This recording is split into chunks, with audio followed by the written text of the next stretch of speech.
The morning sun filtered through the grimy window of number 4 Privet Drive, casting weak shadows across the cramped cupboard where Harry Potter lay curled on his thin mattress. At 7 years old, he had learned to wake before the thunderous footsteps of his Uncle Vernon demanded his presence upstairs. The small space beneath the stairs had become both his prison and his refuge, filled with the musty smell of old coats and the lingering scent of whatever cleaning supplies Aunt Petunia stored in the corners. Harry's stomach cramped with hunger as he listened to the familiar sounds of the Dursley household awakening. Dudley's heavy footsteps pounded across the floor above, followed by Petunia's shrill voice calling for breakfast. The boy who lived had learned that survival meant anticipating their needs before they voiced them, staying invisible until called upon, and never, ever drawing attention to the strange things that sometimes happened around him. As he quietly dressed in Dudley's oversized cast-offs, Harry caught a glimpse of himself in the cracked mirror propped against the wall. Messy black hair stuck up at impossible angles despite his attempts to flatten it, and bright green eyes stared back from behind broken glasses held together with tape. The reflection showed a thin child who looked younger than his 7 years, marked by the kind of wariness that came from living in constant fear. The kitchen beckoned with the sound of sizzling bacon and Petunia's morning routine. Harry crept up the stairs, each board creaking softly under his slight weight. He had memorized which steps made noise and which could be trusted to remain silent. The art of invisibility had become second nature, a survival skill as essential as breathing. Uncle Vernon sat at the kitchen table in his usual spot, newspaper spread before him like a shield against the world. His massive frame filled the chair, purple face already flushed with the morning's irritations. Dudley occupied the opposite end, shoving toast into his mouth with the single-minded determination of a boy who had never known hunger. Petunia moved between stove and counter with bird-like efficiency, her sharp features set in their perpetual expression of disdain. Harry approached the stove carefully, knowing that breakfast preparation fell under his growing list of responsibilities. At 7, he could scramble eggs, flip bacon, and butter toast with the precision of someone who understood that mistakes carried consequences. His small hands worked quickly, dividing the food according to the established hierarchy, the largest portions for Vernon and Dudley, a reasonable serving for Petunia, and whatever remained for himself. The routine proceeded smoothly until the moment Harry lifted the pan of scrambled eggs. Perhaps it was the lingering effects of a particularly vivid dream about flying, or maybe the result of another sleepless night, filled with the sound of Dudley's snoring through the thin ceiling. Whatever the cause, as Harry concentrated on transferring the eggs to the serving plate, something extraordinary happened. The pale yellow eggs suddenly bloomed with vibrant color, swirling through shades of blue and purple, as if someone had dropped food coloring into the mixture.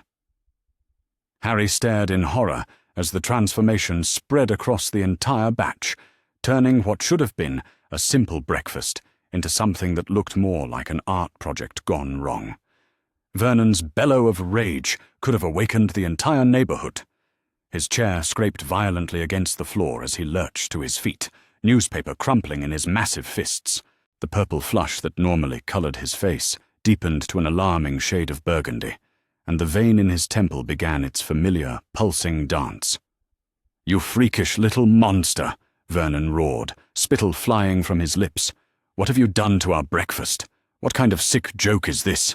Harry stumbled backward, clutching the pan with trembling hands. "I did not do anything, Uncle Vernon. I just made the eggs like always. I do not know why they changed color." The explanation only served to fuel Vernon's fury. The large man advanced across the kitchen like an enraged bull, his heavy breathing filling the space between them. "Don't you dare lie to me, boy. Normal eggs don't turn blue. Normal children don't make impossible things happen. You are exactly like your freakish parents, bringing their abnormality into my house." Petunia watched from the corner, her lips pursed in disapproval, but offering no intervention. Dudley continued eating his toast, seemingly unbothered by the drama unfolding around him. For the Dursley family, Harry's punishment had become as routine as their morning tea. Vernon's hand shot out and grabbed Harry by the arm, his thick fingers wrapping around the boy's thin wrist like a vice. The pan clattered to the floor, sending colourful eggs across the linoleum as Vernon dragged his nephew toward the cupboard under the stairs. "You want to be a freak?" Vernon snarled as he yanked open the cupboard door. "Then you can stay with the other unwanted things until you learn to behave like a normal human being." The small space seemed even more cramped than usual as Vernon shoved Harry inside, his bulk blocking out most of the light from the hallway. But this morning felt different. Instead of the usual threats and the turning of the lock, Vernon's anger had taken on a more dangerous edge. "This is what happens to freaks in this house," Vernon continued, his voice dropping to a menacing whisper. "You think you can embarrass us with your abnormalities? Make us look like fools in our own home?"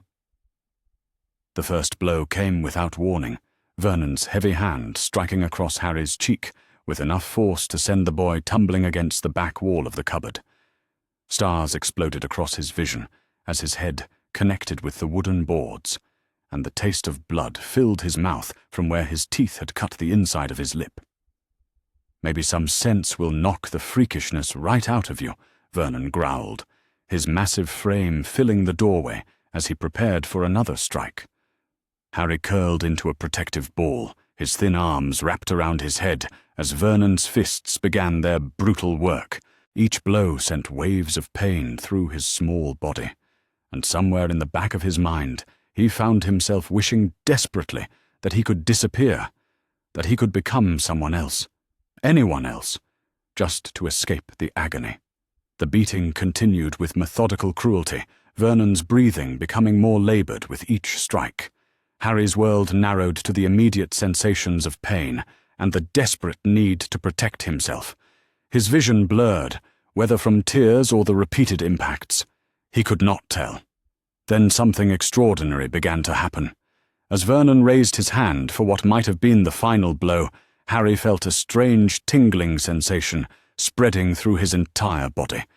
It started in his chest, a warm pulsing that seemed to sync with his rapidly beating heart, then radiated outward through his limbs like electricity made of light. The pain began to fade, replaced by a curious floating sensation that made Harry wonder if he was losing consciousness. But instead of darkness, he found himself surrounded by a gentle golden glow that seemed to emanate from his own skin. Vernon's hand froze in mid-air, his expression shifting from rage to confusion to something approaching fear. The boy crumpled on the floor of the cupboard no longer looked quite like the child he had been beating. Harry's messy black hair had lightened to a sandy brown, and his facial features had subtly shifted, becoming more angular and defined. "What in blazes?" Vernon whispered, his voice barely audible over the sound of his own heavy breathing. Harry slowly uncurled from his protective position, looking up at his uncle with eyes that had somehow changed from bright green to a deep brown. The transformation had happened without conscious thought, driven by his desperate need to become someone else, someone who did not have to endure this treatment. As Harry became aware of the change, he felt the tingling sensation intensify. With growing wonder and terror, he watched as his hands shifted before his eyes, the skin tone adjusting, the shape of his fingers becoming slightly longer and more graceful. The broken glasses fell from his face as his vision suddenly cleared, no longer needing the correction that had been necessary moments before. Vernon stumbled backward, his face pale with shock. "You are not human," he breathed, pointing a shaking finger at the transformed boy. "You are some kind of monster, just like I always suspected." But Harry was no longer listening to his uncle's words. The realization of what was happening filled him with a mixture of terror and exhilaration that threatened to overwhelm his young mind. He could change. He could literally become someone else, someone who did not have to live in this cupboard, someone who did not have to endure the daily humiliation and pain that defined his existence. With Vernon backing away in fear, Harry began to experiment with his newfound ability. He concentrated on his reflection in the small mirror, willing his hair to grow longer, watching in fascination as it responded to his thoughts. His face continued to shift, taking on features that were completely different from the boy who had woken up that morning. The transformation was not painful. Instead, it felt natural, like stretching after a long sleep or taking a deep breath of fresh air. Harry realized that this ability had always been part of him, waiting just beneath the surface for the right moment to emerge. Vernon had retreated to the kitchen, and Harry could hear him speaking in urgent, hushed tones to Petunia. The words freak and monster drifted through the air, but they no longer carried the power to hurt him. For the first time in his 7 years of life, Harry Potter felt something approaching hope. Still sitting in the cramped confines of the cupboard, Harry continued to explore his transformation. He discovered he could alter not just his facial features and hair color, but his entire physical appearance. With careful concentration, he made himself appear slightly taller, then shorter, adjusting his body proportions as easily as changing clothes. The most remarkable aspect of the transformation was how complete it felt. This was not simply a change in appearance, but a fundamental shift in his entire being. When he looked like someone else, he felt like someone else, as if he had stepped into a completely different identity. As the initial shock began to wear off, practical considerations started to surface in Harry's mind. If he could look like anyone, then he could walk out of this house and never return.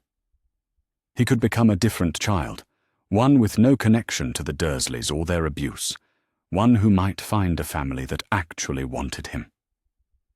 The prospect was both thrilling and terrifying. Harry had never been outside Privet Drive without adult supervision, had never made decisions about his own life, had never imagined a world where he possessed any kind of power or control. But now, sitting in the cramped cupboard with his newly discovered ability, he began to envision possibilities that had been unthinkable just hours earlier. He spent the remainder of the morning practicing his transformations, learning to control the changes with increasing precision.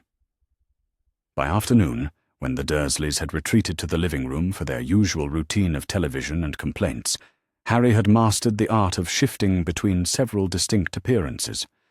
Each transformation felt like trying on a new life, a different set of possibilities. He could become a boy with red hair and freckles, or one with dark skin and curly black hair, or even a girl with blonde pigtails and blue eyes. The variety seemed limitless, bounded only by his imagination and his growing understanding of how the ability worked. As evening approached and the house settled into its familiar patterns, Harry began to formulate a plan. The Dursleys had always made it clear that he was unwanted, a burden they were forced to carry through some unfortunate obligation. If he could become someone else entirely, then perhaps that burden could simply disappear. The logistics seemed surprisingly simple. He would wait until the household was asleep, gather what few possessions actually belonged to him, and walk out the front door as a completely different child. The Dursleys would wake to find Harry Potter gone, and in his place would be nothing but an empty cupboard and the memory of a problem that had finally solved itself. The more Harry thought about the plan, the more feasible it became. He had observed enough of the world beyond Privet Drive to know that there were places where children could find help, people who might actually care about his well-being. With his ability to transform, he could approach these resources without carrying the baggage of his history with the Dursleys. As night fell and the sounds from the rest of the house gradually quieted, Harry lay in his cupboard and made a decision that would change the course of his life forever. Tomorrow morning, Harry Potter would cease to exist, and in his place would emerge someone new, someone free, someone who finally had the power to choose his own destiny. The transformation that had begun with Vernon's brutal punishment had awakened something far more significant than just a magical ability. It had awakened Harry's understanding that he did not have to accept the life that had been forced upon him, that he possessed the power to create a something better. In the darkness of the cupboard under the stairs, surrounded by the detritus of other people's unwanted possessions, Harry Potter began to plan his escape from everything he had ever known. The boy who lived was about to discover what it truly meant to live free.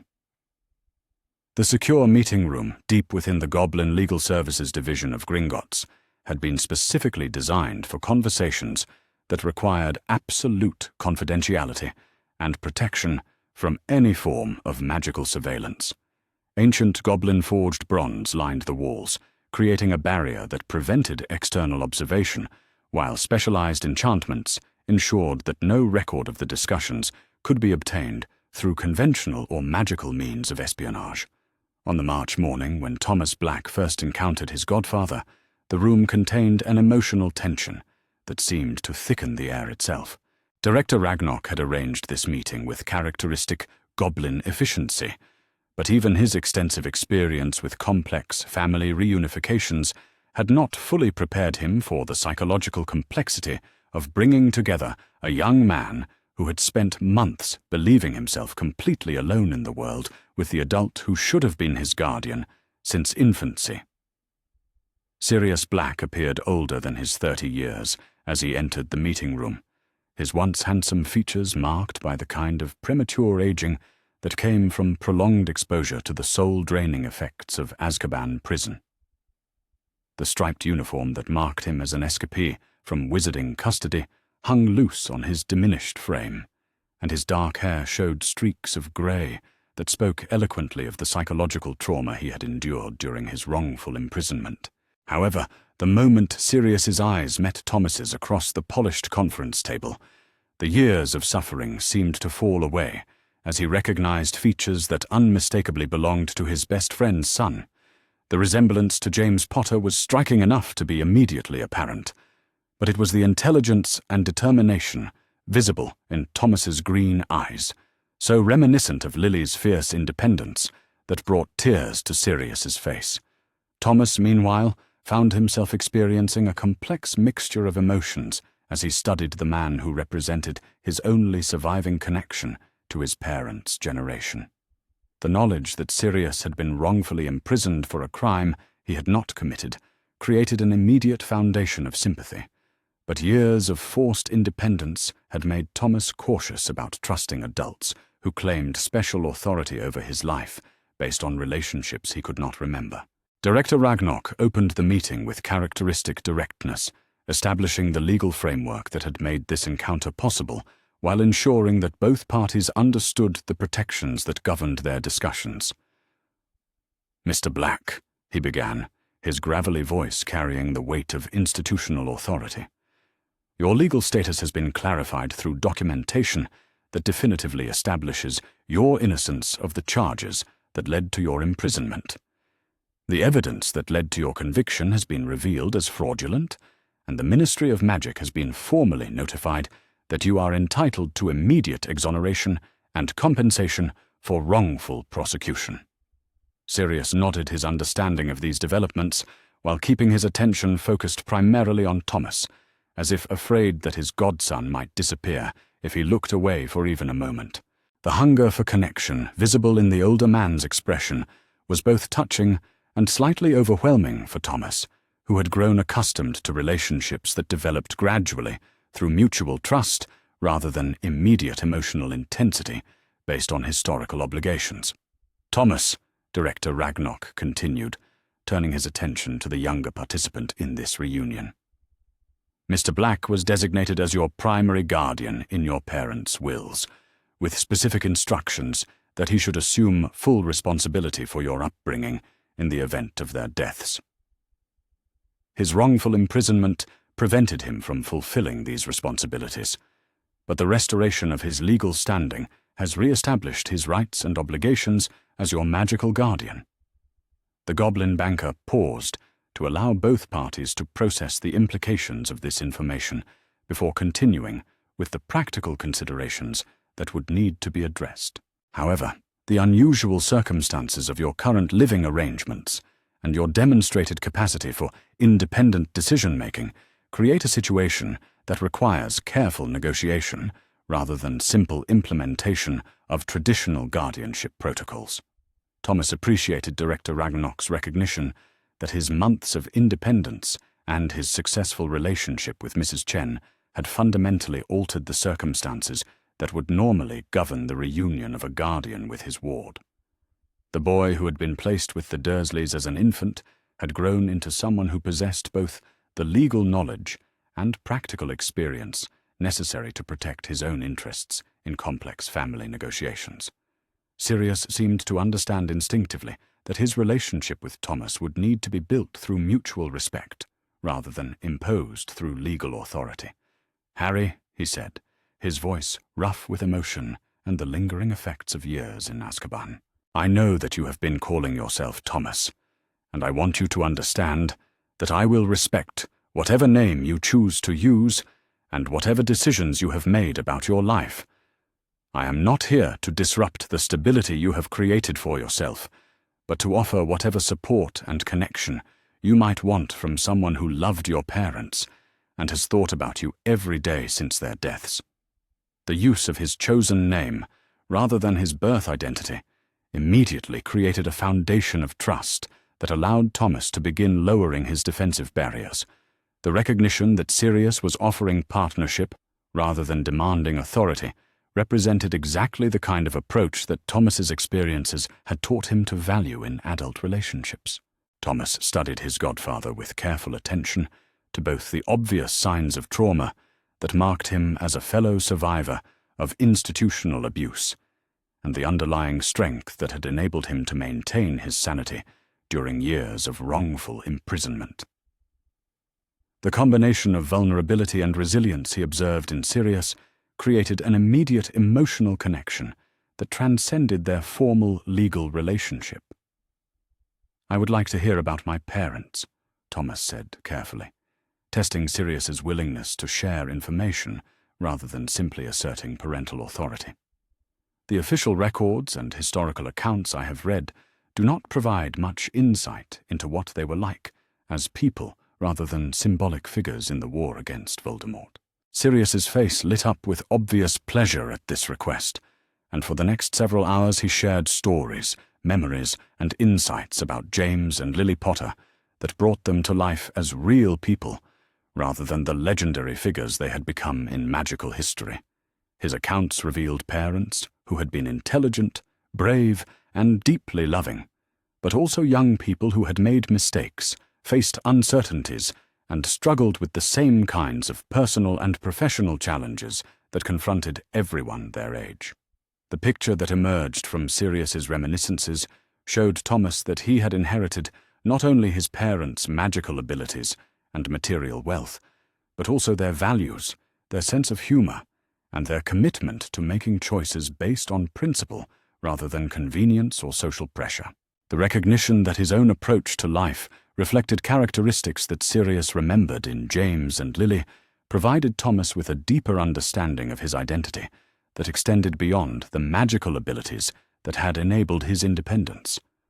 More importantly, Sirius's stories revealed the close friendship that had bound him to Thomas's parents and the genuine love that had motivated their decision to name him as Thomas's guardian. The relationship between the adults had been based on shared experiences, mutual trust, and common values that had created the kind of chosen family that Mrs. Chen's care had taught Thomas to value above biological connections. As the conversation continued, Thomas began sharing his own experiences since escaping from the Dursleys, describing his months of street survival, his relationship with Mrs. Chen, and his ongoing efforts to build a life that honored both his magical heritage and his personal autonomy. Sirius listened to these accounts with a mixture of admiration for Thomas's resourcefulness and horror at the circumstances that had made such extreme independence necessary. The emotional climax of their reunion occurred when Thomas described the abuse he had endured with the Dursleys and the decision-making process that had led to his escape. Sirius's reaction was immediate and visceral, his hands clenching into fists as he struggled to control the rage that hearing about his godson's suffering triggered in him. "I should have been there," Sirius said, his voice barely controlled as he processed the full extent of what Thomas had endured during the years of his wrongful imprisonment. "I should have been protecting you, teaching you about magic, making sure you knew how much your parents loved you. Instead, you were trapped with people who did not deserve to breathe the same air as you, suffering in ways that never should have happened to any child.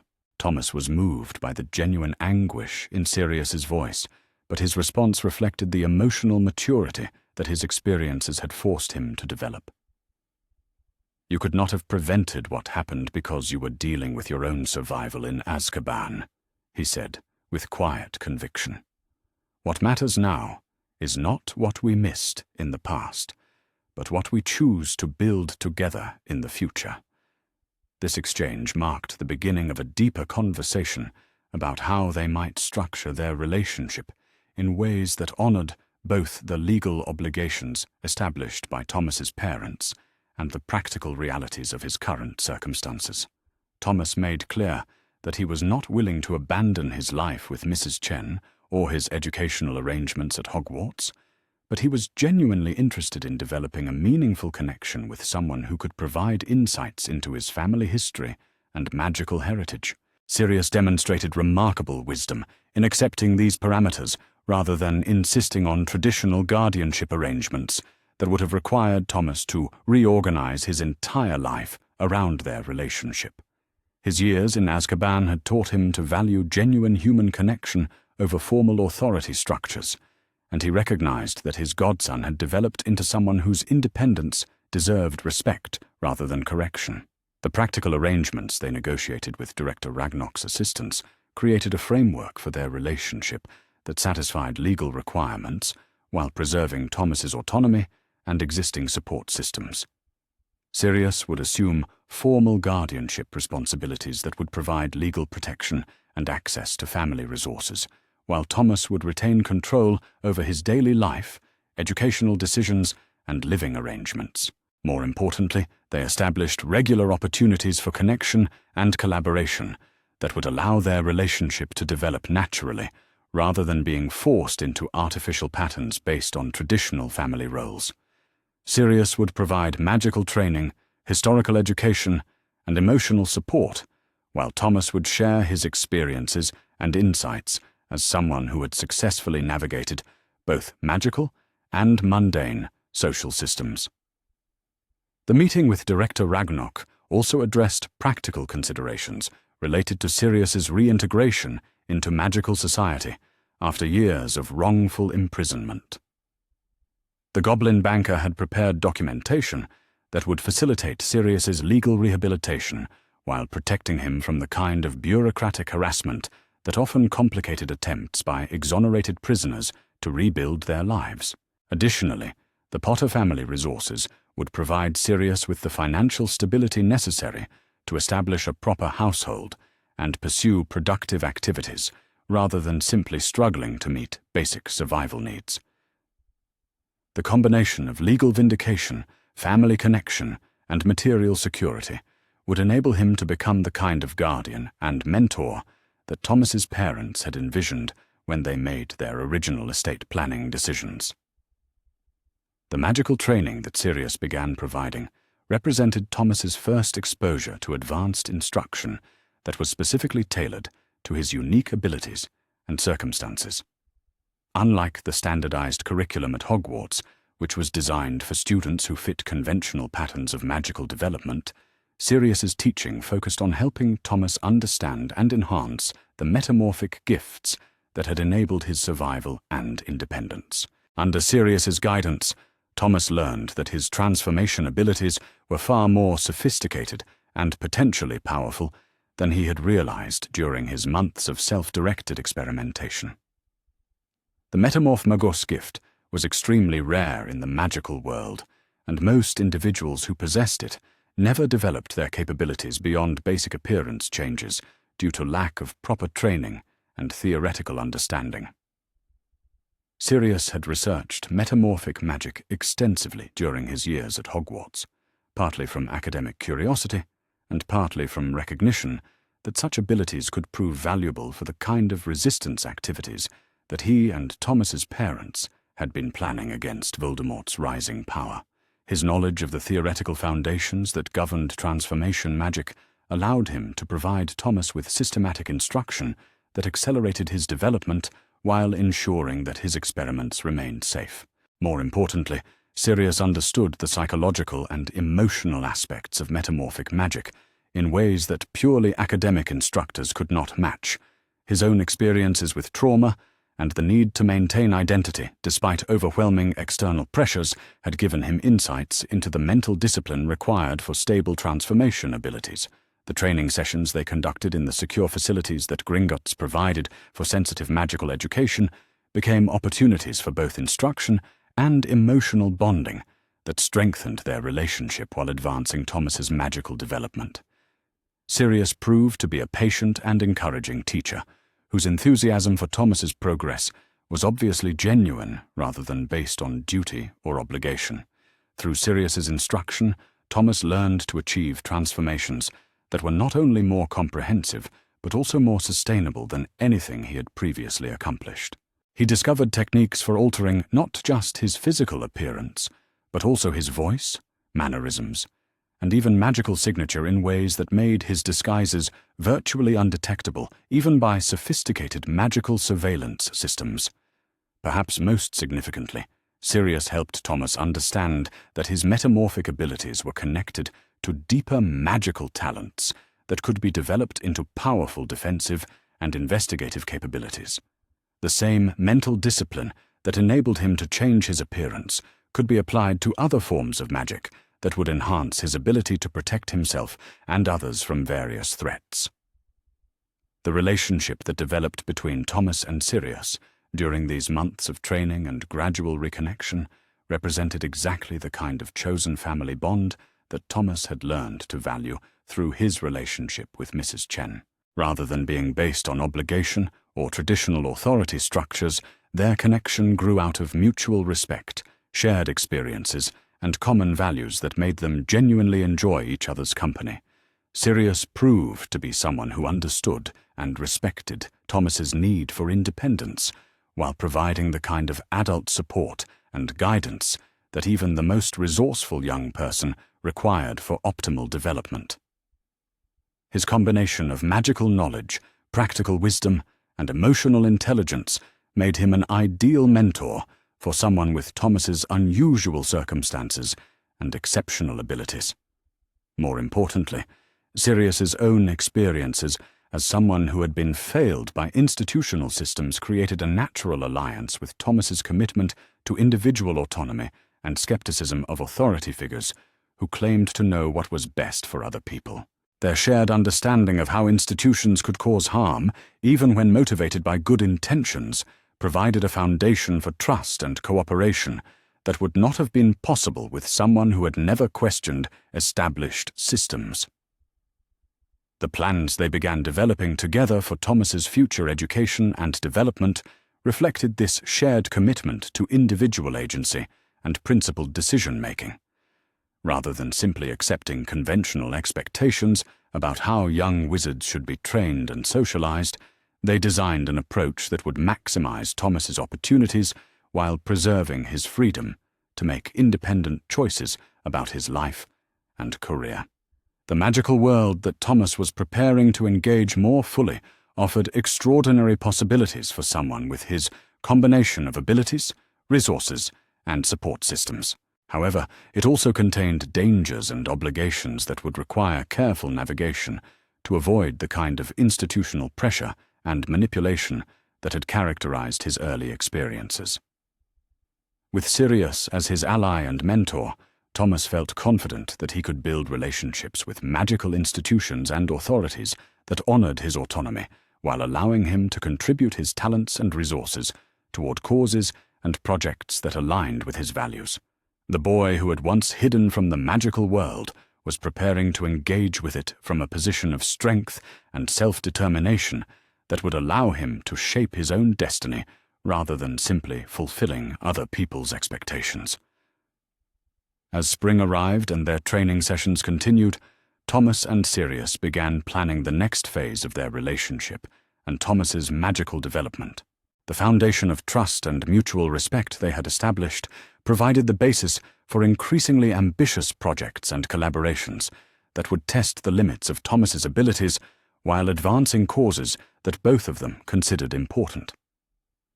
The reunion that had begun with uncertainty and caution had evolved into a partnership that promised to benefit not only Thomas and Sirius personally, but also the broader magical community that would eventually benefit from their combined talents and resources.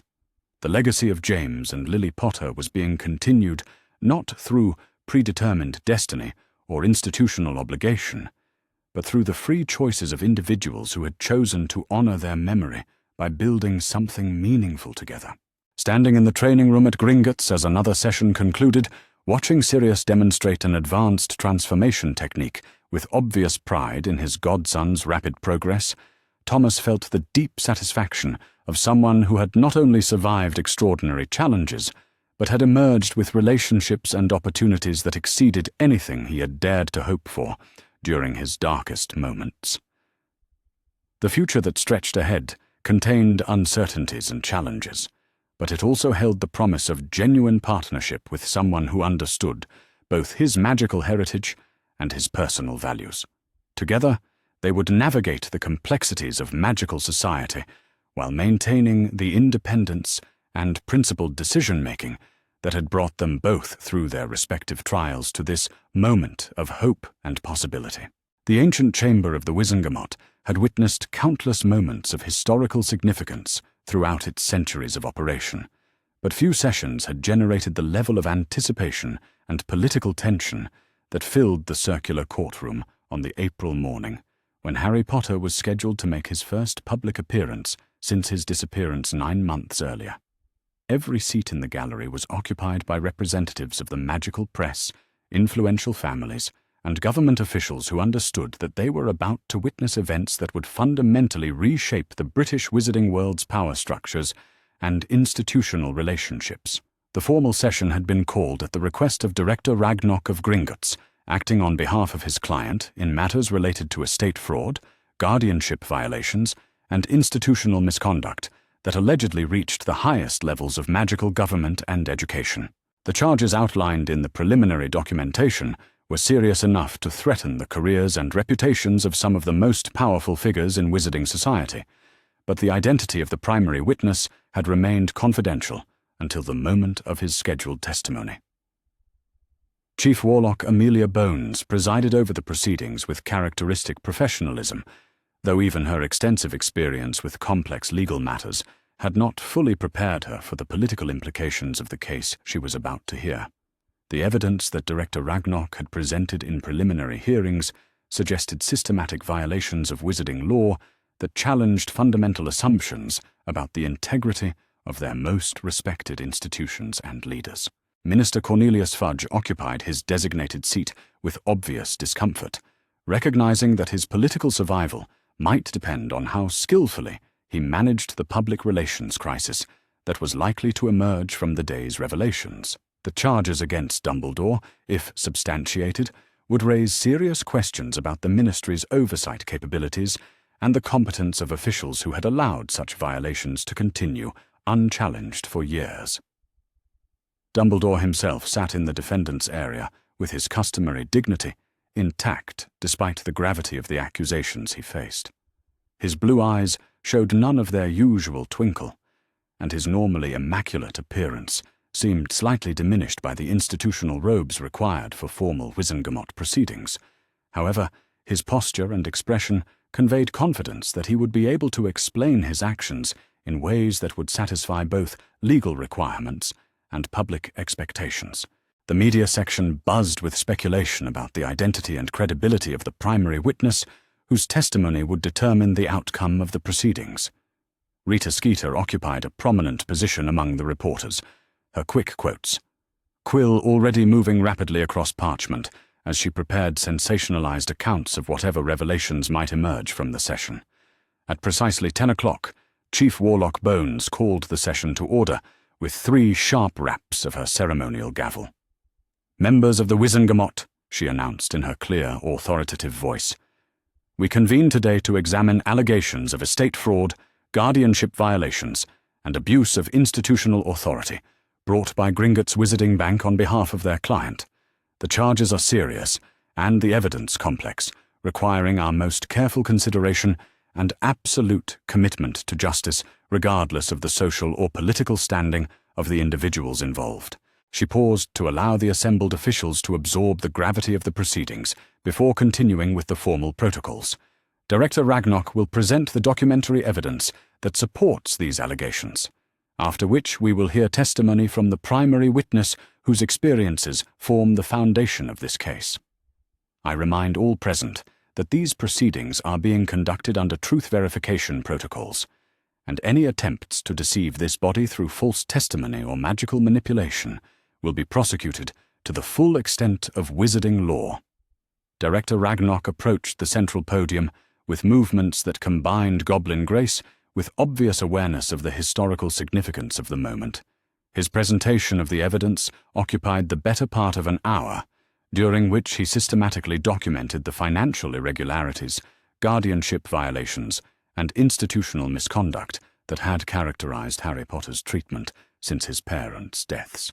The documentary evidence was overwhelming in its scope and precision, revealing patterns of unauthorized financial transfers, deliberate violations of estate planning provisions, and systematic abuse of institutional authority that painted a damning picture of corruption at the highest levels of wizarding society. The careful organization and irrefutable nature of the goblin records left little room for dispute about the basic facts of what had occurred. However, the full impact of these revelations would depend on the testimony of the primary witness, whose personal experiences would transform abstract financial data into a human story of institutional failure and individual suffering. The dramatic tension in the chamber reached its peak as Chief Warlock Bones called for the witness to present himself to the Wizengamot. The doors at the rear of the chamber opened to admit a figure who immediately captured the complete attention of everyone present. Thomas Black entered the courtroom with quiet confidence, his posture and expression conveying both respect for the proceedings and absolute certainty about the validity of his testimony. He was dressed in formal robes that reflected his status as heir to one of the most prominent magical families in Britain, but his demeanor suggested someone who had earned his dignity through personal achievement rather than inherited privilege. The initial reaction from the gallery was one of confusion, as few of the observers recognized the young man who approached the witness stand with such composure and obvious preparation for the ordeal ahead. However, the more knowledgeable members of the audience began to detect familiar features that suggested connections to magical bloodlines they thought they recognized.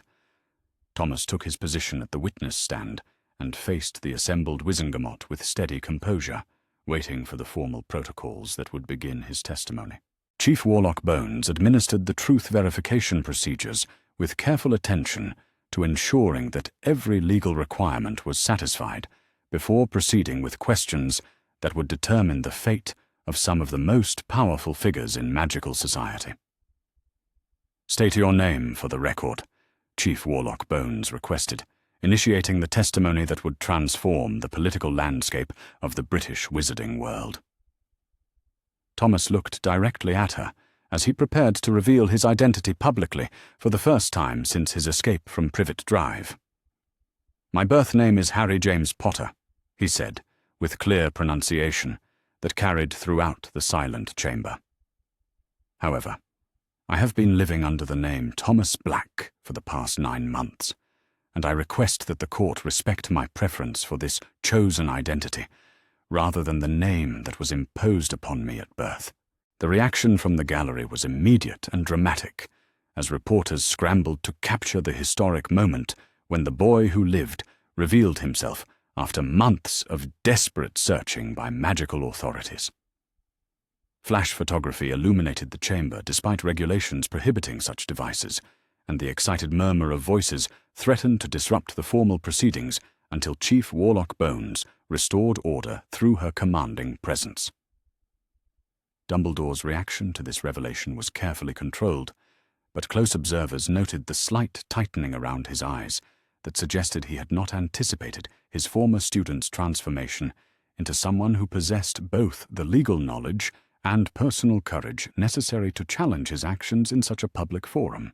Minister Fudge appeared genuinely shocked by the identity of the witness, recognizing immediately that the political implications of Harry Potter's accusations against Dumbledore would create a crisis that might well determine the future of his administration and the broader magical government structure. Chief Warlock Bones managed the dramatic revelation with professional composure, though she clearly understood that the testimony she was about to hear would represent one of the most significant legal proceedings in recent wizarding history. "Mr. Potter," she said, using his birth name with obvious respect for his expressed preferences, "please describe for the Wizengamot the circumstances that led to your decision to leave your designated guardians and live independently for the past 9 months." Thomas began his testimony with a systematic account of his life with the Dursleys that documented years of systematic abuse, neglect, and emotional cruelty that violated every standard of acceptable childcare. His descriptions were specific and detailed, providing evidence of treatment that would constitute criminal behavior under both magical and Muggle law. The chamber remained absolutely silent as Thomas described the physical abuse, deliberate starvation, and psychological torture that had characterized his daily existence with his maternal relatives. His testimony was delivered with calm precision that made it impossible to dismiss as childish exaggeration or attention-seeking behavior. More damaging to Dumbledore's position was Thomas's account of how he had discovered his magical abilities and used them to escape from circumstances that had become literally unbearable. The metamorphic transformations that had enabled his survival represented clear evidence of exceptional magical talent that should have triggered protective interventions from educational and government authorities. Thomas explained how his research into magical law and estate planning had revealed the extent to which his parents' explicit wishes regarding his upbringing had been violated through Dumbledore's unauthorized placement decisions. The legal documentation that Director Ragnarok had presented earlier in the session provided irrefutable evidence that every aspect of Thomas's care had contradicted the careful provisions that James and Lily Potter had made for their son's welfare. The testimony continued with Thomas's account of his independent survival, his relationship with Mrs. Chen, and his gradual discovery of the financial manipulation that had prevented him from accessing the resources his parents had intended to support his education and development. And this portion of his testimony demonstrated not only the injustices he had suffered, but also the remarkable resilience and intelligence he had displayed in creating alternatives to the institutional systems that had failed him. Perhaps most significantly, Thomas described his successful negotiations with Professor McGonagall for modified educational arrangements that respected his autonomy while providing access to magical instruction. This testimony established that reasonable alternatives to traditional institutional control had been available and could have been implemented years earlier if authorities had been willing to prioritize his welfare over their own convenience and assumptions. As Thomas's testimony continued, the reactions from different sections of the chamber revealed the political fault lines that his revelations were creating throughout magical society. Progressive members of the Wizengamot appeared increasingly sympathetic to his account, while traditionalist representatives seemed uncomfortable with challenges to established authority structures. The media representatives were furiously documenting every aspect of the proceedings, recognizing that they were witnessing the emergence of a story that would dominate magical news coverage for months to come. The transformation of Harry Potter from missing victim to articulate advocate for individual rights represented exactly the kind of narrative that would capture public imagination and potentially drive significant social change. When Thomas completed his direct testimony, Chief Warlock Bones opened the floor for questions from Wizengamot members who sought clarification or additional information about specific aspects of his experiences. The questioning revealed both genuine concern for his welfare and obvious political calculation, as various officials positioned themselves relative to the emerging scandal. The most significant exchange occurred when Dumbledore was given the opportunity to cross-examine the witness whose testimony threatened to destroy his reputation and institutional standing. The headmaster approached this responsibility with obvious reluctance, recognizing that any aggressive questioning of a young abuse victim would create additional public relations problems regardless of its legal effectiveness. "Harry," Dumbledore began, using the birth name, despite Thomas's clearly stated preference for his chosen identity. I understand that your experiences with the Dursley family were more difficult than I had anticipated when I made the decision to place you in their care. However, I hope you can understand that my primary concern was ensuring your physical safety from the dark wizards who remained committed to completing Voldemort's mission of destroying you. Thomas's response demonstrated both the emotional maturity he had developed through his trials and his sophisticated understanding of the legal and ethical issues at stake in the proceedings. "Professor Dumbledore," he said with respectful firmness, "I appreciate your stated concern for my safety. However, the evidence shows that your decisions were based on assumptions and preferences that directly contradicted my parents' explicit legal instructions and resulted in my experiencing exactly the kind of harm that proper guardianship arrangements were intended to prevent." He paused to ensure that his central argument would be clearly understood by everyone present. "My parents made careful provisions for my care that would have provided both physical protection and emotional support. Your decision to override their wishes may have been motivated by good intentions, but it resulted in years of abuse that could have been prevented through respect for their legal authority and parental judgment." The exchange that followed revealed the fundamental philosophical differences between Dumbledore's paternalistic approach to child welfare and Thomas's commitment to individual autonomy and legal accountability. Dumbledore argued that extraordinary circumstances sometimes required extraordinary measures that superseded normal legal and ethical constraints, while Thomas maintained that institutional power should be limited by constitutional protections that prevented well-intentioned authorities from causing harm through unilateral decision-making. The broader Wizengamot listened to this debate with obvious fascination, recognizing that the issues being discussed extended far beyond the specific case at hand to fundamental questions about the relationship between individual rights and institutional authority throughout magical society. The climax of the proceedings occurred when Chief Warlock Bones called for a formal vote on the charges that had been brought against Dumbledore. The evidence presented by Director Ragnarok and Thomas's testimony had established clear violations of estate law, guardianship regulations, and fiduciary responsibilities that demanded institutional response regardless of political considerations. The voting proceeded according to established protocols, with each member of the Wizengamot casting their decision publicly to ensure transparency and accountability. The final tally revealed overwhelming support for holding Dumbledore accountable for his violations of legal and ethical standards, though the specific consequences would require additional deliberation and negotiation. More importantly for Thomas's future, the Wizengamot voted unanimously to recognize Sirius Black's legal vindication and his restoration to full guardianship rights over his godson. This decision provided Thomas with both legal protection and institutional support for the alternative arrangements he had negotiated for his education and personal development.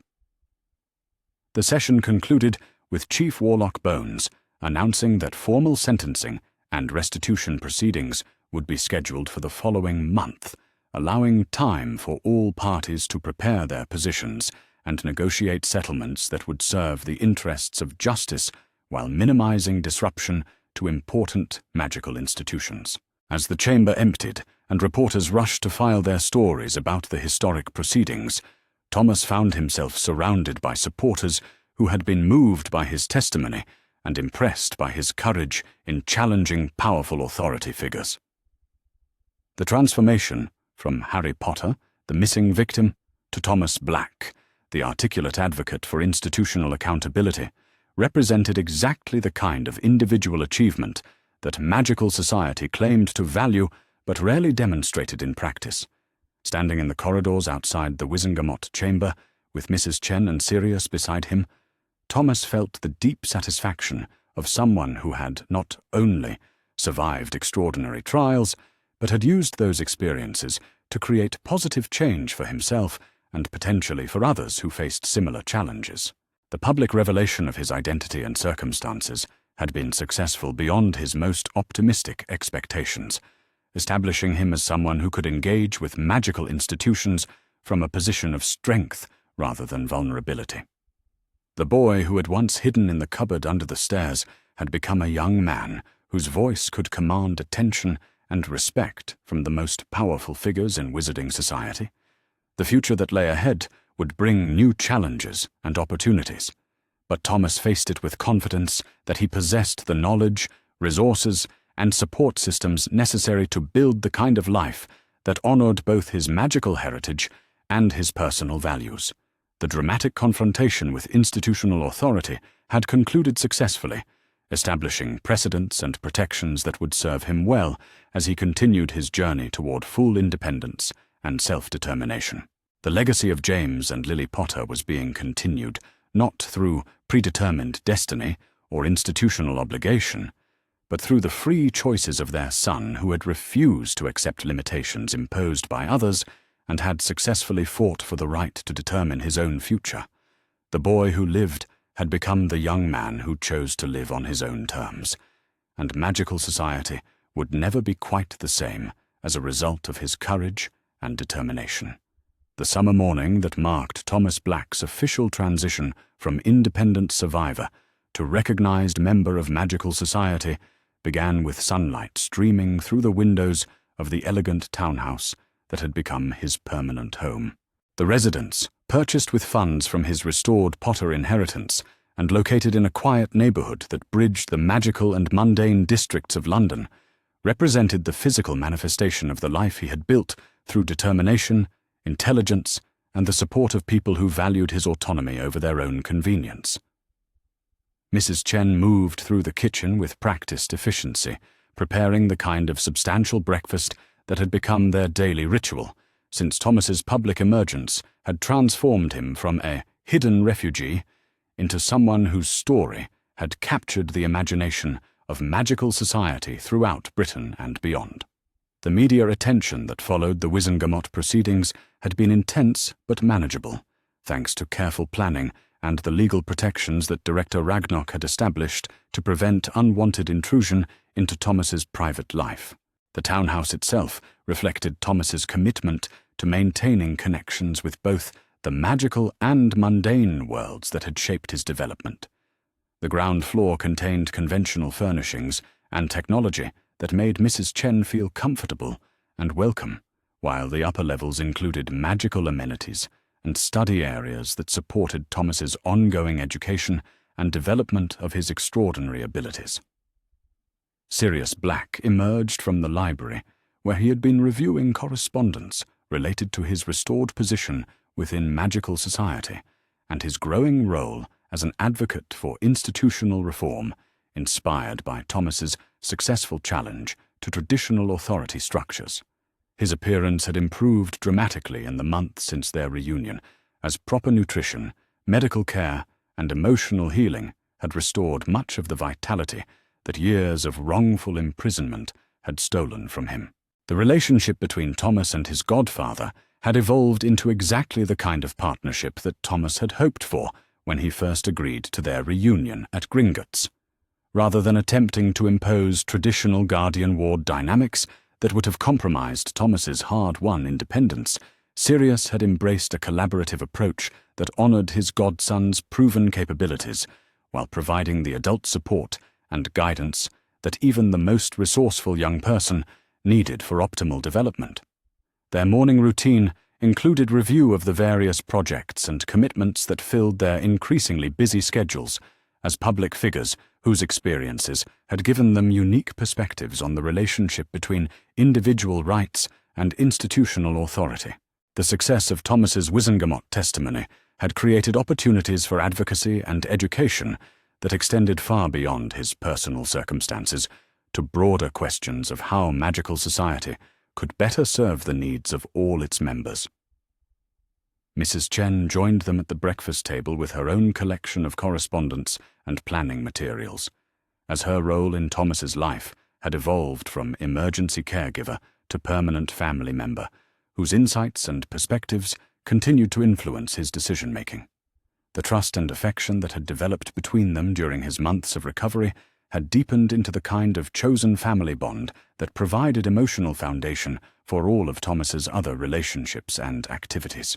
The conversation that accompanied their breakfast focused on the day's schedule, which included a visit to Hogwarts for Thomas's final evaluation as a student in the modified educational program that Professor McGonagall had designed specifically for his unusual circumstances.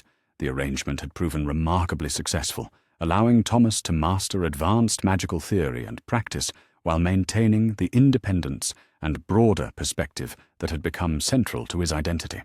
More significantly, the day would conclude with Thomas's formal entrance to Hogwarts as a regular student, albeit one whose living arrangements and academic schedule remained flexible enough to accommodate his other commitments and responsibilities. The decision to attend Hogwarts on a more traditional basis reflected his growing confidence in his ability to engage with institutional systems without surrendering the autonomy that had enabled his survival and success. The journey to Hogwarts took place via the Floo network from the fireplace in Thomas's study, a magical transportation method that still felt remarkable despite months of regular use. The green flames that carried them through the magical fireplace network to Professor McGonagall's office provided a fitting metaphor for Thomas's journey from complete ignorance of the magical world to confident participation in its most sophisticated institutions and practices. Professor McGonagall awaited their arrival with obvious satisfaction at the successful conclusion of an educational experiment that had challenged conventional assumptions about how young wizards should be trained and socialized. Her willingness to accommodate Thomas's unusual circumstances had been vindicated by his exceptional academic progress and his demonstrated ability to balance magical education with broader personal development. "Thomas," she said, warmly, as they settled into chairs arranged around her desk, "your performance throughout this modified program has exceeded even my most optimistic expectations. Your mastery of advanced magical theory, combined with your practical application of complex spells and your understanding of magical history and culture, places you well ahead of most students who have completed traditional 7-year programs at Hogwarts." She paused to review the comprehensive assessment materials that documented Thomas's achievements across all areas of magical education. More importantly, your approach to learning and your ability to integrate magical knowledge with broader intellectual and ethical frameworks suggests that you will make exceptional contributions to whatever field you choose to pursue after completing your formal education. The evaluation session that followed provided Thomas with detailed feedback about his magical development and academic progress that confirmed his readiness to advance to more challenging coursework and independent research projects. His metamorphic abilities had stabilized and strengthened under Sirius's expert guidance, while his understanding of magical theory had reached levels that would qualify him for advanced study at prestigious international institutions. Perhaps most gratifying for Thomas was Professor McGonagall's recognition that his unconventional educational path had produced not only academic excellence, but also practical wisdom and emotional maturity that were often lacking in students who had followed more traditional routes through the magical education system. His experiences with independence, institutional navigation, and collaborative problem-solving had given him skills that would prove invaluable in whatever career or life path he eventually chose. The afternoon portion of their Hogwarts visit included meetings with various faculty members who would be involved in Thomas's continued education, as well as tours of facilities and resources that would support his advanced studies. The conversations with professors revealed unanimous enthusiasm for working with a student whose intellectual curiosity and practical experience promised to enrich classroom discussions and collaborative research projects. Most significantly, Thomas met with several current students whose own circumstances or interests aligned with his commitment to educational innovation and institutional reform. These conversations revealed that his public advocacy for individual autonomy and institutional accountability had inspired other young people to question traditional assumptions and seek alternatives that better served their individual needs and social values. The sense of community and intellectual excitement that Thomas encountered during his Hogwarts visit confirmed his decision to pursue more formal engagement with the school while maintaining the independence and broader perspective that had become central to his identity. The institution that had once seemed threatening in its potential for control and manipulation now appeared as a resource that could support his continued development while respecting his autonomy and individual goals. The emotional centerpiece of the day occurred during Thomas's private meeting with the current head boy and head girl, students whose leadership roles had been influenced by the institutional reforms that resulted from his Wizengamot testimony. The changes implemented at Hogwarts in response to broader discussions about student rights and educational accountability had created a more collaborative and respectful environment that better served all students, not just those with unusual circumstances. As evening approached and the formal meetings concluded, Thomas found himself alone in the Great Hall, where hundreds of students gathered for their evening meal. The vast space, with its enchanted ceiling reflecting the sky outside, and its 4 long tables representing the different houses that organized student life, represented everything that Thomas had initially feared about institutional control and social pressure. However, his perspective on these traditions had evolved significantly as he had learned to appreciate the positive aspects of community and shared identity while maintaining his commitment to individual autonomy and critical thinking. The house system, that had once seemed designed to enforce conformity, now appeared as one of many ways that young people could find belonging and support while developing their own values and goals. The decision ceremony that Thomas had requested to mark his formal entry into regular Hogwarts attendance took place in a smaller chamber adjacent to the Great Hall, with only a few invited guests present to witness this symbolic transition from alternative arrangements to traditional student status. Mrs. Chen and Sirius occupied places of honor, representing the family relationships that had provided the foundation for Thomas's recovery and development. Professor McGonagall conducted the ceremony with appropriate dignity, acknowledging both Thomas's exceptional journey to this moment and his commitment to using his experiences and abilities in service of positive social change. The sorting hat that determined house placement had been modified for this special occasion, taking into account not only Thomas's magical abilities and personality characteristics, but also his expressed preferences about the kind of community environment that would best support his continued growth. The hat's deliberation was longer than usual, as it processed the complexity of Thomas's character and experiences before announcing its decision. The choice of Ravenclaw House reflected recognition of Thomas's intellectual curiosity and commitment to learning, while also acknowledging his innovation and independence that had enabled his survival and success. The applause that greeted this announcement came from students and faculty who understood that they were witnessing not just a house sorting, but the conclusion of an extraordinary journey from abuse and abandonment to empowerment and institutional recognition. Thomas's placement in Ravenclaw represented validation of his intellectual approach to problem-solving and his commitment to using knowledge and wisdom in service of positive change. The celebration that followed included dinner in the Ravenclaw common room, where Thomas was welcomed by housemates who had followed his story with admiration and interest.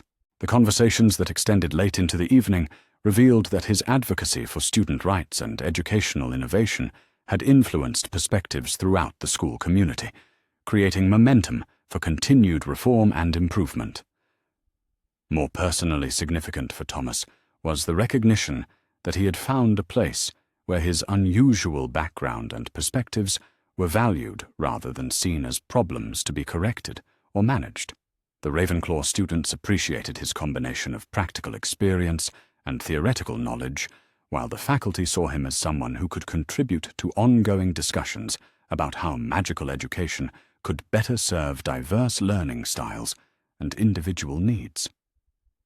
The weeks that followed Thomas's formal entrance to Hogwarts were filled with the kind of intellectual stimulation and social engagement that he had hoped for, when he first began exploring the magical world. His courses challenged him academically, while providing opportunities to collaborate with peers who shared his curiosity and commitment to excellence. Perhaps most importantly, Thomas's presence at Hogwarts served as ongoing inspiration for institutional reforms that benefited all students. His advocacy for flexible scheduling, alternative assessment methods, and student participation in policy-making had created precedents that made the school more responsive to individual needs while maintaining high academic standards. The summer that concluded Thomas's first official year at Hogwarts found him preparing for advanced study opportunities that would allow him to explore specialized areas of magical research while continuing his broader education in subjects that bridged magical and mundane knowledge systems. The international study programs and research apprenticeships that were now available to him reflected both his exceptional academic achievement and the expanded opportunities that his advocacy had helped create for all students.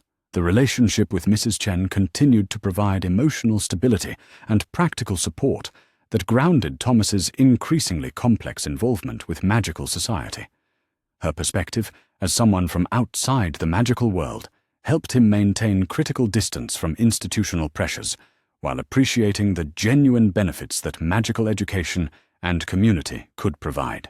Sirius's role in Thomas's life had evolved into that of mentor and collaborative partner, whose own experiences with institutional injustice created natural alliance with Thomas's commitment to individual rights and social reform. Together, they had established foundations and initiatives that supported other young people who faced educational or family challenges that existing systems were not equipped to address effectively.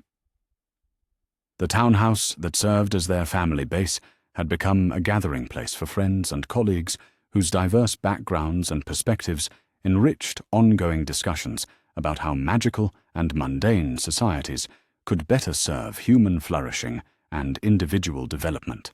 The dinner parties and study groups that filled their social calendar reflected Thomas's commitment to building communities based on shared values rather than accident of birth or institutional affiliation.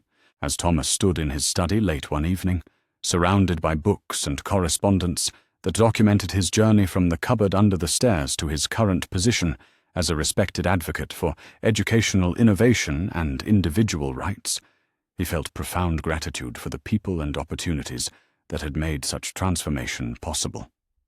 The boy who had awakened metamorphic abilities during a brutal beating had become a young man whose voice carried weight in discussions about fundamental principles of human dignity and institutional accountability. The child who had fled from abuse under cover of magical concealment had emerged as someone who could engage with the most powerful institutions in magical society from a position of strength and moral authority. More significantly, Thomas had demonstrated that individual agency and principled resistance to unjust authority could create positive change that benefited not only oneself, but entire communities. His refusal to accept limitations imposed by others had opened possibilities for countless other young people who might otherwise have remained trapped in circumstances that prevented them from reaching their full potential. The legacy of James and Lily Potter was being continued through their son's commitment to the values they had died defending, the belief that individual human dignity deserved protection from those who would sacrifice personal rights for their conception of the greater good, and the conviction that a just society required institutions that served people rather than demanding that people serve institutions. Standing at his window and looking out over the London neighbourhood where magical and mundane communities intersected peacefully, Thomas contemplated the future with confidence and anticipation. The challenges ahead would be significant, as the reforms he had helped initiate would require ongoing advocacy and protection from those who preferred traditional power structures.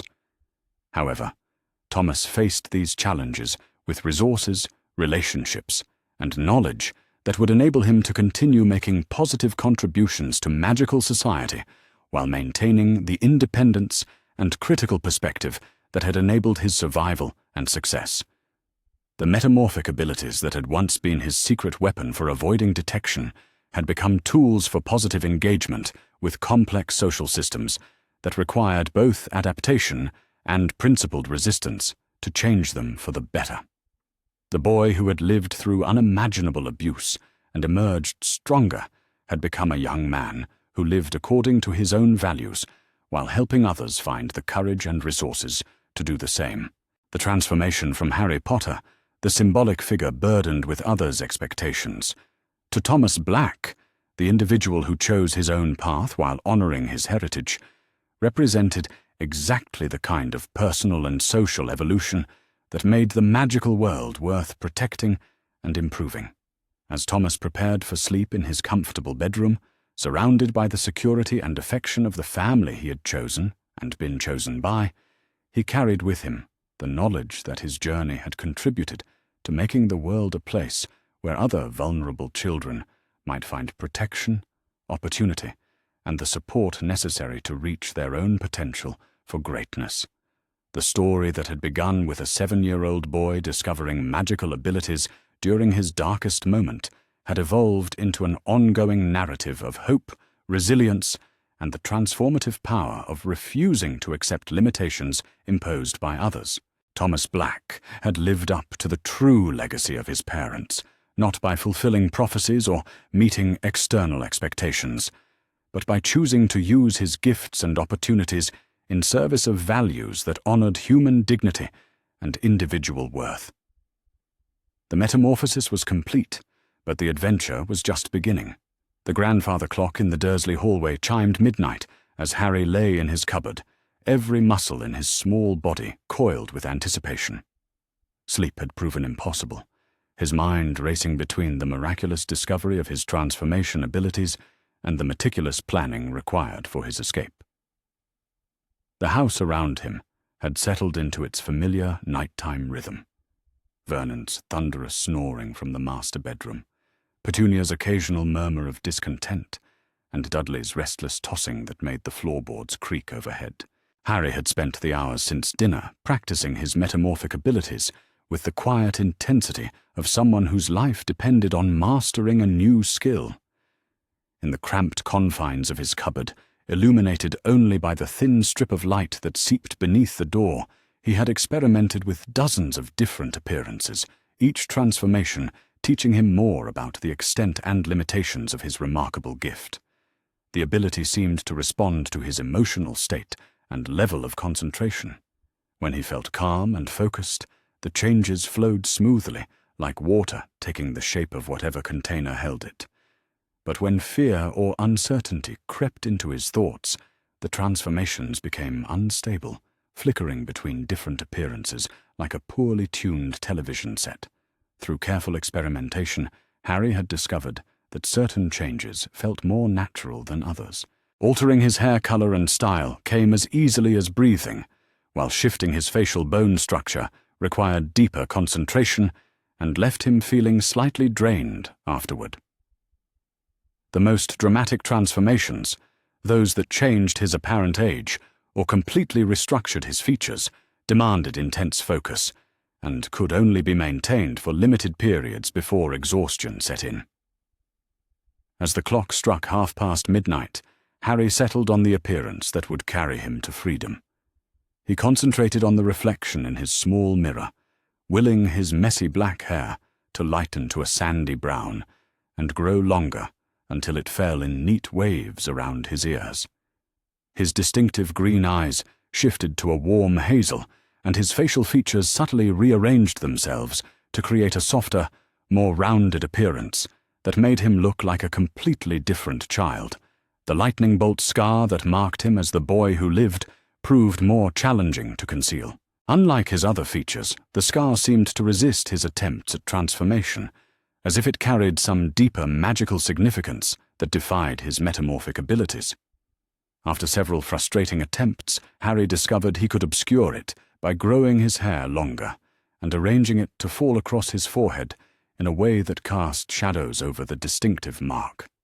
With his new appearance solidly established, Harry began gathering his meager possessions. The task proved depressingly simple, as 7 years of life with the Dursleys had left him with virtually nothing he could call his own. His clothes were all hand-me-downs from Dudley, far too large and worn from years of use. His broken glasses lay forgotten on the cupboard floor, no longer needed, now that his transformed eyes possessed perfect vision. The only items that truly belonged to him were a few pieces of paper on which he had practiced writing, a stub of pencil that Petunia had grudgingly provided for school assignments, and a small toy soldier that had fallen from one of Dudley's Christmas presents years earlier. Harry had secreted the soldier away during a rare moment when the Dursleys were distracted, not because he particularly enjoyed playing with it, but because it represented the only thing in his world that his cousin had not specifically claimed. These pathetic treasures fit easily into the pocket of his oversized jacket, along with a piece of bread he had managed to save from dinner and the handful of coins he had found over the years in various hiding places around the house. The total sum amounted to less than £2, hardly enough for a proper meal, but it represented the entirety of his financial resources. As Harry prepared for his departure, he found himself wrestling with an unexpected emotion: guilt. Despite everything the Dursleys had done to him, despite the years of abuse and neglect, the prospect of simply vanishing without a word felt somehow wrong. Not because he owed them any consideration, but because disappearing would inevitably bring questions that might complicate his escape. After considerable deliberation, Harry decided to leave behind evidence that would suggest he had run away rather than simply vanished. He carefully arranged his cupboard to look as though he had packed hastily, leaving behind obvious items that a frightened child might abandon in his haste to escape. The broken glasses remained on the floor, along with some of Dudley's old clothes and a few school books that had been assigned for homework. To complete the illusion, Harry composed a brief note in his childish handwriting, deliberately making it seem like the desperate scrawl of a 7-year-old boy at the end of his endurance. The message was simple: "I cannot stay here any more. Do not look for me."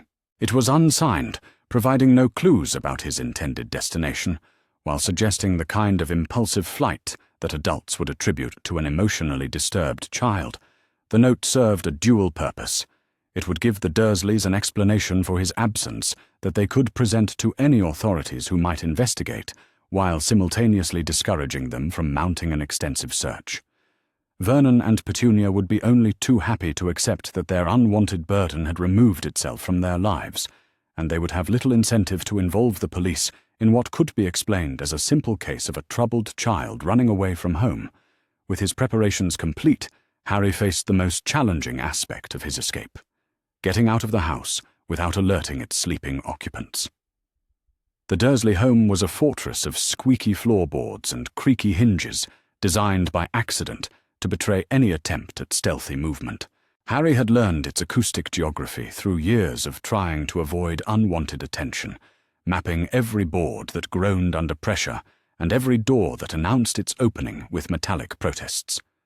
The journey from his cupboard to the front door would require navigating the hallway, past the staircase where Dudley slept directly overhead, and through the living room, where even the slightest disturbance might wake Vernon from his alcohol-induced slumber. Harry had planned his route with the precision of a military operation, identifying the exact path that would minimize his chances of detection. He began by slowly opening the cupboard door, applying pressure to the hinges in a way that prevented them from squeaking. The hallway beyond lay in darkness, illuminated only by the faint glow of a streetlight filtering through the frosted glass beside the front door. Harry paused in the doorway, listening intently to the sounds of the sleeping house, waiting for the rhythm of snores and breathing that would indicate the optimal moment for movement. When Vernon's snoring reached its peak volume, Harry stepped carefully into the hallway, placing each foot with deliberate precision on the sections of flooring that he knew would remain silent under his weight. The carpet runner that stretched down the center of the hall provided a slightly softer surface, but even here he moved with extreme caution, testing each step before committing his full weight to it. The living room presented the greatest challenge, as it contained the most direct path to the front door, but also posed the highest risk of discovery. Vernon often fell asleep in his reclining chair while watching late-night television, and any unexpected noise in this room would wake him immediately. Harry crept through the space like a ghost, avoiding the coffee table that had been repositioned earlier in the evening, and navigating around Dudley's scattered toys with the skill of someone accustomed to moving through obstacle courses in the dark. The front door loomed before him like a gateway to another world. Harry had observed the Dursleys unlock and lock this door hundreds of times, noting the sequence of movements required to operate the various security measures Vernon had installed over the years. There was a deadbolt that required a key from the inside, a chain lock that could be operated quietly, and a standard doorknob lock that would click audibly when turned. Harry's heart hammered against his ribs as he approached the door. This was the moment of no return, the instant when his carefully planned escape would either succeed or fail catastrophically. He reached for the deadbolt first, having observed that Petunia typically left the key in the lock during overnight hours as a safety precaution in case of emergency. The key turned smoothly in the lock, the well-oiled mechanism responding without protest. The chain lock presented a greater challenge, as removing it required lifting the chain clear of its slot while preventing the metal links from rattling against the doorframe. Harry accomplished this with agonizing slowness, supporting the weight of the chain with one hand while using the other to guide it silently from its housing. The final obstacle was the doorknob itself, which Harry knew would produce an audible click when turned. He waited for another crescendo in Vernon's snoring pattern, then turned the knob quickly and pulled the door open just wide enough to slip through the gap. The hinges, recently oiled by Vernon's obsessive maintenance routine, moved without sound. Cool night air rushed across Harry's face as he stepped onto the front porch of No. 4 Privet Drive. For the first time in his 7 years of life, he stood outside the Dursley home as a free individual, unobserved and uncontrolled. The sensation was simultaneously exhilarating and terrifying, like stepping off a cliff and discovering the ability to fly. The suburban street stretched away in both directions, lined with identical houses whose residents slept peacefully behind darkened windows. Harry had studied this view from behind the glass of his cupboard window countless times, but experiencing it directly felt like entering a foreign country. The air carried scents he had never noticed before: the lingering perfume of evening flowers, the metallic tang of cooling automobile engines, and the mysterious mixture of fragrances that seemed to emanate from the very concept of freedom itself. Harry carefully closed the front door behind him, ensuring that it latched properly to avoid leaving obvious evidence of his departure. Then he walked down the front path with measured steps, resisting the urge to run that might attract attention from any insomniac neighbors who might be watching from their windows. At the end of Privet Drive, Harry paused to look back at the house that had been his prison for 7 years.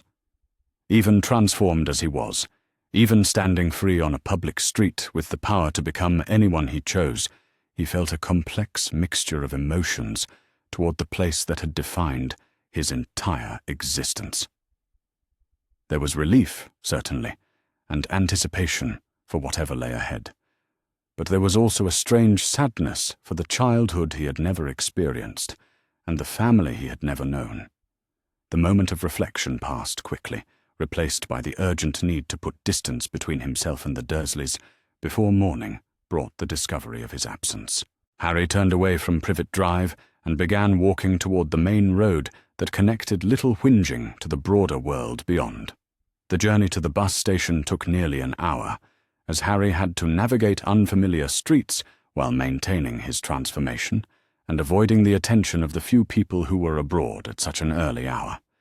He passed shift workers heading to early morning jobs, late-night revelers making their way home, and the occasional police patrol that made him duck into doorways until the danger passed.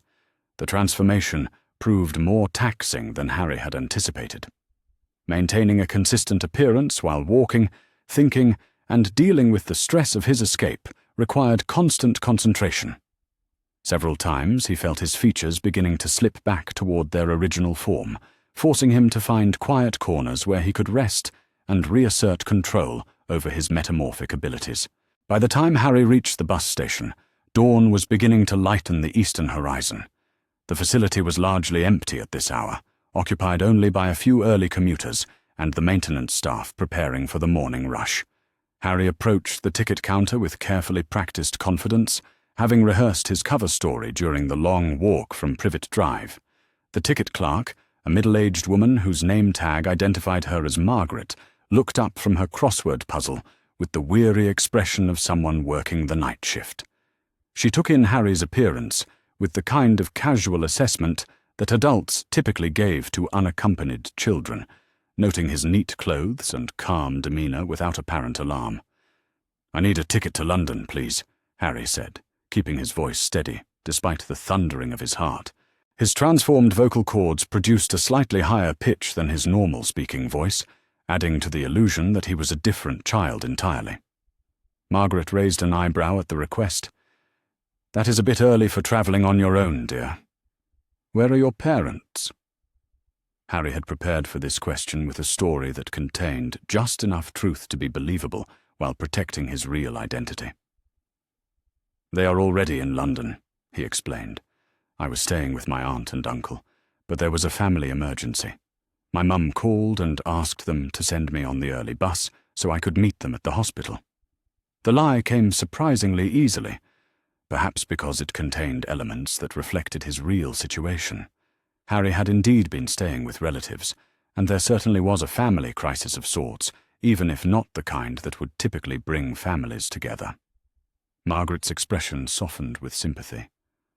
"Oh dear, I hope everything is all right. Do you have money for the ticket?" Harry produced his meagre collection of coins, counting out the exact fare for a child's ticket to London. The sum represented most of his worldly wealth, but the investment in his freedom seemed infinitely worthwhile. As Margaret processed the ticket, she continued her gentle interrogation. "What is your name, love? And how old are you?" "Thomas," Harry replied without hesitation, having practiced this identity extensively during his planning. "Thomas Black. I am 8 years old." The age inflation was a calculated risk. Harry looked young for his 7 years, and claiming to be 8 gave him slightly more credibility as someone capable of travelling independently. The surname Black had occurred to him spontaneously, perhaps drawn from some half-remembered story or fragment of overheard conversation. It felt right in a way he could not explain, as if the name carried some significance beyond his conscious understanding. Margaret handed him the ticket, along with a small map of central London. "Your bus leaves in 20 minutes from platform 3. When you get to London, make sure you go straight to the hospital. Do not wander around on your own, all right?" Harry nodded solemnly, projecting the kind of responsible maturity that adults like to see in children. "Thank you very much. I will be careful." As he walked toward platform 3, Harry marveled at how easily the deception had succeeded. His transformation was not merely physical, it had somehow altered his entire presence, making him seem like a completely different person. The ticket clerk had shown no signs of suspicion, treating him exactly as she would any other child travelling to meet family in London. The bus arrived precisely on schedule, a large vehicle with tinted windows and comfortable seating designed for long-distance travel. Harry climbed aboard and found a seat near the back, positioning himself where he could observe the other passengers while remaining relatively inconspicuous. As the bus pulled away from Little Whinging, Harry watched the familiar landscape of his childhood disappear through the window. Every mile that passed between him and Privet Drive felt like a weight being lifted from his shoulders. For the first time in his life, he was truly free, answerable to no one, bound by no one else's expectations or cruelties.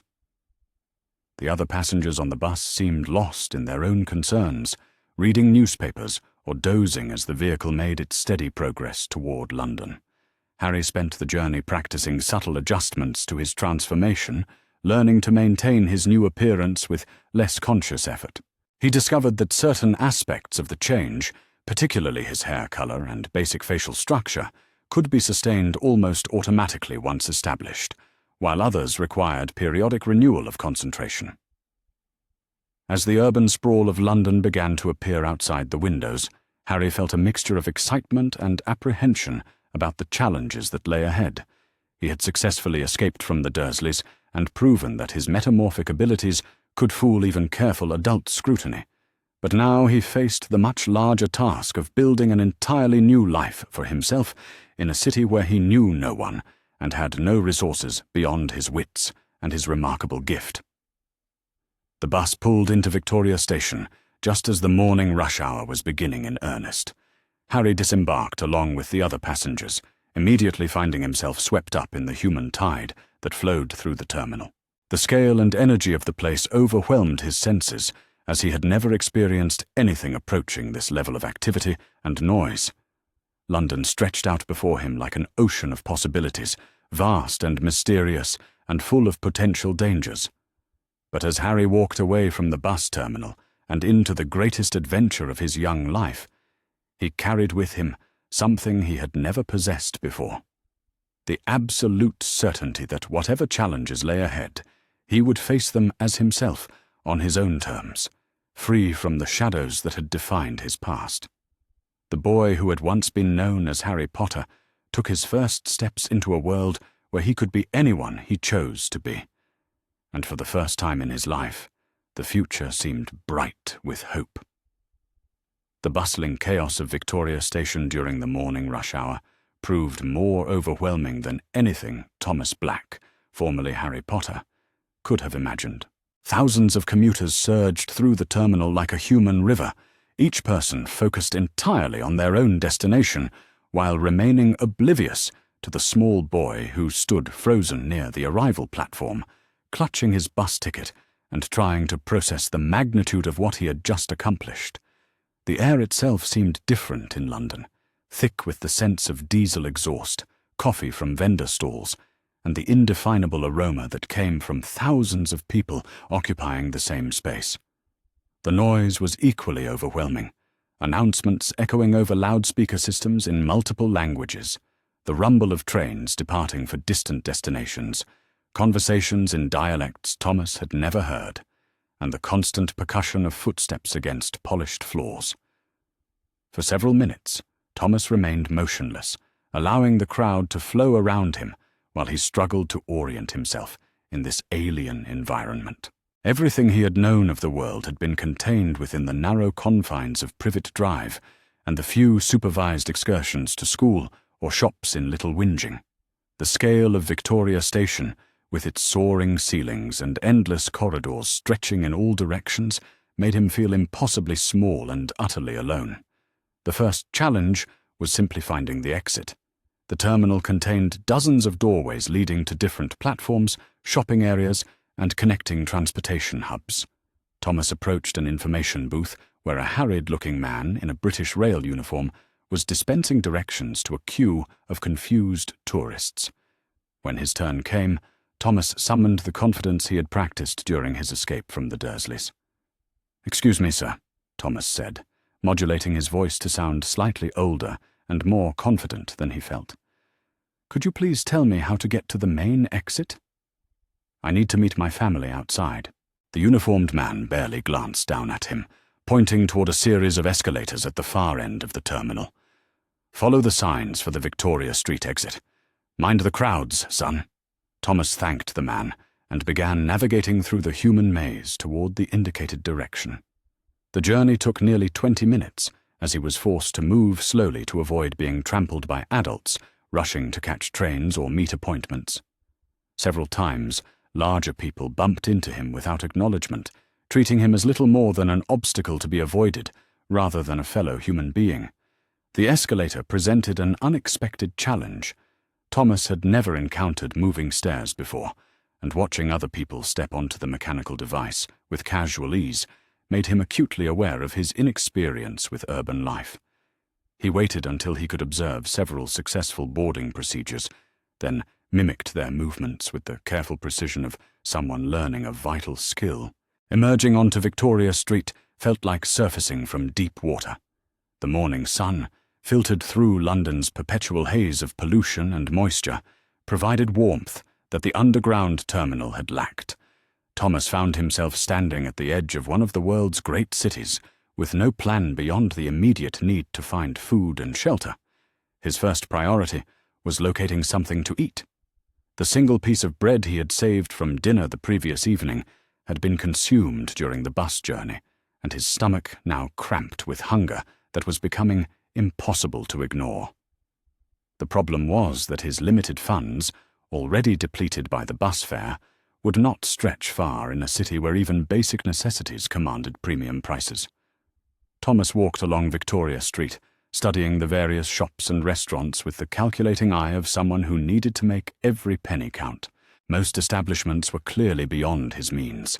Elegant cafes, serving breakfast to business professionals, department stores offering goods that cost more than his entire fortune, tourist attractions designed for visitors with substantial, disposable income.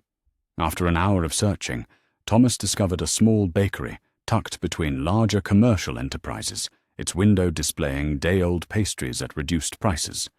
The elderly woman behind the counter looked at him with the kind of suspicious assessment that shopkeepers reserved for children who appeared to be unsupervised.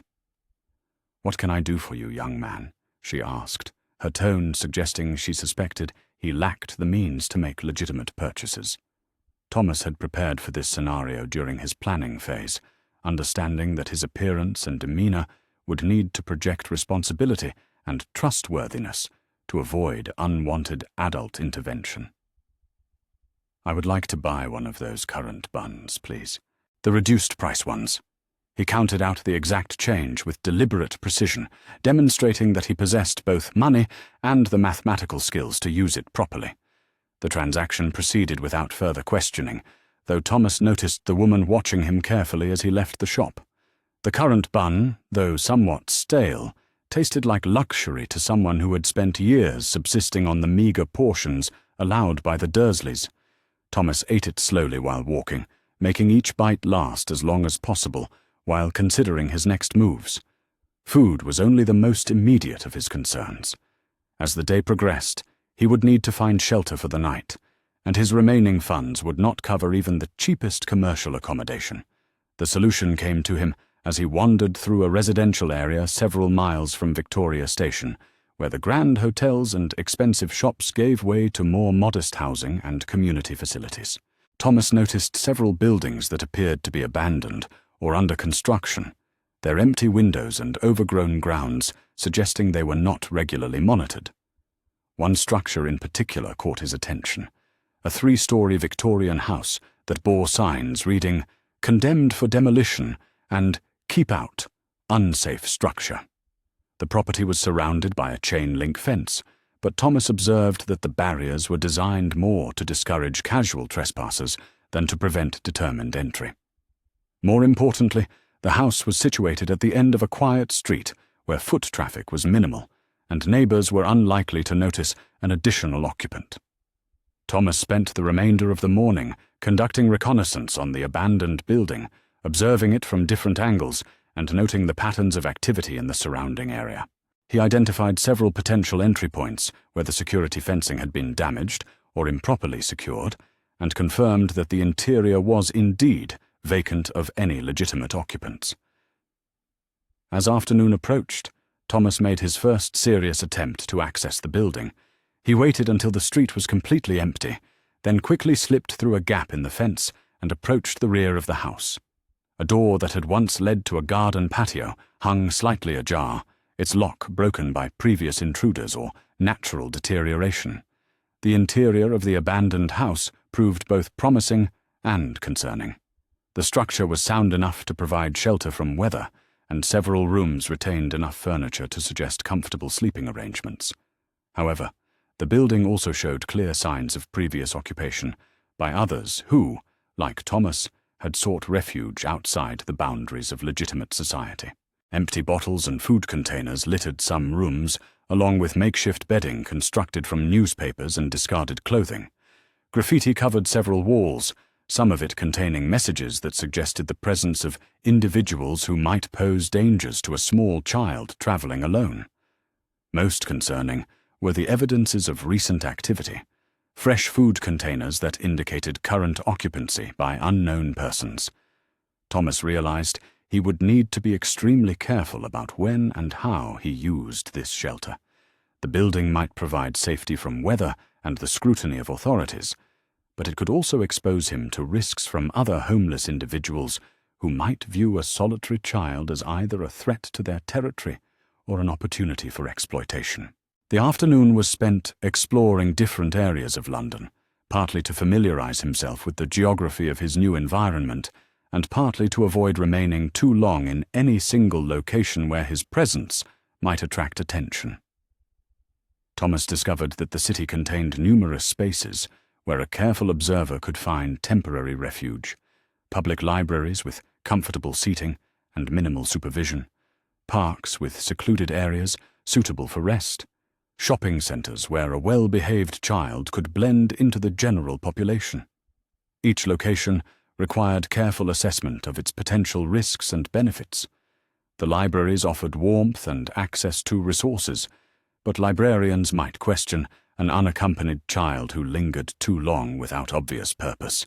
Parks provided privacy and freedom of movement, but also exposed him to weather and the possibility of encounters with individuals whose intentions might be questionable. Shopping centres allowed him to observe normal family life and practice his social skills, but security personnel were trained to notice people who seemed out of place. As evening approached, Thomas faced his first real test of survival skills.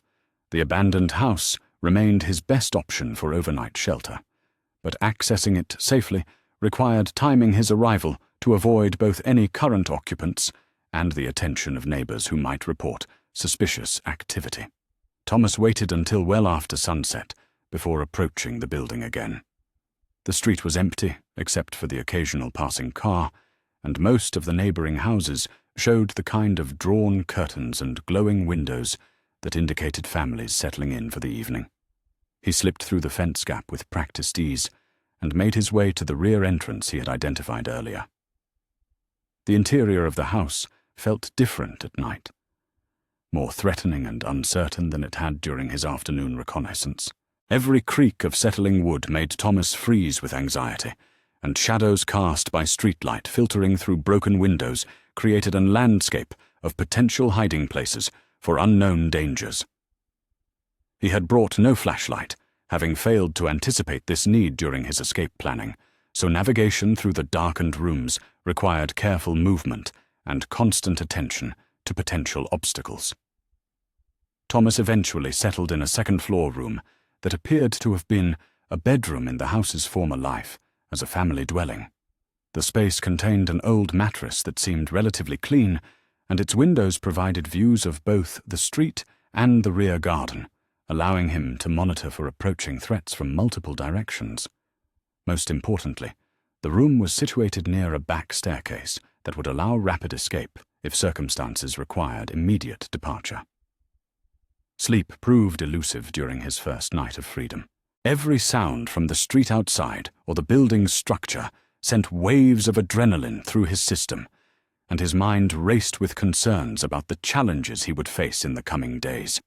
The transformation that had enabled his escape required constant mental energy to maintain, and Thomas was beginning to understand that this magical ability, remarkable as it was, would not solve all the practical problems associated with independent survival. The most pressing immediate concern was financial. His remaining money might buy 1 or 2 more meals, but after that he would need to find some means of generating income or accessing food through other methods. The options available to a 7-year-old child, even one who could alter his appearance, were extremely limited and potentially dangerous. Thomas had observed other homeless individuals during his afternoon explorations, noting their strategies for obtaining necessities. Some resorted to begging, positioning themselves near busy commercial areas with signs explaining their circumstances and appealing for charity. Others appeared to survive through small-scale theft, taking advantage of momentary inattention from shoppers or tourists to acquire needed items. Neither approach appealed to Thomas, partly because both involved significant risks of detection and legal consequences, and partly because his upbringing had instilled strong moral objections to taking things that belonged to other people. Even after years of abuse from the Dursleys, he retained a fundamental belief that survival should not come at the expense of harming others. The solution, Thomas realized, lay in leveraging his unique advantages in legitimate ways. His metamorphic abilities allowed him to appear older than his actual age, potentially opening access to opportunities that would normally be restricted to teenagers or young adults. More importantly, his academic skills, sharpened by years of trying to excel at school as his only source of positive attention, might prove valuable in unexpected ways. During his second day of freedom, Thomas began implementing a strategy he had conceived during his sleepless night in the abandoned house. He transformed his appearance to that of a 12-year-old boy, adding several inches of height and maturing his facial features to suggest early adolescence. The change required significant concentration and left him feeling drained, but the result was convincing enough to expand his options considerably. With his altered appearance established, Thomas approached several small businesses in areas where casual labor might be available. His story, carefully rehearsed, explained that he was a student seeking part-time work to supplement his family's income during school holidays. The narrative contained enough truth to be believable while obscuring the more complex realities of his situation. The first several attempts proved unsuccessful, as business owners either had no need for additional help or were reluctant to hire someone so young without parental permission. However, Thomas eventually found success at a small newsagent's shop, whose elderly proprietor was struggling to manage the morning rush of commuters purchasing papers and cigarettes. Mr. Patel, a soft-spoken man who had immigrated from India decades earlier, agreed to hire Thomas for a few hours each morning to help organize inventory and assist customers. The work was simple, but physically demanding, requiring him to lift bundles of newspapers and maintain accurate counts of various merchandise. More importantly, it provided legitimate income and an opportunity to observe normal social interactions between adults and young people. Working at the newsagent's shop taught Thomas valuable lessons about surviving in the adult world. He learned to project confidence and competence even when uncertain about procedures, to anticipate customer needs before they were explicitly stated, and to handle money with the kind of careful precision that built trust with employers. Mr. Patel proved to be a patient teacher, offering gentle corrections when Thomas made mistakes and gradually increasing his responsibilities as his skills improved. The steady income, modest though it was, allowed Thomas to establish a more sustainable routine. He could afford regular meals from inexpensive establishments, and his improved financial position enabled him to purchase a few necessities that made his life in the abandoned house more comfortable. A small flashlight for navigating in darkness, additional clothing to supplement his limited wardrobe, and a notebook for tracking his expenses and planning future improvements to his situation. However, the physical and emotional demands of maintaining his false identity were beginning to take their toll. The transformation that allowed him to appear older required constant concentration, and the effort of sustaining it while working and interacting with other people left Thomas exhausted by the end of each day. He began to experience moments when his control slipped, causing subtle shifts in his appearance that required immediate correction to avoid detection. More troubling were the emotional fluctuations that seemed connected to his metamorphic abilities. Thomas discovered that strong feelings of fear, anger, or sadness could trigger involuntary changes to his appearance, causing his carefully constructed identity to become unstable at precisely the moments when maintaining it was most crucial.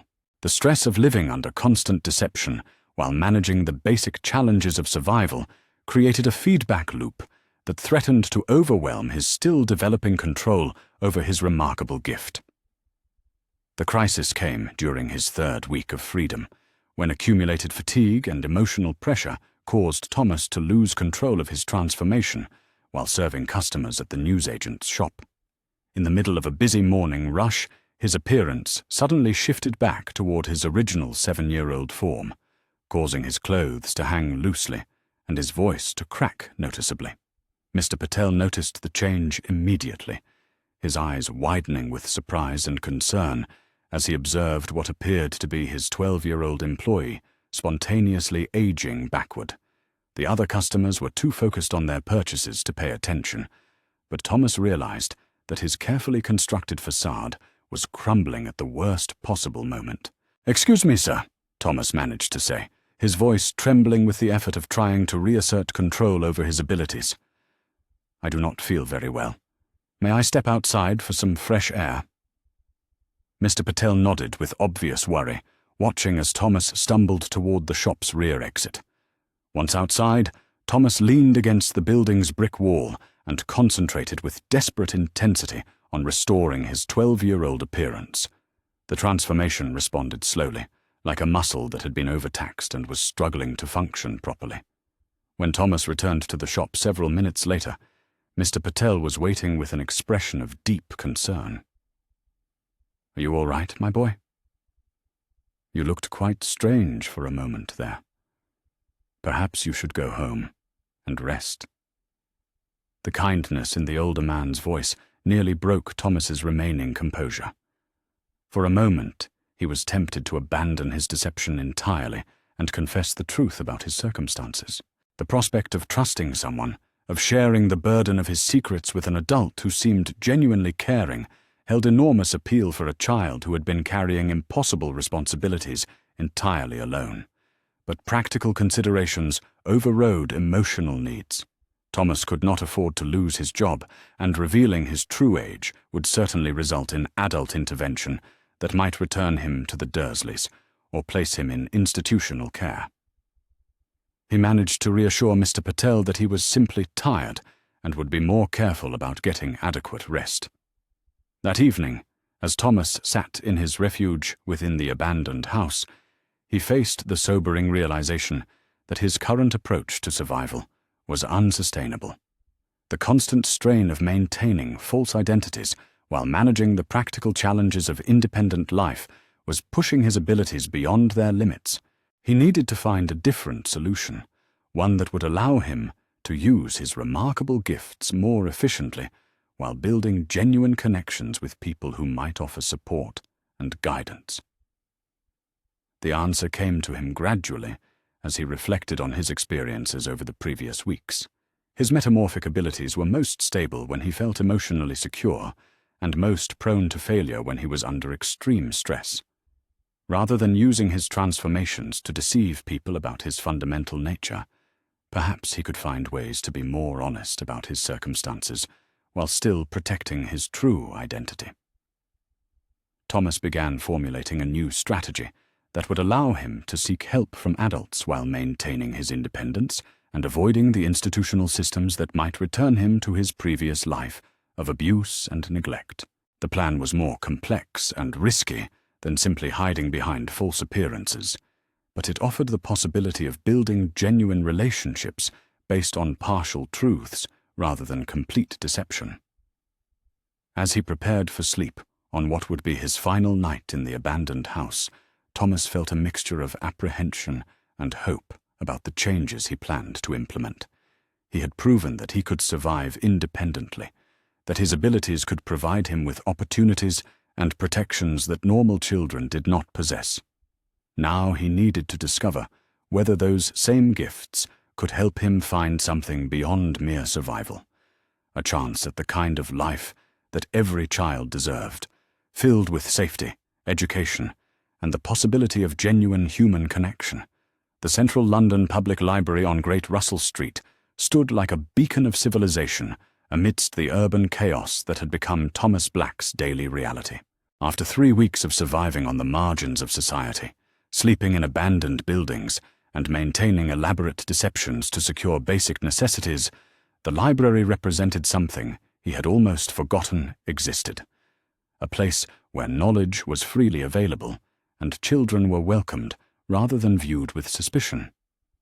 Thomas had discovered the library during his exploration of different neighborhoods, initially attracted by its impressive Georgian facade and the steady stream of people entering and leaving throughout the day. What drew him inside, however, was the observation that many visitors appeared to be students or researchers, people who spent hours reading and studying without anyone questioning their presence or demanding explanations for their activities. The interior of the library proved even more remarkable than its exterior had suggested. Soaring ceilings, supported by classical columns, created a sense of grandeur that reminded Thomas of the few times he had glimpsed the inside of important buildings on school trips.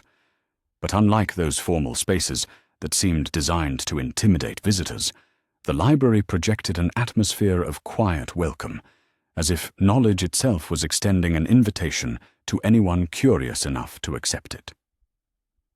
Thomas spent his first visit simply wandering through the various sections, marveling at the seemingly endless rows of books and the diverse collection of people who had come to consult them.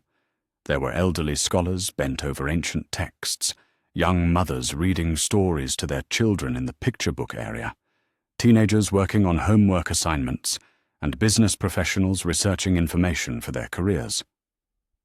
What struck Thomas most profoundly was the way library patrons interacted with each other and with the staff.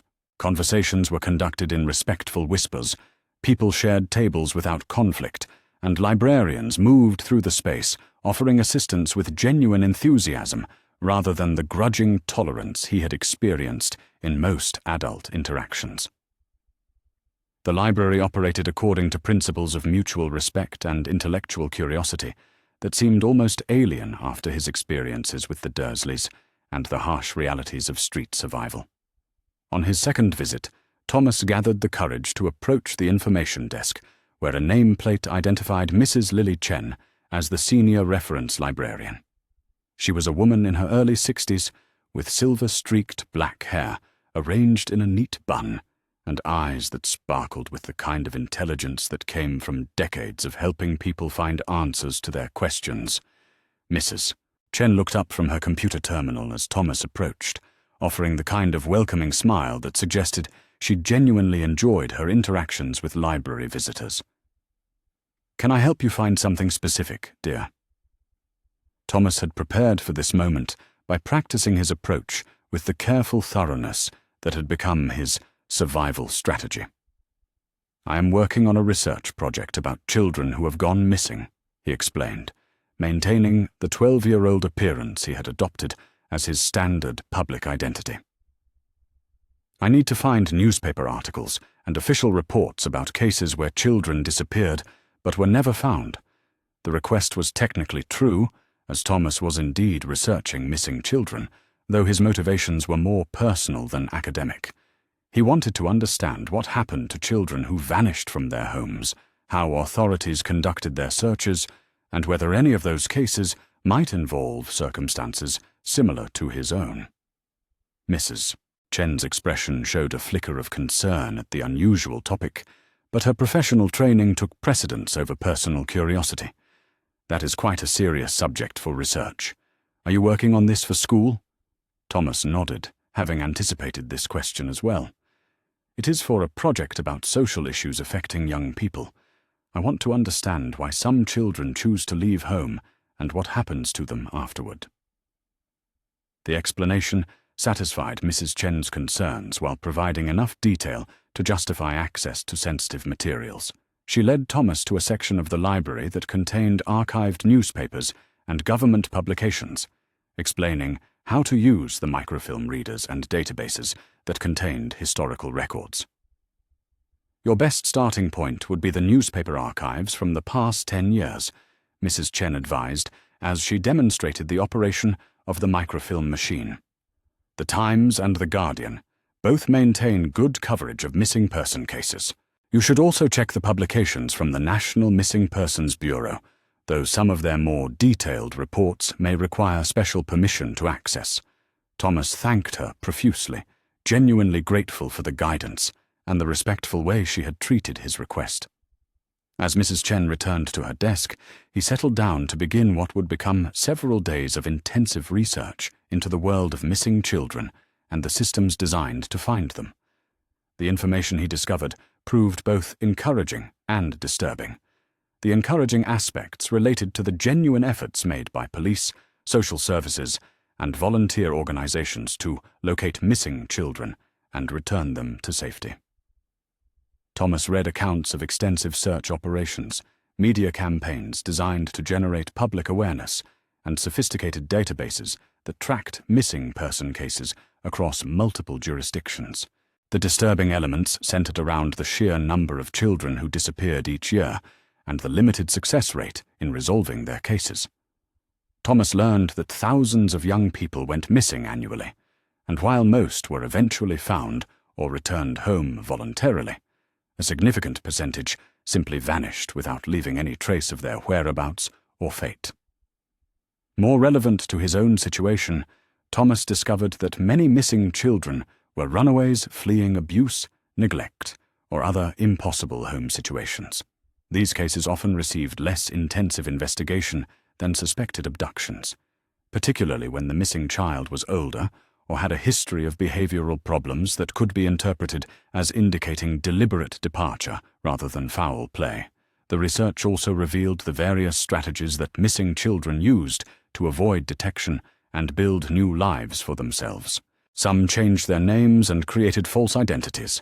Others sought refuge with sympathetic adults who were willing to provide unofficial sanctuary, and a few managed to survive independently by developing skills that allowed them to navigate adult systems despite their age. Thomas was particularly interested in cases where missing children had been discovered months or years after their disappearance, living under assumed names and having successfully integrated into new communities. These stories suggested that his own strategy of transformation and deception was not unique, though none of the documented cases involved abilities comparable to his metamorphic gifts. During his fourth day of research, Thomas became aware that Mrs. Chen was paying increased attention to his activities. She made frequent passes by his table, offered unrequested assistance with the microfilm equipment, and engaged him in conversations that seemed designed to elicit information about his background and circumstances. Initially, Thomas interpreted this attention as suspicion and prepared to abandon his research and find alternative sources of information. However, careful observation of Mrs. Chen's behavior suggested that her interest stemmed from concern rather than distrust. Her questions were gentle and supportive, and she seemed genuinely worried about a 12-year-old boy who was spending entire days researching such disturbing subject matter. The breakthrough in their relationship occurred on a rainy Thursday afternoon when Thomas had been working at the library for nearly 6 hours straight. Mrs.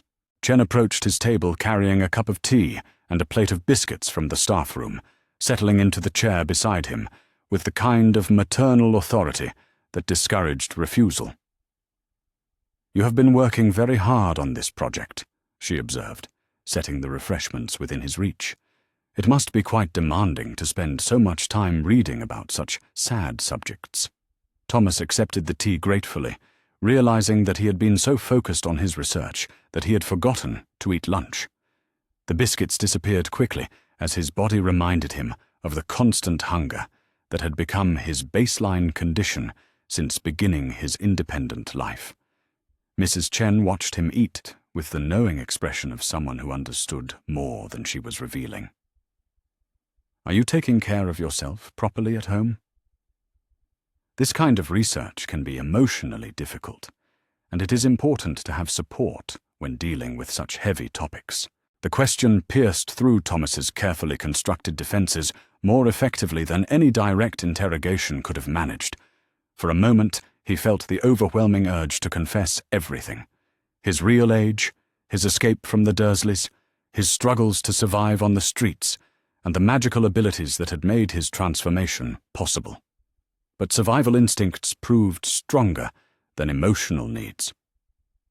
Thomas forced himself to maintain his composed demeanor while providing a response that contained elements of truth without revealing dangerous details. "My family situation is complicated," he admitted. "I am living with relatives temporarily, while my parents sort out some problems. They are not very involved in my schoolwork, so I spend a lot of time here doing research on my own." Mrs. Chen nodded with obvious understanding, and Thomas realized that his vague explanation resonated with experiences she had encountered in her years of working with young people from troubled backgrounds. The library clearly served as a refuge for many children who needed safe spaces away from difficult home situations. "Well," she said gently, "you should know that libraries are here to help people find what they need, whether that is information, assistance, or simply a quiet place to think. If you ever need to talk to someone about anything at all, please remember that librarians are trained to help with more than just finding books." The offer was extended with such genuine warmth that Thomas felt tears threatening to undermine his careful composure. He managed to thank Mrs. Chen appropriately while maintaining his emotional control, but her kindness had opened cracks in the walls he had built around his feelings. Over the following days, Thomas found himself engaging in increasingly personal conversations with Mrs. Chen during his library visits. She never pressed him for information he seemed reluctant to provide, but she created opportunities for him to share whatever he felt comfortable revealing about his circumstances. Through these gradual exchanges, Thomas learned that Mrs. Chen had immigrated to Britain from Hong Kong as a young woman, bringing with her a deep appreciation for the power of education to transform lives. She had worked in the library system for over 30 years, during which time she had helped thousands of people access information and resources that improved their situations. More importantly for Thomas's immediate needs, Mrs. Chen had extensive experience working with young people who were facing various forms of family crisis. She understood the complex dynamics that could make home environments unsafe or unsustainable, and she possessed practical knowledge about resources available to children who needed help navigating adult systems. Thomas gradually revealed selected aspects of his situation, carefully editing his story to remove elements that might prompt unwanted interventions, while preserving enough truth to justify his need for assistance. He explained that he was staying with relatives who did not provide adequate support, that his educational opportunities were limited by his family's dysfunction, and that he was trying to research options for improving his circumstances through his own efforts. Mrs. Chen listened to these revelations with the skilled empathy of someone who had heard similar stories many times before. She never expressed shock or judgment about his living situation, instead focusing on practical ways she might be able to help him access resources and opportunities that could improve his future prospects. The first concrete assistance Mrs. Chen offered came in the form of educational support. She recognized that Thomas's intellectual abilities far exceeded what would be expected from most 12-year-olds, and she began providing him with advanced materials that challenged his capabilities while helping him develop skills that might prove useful in his independent life. Under her guidance, Thomas learned to use the library's computer systems to access online educational resources, databases containing career and educational information, and websites that provided practical advice about legal rights and social services. These skills proved invaluable for someone trying to navigate complex adult systems without conventional family support. Mrs. Chen also introduced Thomas to other library staff members who specialized in different areas of assistance. Ms. Rodriguez in the career counseling section provided information about educational pathways and job training programs. Mr. Thompson in the legal reference department explained basic principles of civil rights and the protections available to young people in difficult family situations. Most importantly, Mrs. Chen began subtly introducing Thomas to other library patrons who might serve as positive adult influences in his life. She arranged casual encounters with teachers, social workers, and other professionals who worked with young people, creating opportunities for Thomas to observe healthy adult-child interactions while building a network of potential supporters. The relationship deepened significantly during Thomas's third week of regular library visits, when an incident occurred that forced him to reveal more about his true capabilities than he had intended. He had been working late in the evening, taking advantage of the library's extended hours to avoid returning to his uncomfortable refuge in the abandoned house, when exhaustion caused him to lose control over his transformation. Thomas had maintained his 12-year-old appearance for nearly 8 hours straight, and the mental strain of sustaining the metamorphosis while concentrating on research had pushed his abilities beyond their limits. Without warning, his features began shifting back toward their natural 7-year-old configuration, causing his clothes to hang loosely and his voice to crack noticeably. Mrs. Chen was organizing nearby shelves when she noticed the change, her sharp eyes immediately detecting that something unusual was happening. She approached Thomas's table with the kind of calm authority that suggested she was prepared to handle whatever crisis might be developing. "Thomas," she said quietly, sitting down beside him with practiced composure, "are you feeling all right? You look quite different suddenly." Thomas struggled to reassert control over his transformation while formulating an explanation that might account for his altered appearance without revealing the magical nature of his abilities. The effort proved overwhelming, and for the first time since his escape from the Dursleys, he found himself completely unable to maintain his deception. Mrs. Chen watched with fascinating intensity as Thomas's features continued to shift, his apparent age decreasing visibly as his natural appearance reasserted itself. When the transformation was complete, she found herself looking at a child who appeared to be no more than 7 years old, sitting in clothes that were now several sizes too large for his small frame. The silence stretched between them for several long moments as Mrs. Chen processed what she had witnessed. Thomas waited for the questions he knew must come, the demands for explanations that he could not provide without revealing secrets that might destroy his carefully constructed independence. Instead, Mrs. Chen reached across the table and gently took his hand in hers, her expression radiating the kind of unconditional acceptance that Thomas had never experienced from any adult in his life. "Thomas," she said softly, "whatever is happening here, whatever difficulties you are facing, please know that you are safe in this library. We will find a way to help you, whatever that help needs to look like." The kindness in her voice finally broke through Thomas's remaining emotional defenses.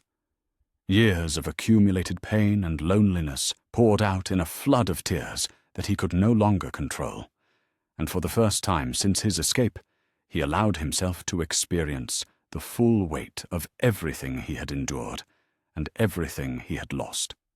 Mrs. Chen moved around the table to sit beside him, offering the kind of comfort that came naturally to someone who had spent decades caring for young people in crisis. She did not demand explanations or press him for details about his circumstances. Instead, she simply held him while he cried, providing the maternal presence he had never known and the safety he had never experienced. When Thomas's tears finally subsided, Mrs. Chen spoke with the gentle authority of someone who understood both the magnitude of his problems and the possibility of solutions. "I do not know what has brought you to this point," she said, her voice carrying absolute certainty despite the unusual circumstances. "But I know that you are an extraordinary child who deserves much better than whatever situation you have been enduring. We are going to work together to find a way forward that keeps you safe while giving you the opportunities you need to build a proper life." Thomas looked up at her through his tears, seeing in her face the first genuine offer of help he had received since beginning his struggle for independence. For the first time in weeks, he allowed himself to believe that he might not have to face the challenges ahead entirely alone. The conversation that followed stretched late into the evening, as Mrs. Chen carefully drew out selected details about Thomas's situation while respecting his obvious need to maintain certain secrets.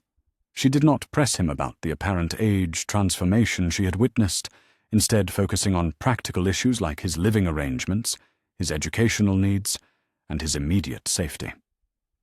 Thomas found himself able to share more honest information than he had revealed to anyone since his escape. He explained that he had left an abusive home situation, that he had been surviving independently for several weeks, and that he was desperately seeking alternatives to the institutional systems that might force him to return to his previous circumstances. Mrs. Chen listened to these revelations with the kind of professional composure that suggested she had dealt with similar situations before, though Thomas suspected that none of her previous experiences had involved anything quite like his unique abilities. Her questions were carefully designed to gather information she needed to help him while avoiding topics that might cause him to retreat back into defensive secrecy. As the library prepared to close for the evening, Mrs. Chen made a proposal that would change the trajectory of Thomas's life in ways he could barely imagine. "I live alone in a flat not far from here," she explained. "It has a spare room that is currently being used for storage, but it could easily be converted into a proper bedroom. If you are willing to accept help from someone who cares about your well-being, you could stay with me while we work together to find a more permanent solution to your situation." The offer was extended without conditions or demands, presented simply as one human being reaching out to help another in need. Mrs. Chen made it clear that she expected nothing in return except his commitment to working toward a better future for himself. Thomas felt overwhelmed by the generosity of the proposal and the trust it represented. After weeks of viewing every adult as a potential threat to his freedom, he was being offered genuine sanctuary by someone who had witnessed his most vulnerable moment and responded with compassion rather than suspicion. But accepting Mrs. Chen's help would require a level of trust that Thomas was not certain he was ready to extend. Living in her home would mean revealing more about his unusual abilities, sharing details about his background that he had guarded carefully, and placing his future in the hands of someone he had known for only a few weeks. Mrs. Chen seemed to understand his hesitation without requiring explanation.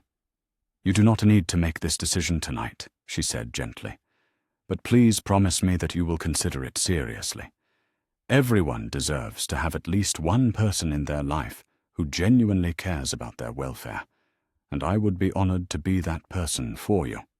As Thomas prepared to leave the library that evening, his mind raced with the implications of Mrs. Chen's offer. For the first time since his escape from the Dursleys, he faced a choice that could lead toward genuine safety and support, rather than simply another strategy for survival. The decision would require courage of a different kind than he had needed for his escape. The courage to trust another person with his secrets and his future, the courage to accept help without losing his hard-won independence, and the courage to believe that he deserved the kind of care and support that Mrs. Chen was offering. Walking through the darkened streets toward his temporary refuge in the abandoned house, Thomas carried with him the memory of Mrs. Chen's gentle acceptance and the extraordinary possibility that his life might contain something more than just survival. For the first time since awakening his metamorphic abilities, he began to imagine a future that included genuine human connection and the possibility of belonging somewhere that felt like home. The decision to accept Mrs. Chen's offer came to Thomas during the long, cold hours before dawn, as he lay in the abandoned house, listening to the scurrying of rats in the walls and feeling the autumn chill seep through broken windows. 3 weeks of independent survival had taught him many things about resilience and resourcefulness, but it had also made clear the limitations of living entirely outside society's support systems. The morning light filtering through grimy glass illuminated the stark reality of his situation with uncomfortable clarity. His clothes, already too large when acquired second-hand, had become even more ill-fitting as his poor nutrition took its toll on his already slight frame. The constant stress of maintaining false identities while securing basic necessities had left him exhausted in ways that sleep could not remedy. Most significantly, the isolation was beginning to affect his mental state in ways that threatened his ability to make sound decisions about his future.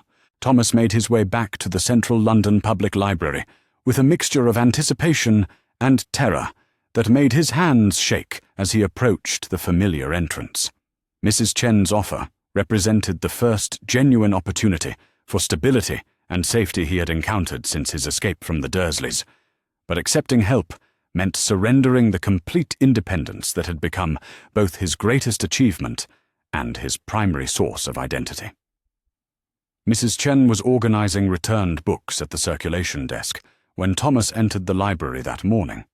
Her face brightened with obvious relief when she saw him, and Thomas realized that she had been genuinely worried about his welfare during the night he had spent considering her proposal. "Good morning, Thomas," she said warmly, setting aside her work to give him her full attention. "I hoped you would come back today.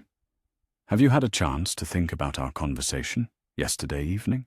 Thomas nodded, finding his voice somewhat hoarse from the emotional strain of the decision he was about to make. "I would like to accept your offer, Mrs. Chen. If the invitation is still open, I would be very grateful for a place to stay while we figure out what comes next."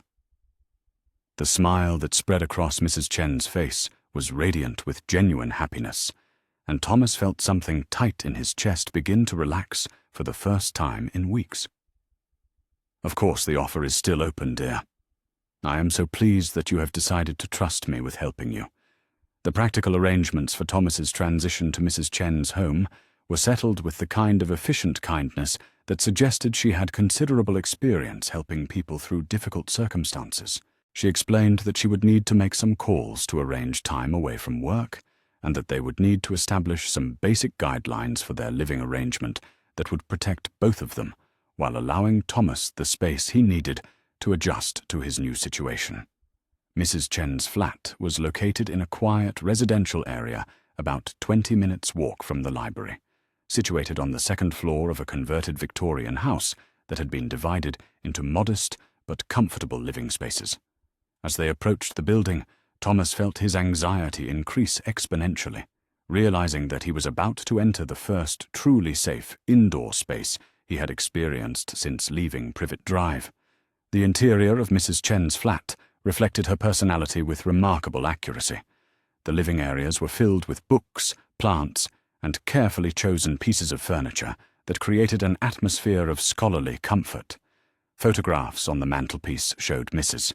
Chen at various stages of her life, often surrounded by young people who Thomas assumed were former library patrons she had helped over the years. "This will be your room," Mrs. Chen said, opening a door near the back of the flat. "I have moved most of the storage items to other areas, but please let me know if you need any changes to make the space more comfortable for you." Thomas stepped into what would be his first real bedroom since childhood, feeling overwhelmed by emotions he could not quite identify. The room was small but bright, with a proper bed covered in clean linens, a desk positioned near the window for studying, and a wardrobe for storing clothes. More importantly, it was a space that belonged to him alone, where he could lower his guard and simply exist without constant vigilance. The luxury of privacy proved almost overwhelming after weeks of sleeping in spaces where any moment might bring discovery by hostile strangers. Thomas found himself standing motionless in the center of the room for several minutes, trying to process the reality that he had found genuine sanctuary with someone who asked for nothing in return except his commitment to building a better life. Mrs. Chen tactfully withdrew to allow him time to settle in, explaining that she would begin making calls to various agencies that might be able to help regularize his situation. Her approach to his unusual circumstances demonstrated remarkable wisdom, as she focused on practical solutions rather than demanding explanations for aspects of his story that clearly contained elements she didn't fully understand. The first priority was addressing Thomas's educational needs, as his weeks of absence from any formal schooling had put him significantly behind his age-appropriate curriculum. Mrs.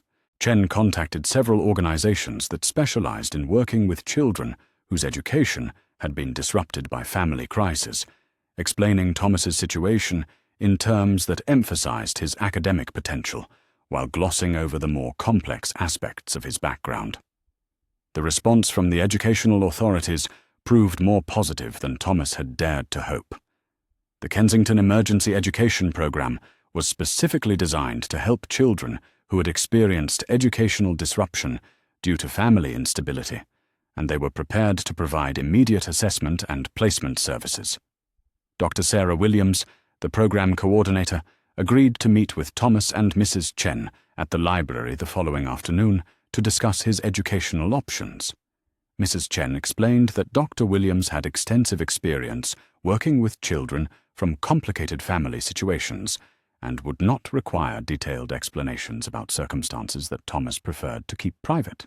The preparation for this meeting required Thomas to make several important decisions about his presentation and the extent to which he was willing to reveal his true abilities.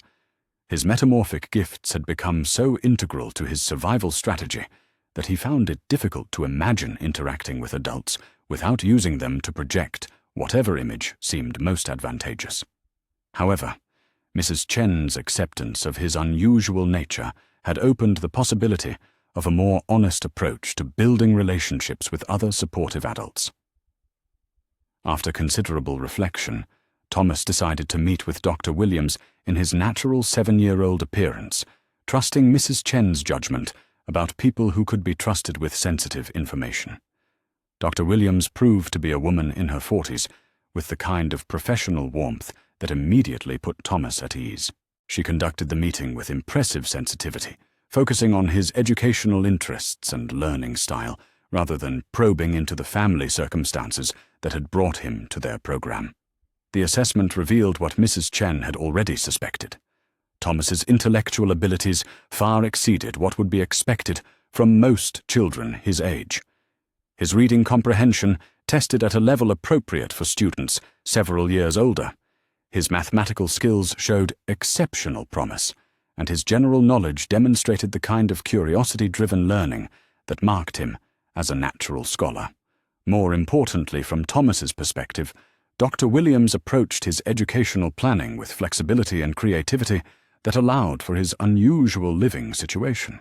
Rather than insisting on traditional classroom placement that might create complications with official documentation, she proposed a hybrid approach that combined structured learning with the kind of independent study that Thomas had already proven capable of managing.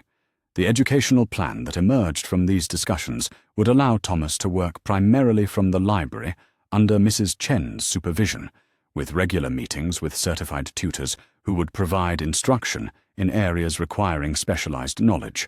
This arrangement satisfied the legal requirements for educational provision while avoiding bureaucratic processes that might trigger unwanted investigations into his background.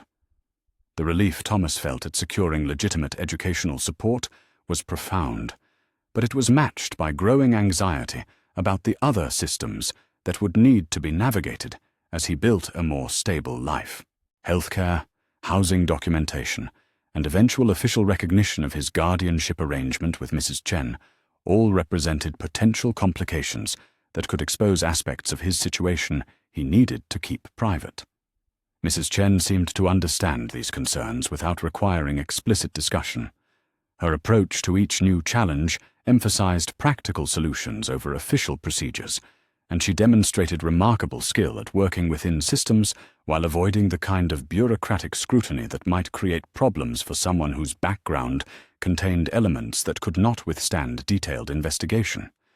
The medical assessment required for Thomas's educational enrollment proved particularly challenging, as it represented the first time he would need to undergo professional examination while maintaining his deception about his age and background. Dr. Patricia Morrison, the NHS pediatrician assigned to conduct the evaluation, was known for her work with vulnerable children and her sensitivity to situations involving family trauma. Thomas prepared for the medical appointment with careful attention to maintaining his natural appearance while projecting the kind of calm maturity that would discourage probing questions about his circumstances. Mrs. Chen accompanied him to the appointment, presenting herself as his temporary guardian, while emphasizing that his previous medical records were unavailable due to family complications.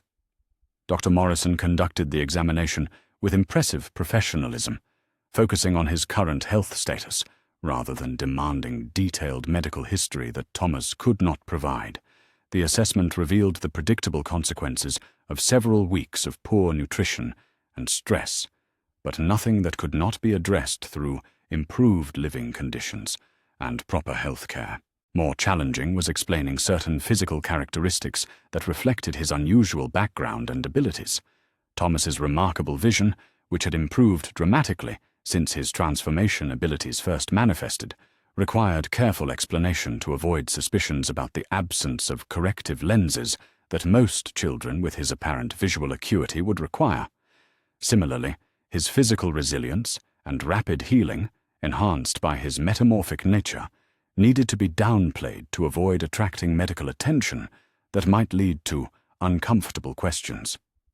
Thomas learned to present himself as a normal child, recovering from difficult circumstances, rather than someone whose fundamental nature differed significantly from typical human physiology. The successful completion of his medical evaluation marked a significant milestone in Thomas's transition from street survival to legitimate participation in society's support systems. Each hurdle overcome made the next challenges seem more manageable, and his confidence in his ability to navigate adult institutions grew correspondingly.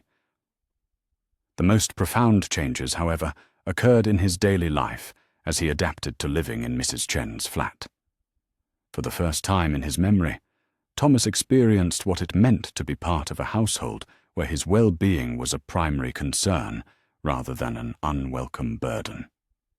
Mrs. Chen approached their domestic arrangements with the same thoughtful consideration she brought to her professional work. She established routines that provided structure without feeling restrictive, created opportunities for conversation and connection without pressuring him to share more than he felt comfortable revealing, and demonstrated the kind of consistent care that allowed Thomas to gradually lower the defensive barriers he had maintained for survival. The simple luxury of regular meals proved almost overwhelming in its psychological impact. Thomas had become so accustomed to constant hunger and food insecurity that the knowledge that breakfast, lunch, and dinner would be provided reliably each day created a sense of stability that affected every aspect of his emotional state. More significantly, Mrs. Chen's cooking introduced Thomas to cultural traditions and family practices that he had never experienced. She prepared meals that reflected her Chinese heritage while accommodating his British palate, creating fusion dishes that became symbolic of their own unique family arrangement. The shared preparation of meals became an opportunity for gentle conversation and gradual relationship building. Thomas learned about Mrs. Chen's immigration experience, her career in library science, and her philosophical commitment to helping young people achieve their potential. In return, he felt comfortable sharing selected aspects of his interests, his academic goals, and his growing appreciation for the stability she had provided. The evening routine they developed around homework and reading created a domestic rhythm that Thomas had never experienced, but immediately recognized as representing the kind of family life he had always imagined other children enjoyed. Mrs. Chen would work on her own projects while remaining available to provide assistance or simply companionship as Thomas completed his educational assignments. These quiet hours of parallel activity, punctuated by occasional conversation or shared observations about their reading material, provided Thomas with his first experience of comfortable domestic intimacy. The knowledge that he was valued and cared for, without needing to perform or achieve anything specific, created a foundation of security that he had never possessed. The arrangement also allowed Thomas to begin developing social skills that his isolated upbringing had never permitted. Mrs. Chen's friends and colleagues occasionally visited the flat, and these interactions provided opportunities for Thomas to observe normal adult relationships while gradually building his own capacity for social connection. Dr. Elizabeth Hartwell, a retired teacher who lived in the same building, became a regular presence in their lives after Mrs. Chen introduced them during a chance meeting in the lobby. Dr. Hartwell possessed the kind of grandmotherly warmth that immediately appealed to Thomas's long-suppressed need for unconditional affection, and she began including him in conversations and activities with the naturalness of someone who genuinely enjoyed the company of young people. Through Dr. Hartwell, Thomas met Marcus, her 10-year-old grandson, who visited every weekend. Marcus represented Thomas's first opportunity to develop a friendship with someone close to his own age, and their relationship became a crucial testing ground for his social development. Marcus was an outgoing child with interests in science and adventure stories that aligned well with Thomas's own intellectual curiosity. More importantly, Marcus accepted Thomas at face value, treating him as a slightly younger friend rather than someone whose background required explanation or justification. The friendship that developed between them provided Thomas with invaluable experience in normal childhood interactions. Through playing games, discussing books, and sharing the kind of casual conversation that came naturally to children, Thomas learned social skills that his unusual upbringing had never permitted him to develop. Marcus also served as a bridge to broader social connections, as he occasionally brought other friends to visit his grandmother. These interactions allowed Thomas to practice navigating group dynamics and to develop confidence in his ability to form relationships based on shared interests rather than elaborate deceptions about his identity. The stability of his living situation with Mrs. Chen also allowed Thomas to begin addressing the long-term implications of his metamorphic abilities.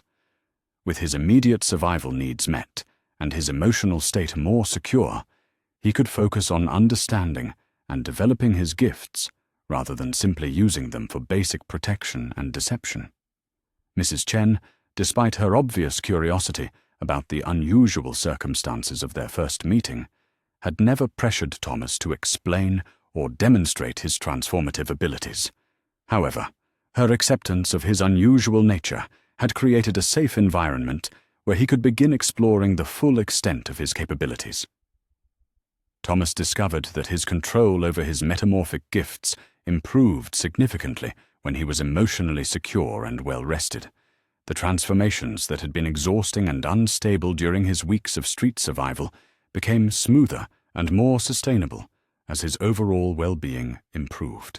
More importantly, he began to understand that his abilities were connected to his emotional and psychological state in ways that went beyond simple stress management.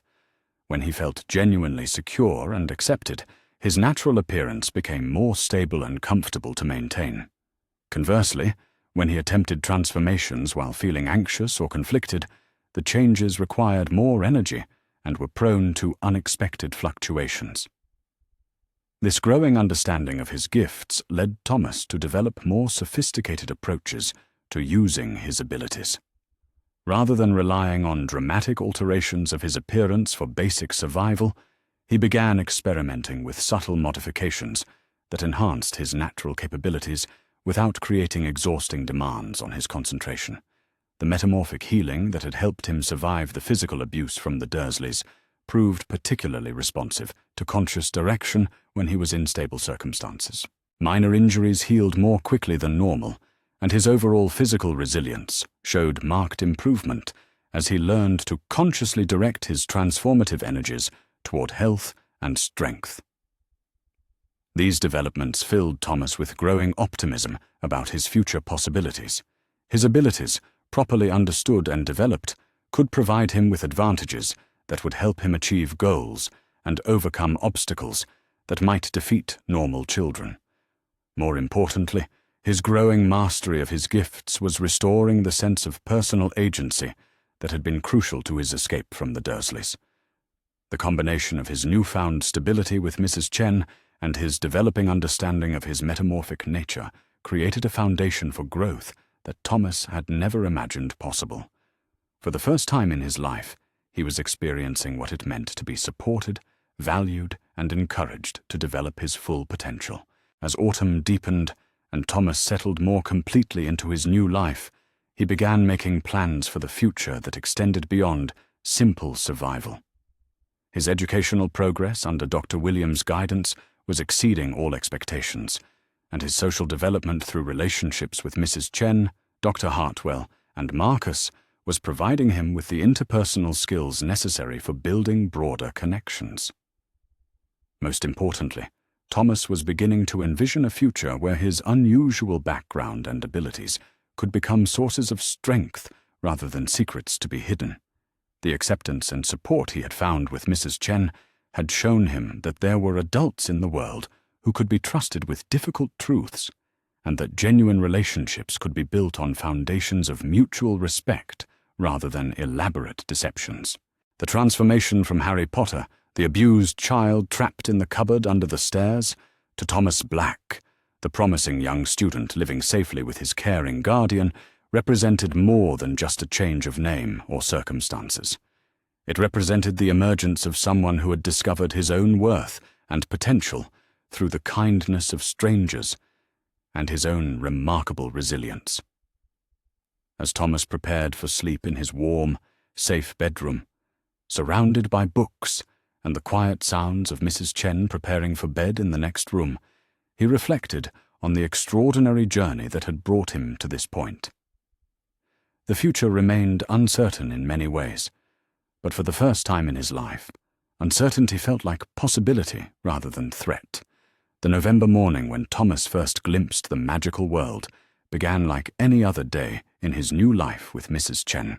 He woke in his comfortable bedroom, dressed in the properly fitting clothes she had helped him select, and joined her for breakfast, while discussing the educational field trip that Dr. Williams had arranged for her students to visit various cultural institutions around London. The itinerary included stops at the British Museum, the National Gallery, and several historical sites that would provide context for their studies in British history and culture. For Thomas, these excursions represented much more than academic exercises. They were opportunities to explore the broader world that had been completely inaccessible during his years with the Dursleys and his weeks of street survival. Mrs. Chen had packed a lunch and provided Thomas with a small amount of spending money for the museum gift shops, treating the expedition with the kind of parental care that still felt miraculous to someone who had never experienced such consideration. She reminded him to stay with his group, to take notes about anything that particularly interested him, and to call her immediately if any problems arose. The educational group consisted of 8 children whose circumstances had disrupted their traditional schooling, along with Dr. Williams and 2 volunteer chaperones who had experience working with young people from complicated backgrounds. Thomas had grown comfortable with these fellow students over the previous weeks, appreciating their acceptance of his quiet nature and their lack of curiosity about the details of his family situation. The British Museum proved even more impressive than Thomas had anticipated from his previous research at the library. The vast halls filled with artifacts from every civilization in human history created an overwhelming sense of connection to the broader scope of human achievement and discovery. Thomas found himself particularly drawn to the Egyptian collection, where ancient papyrus scrolls and hieroglyphic inscriptions suggested knowledge systems that transcended ordinary understanding. As the group moved through the museum's various galleries, Thomas noticed details that seemed to escape the attention of his companions and even the adult guides. Certain artifacts appeared to shimmer with an energy that was visible only from specific angles, and some of the ancient symbols seemed to shift slightly when he was not looking directly at them. Initially, Thomas attributed these observations to fatigue or the overwhelming sensory experience of encountering so much historical material in a single visit. However, as the morning progressed, he became increasingly certain that he was perceiving something that others couldn't see, something that suggested layers of reality beyond what was obvious to casual observation.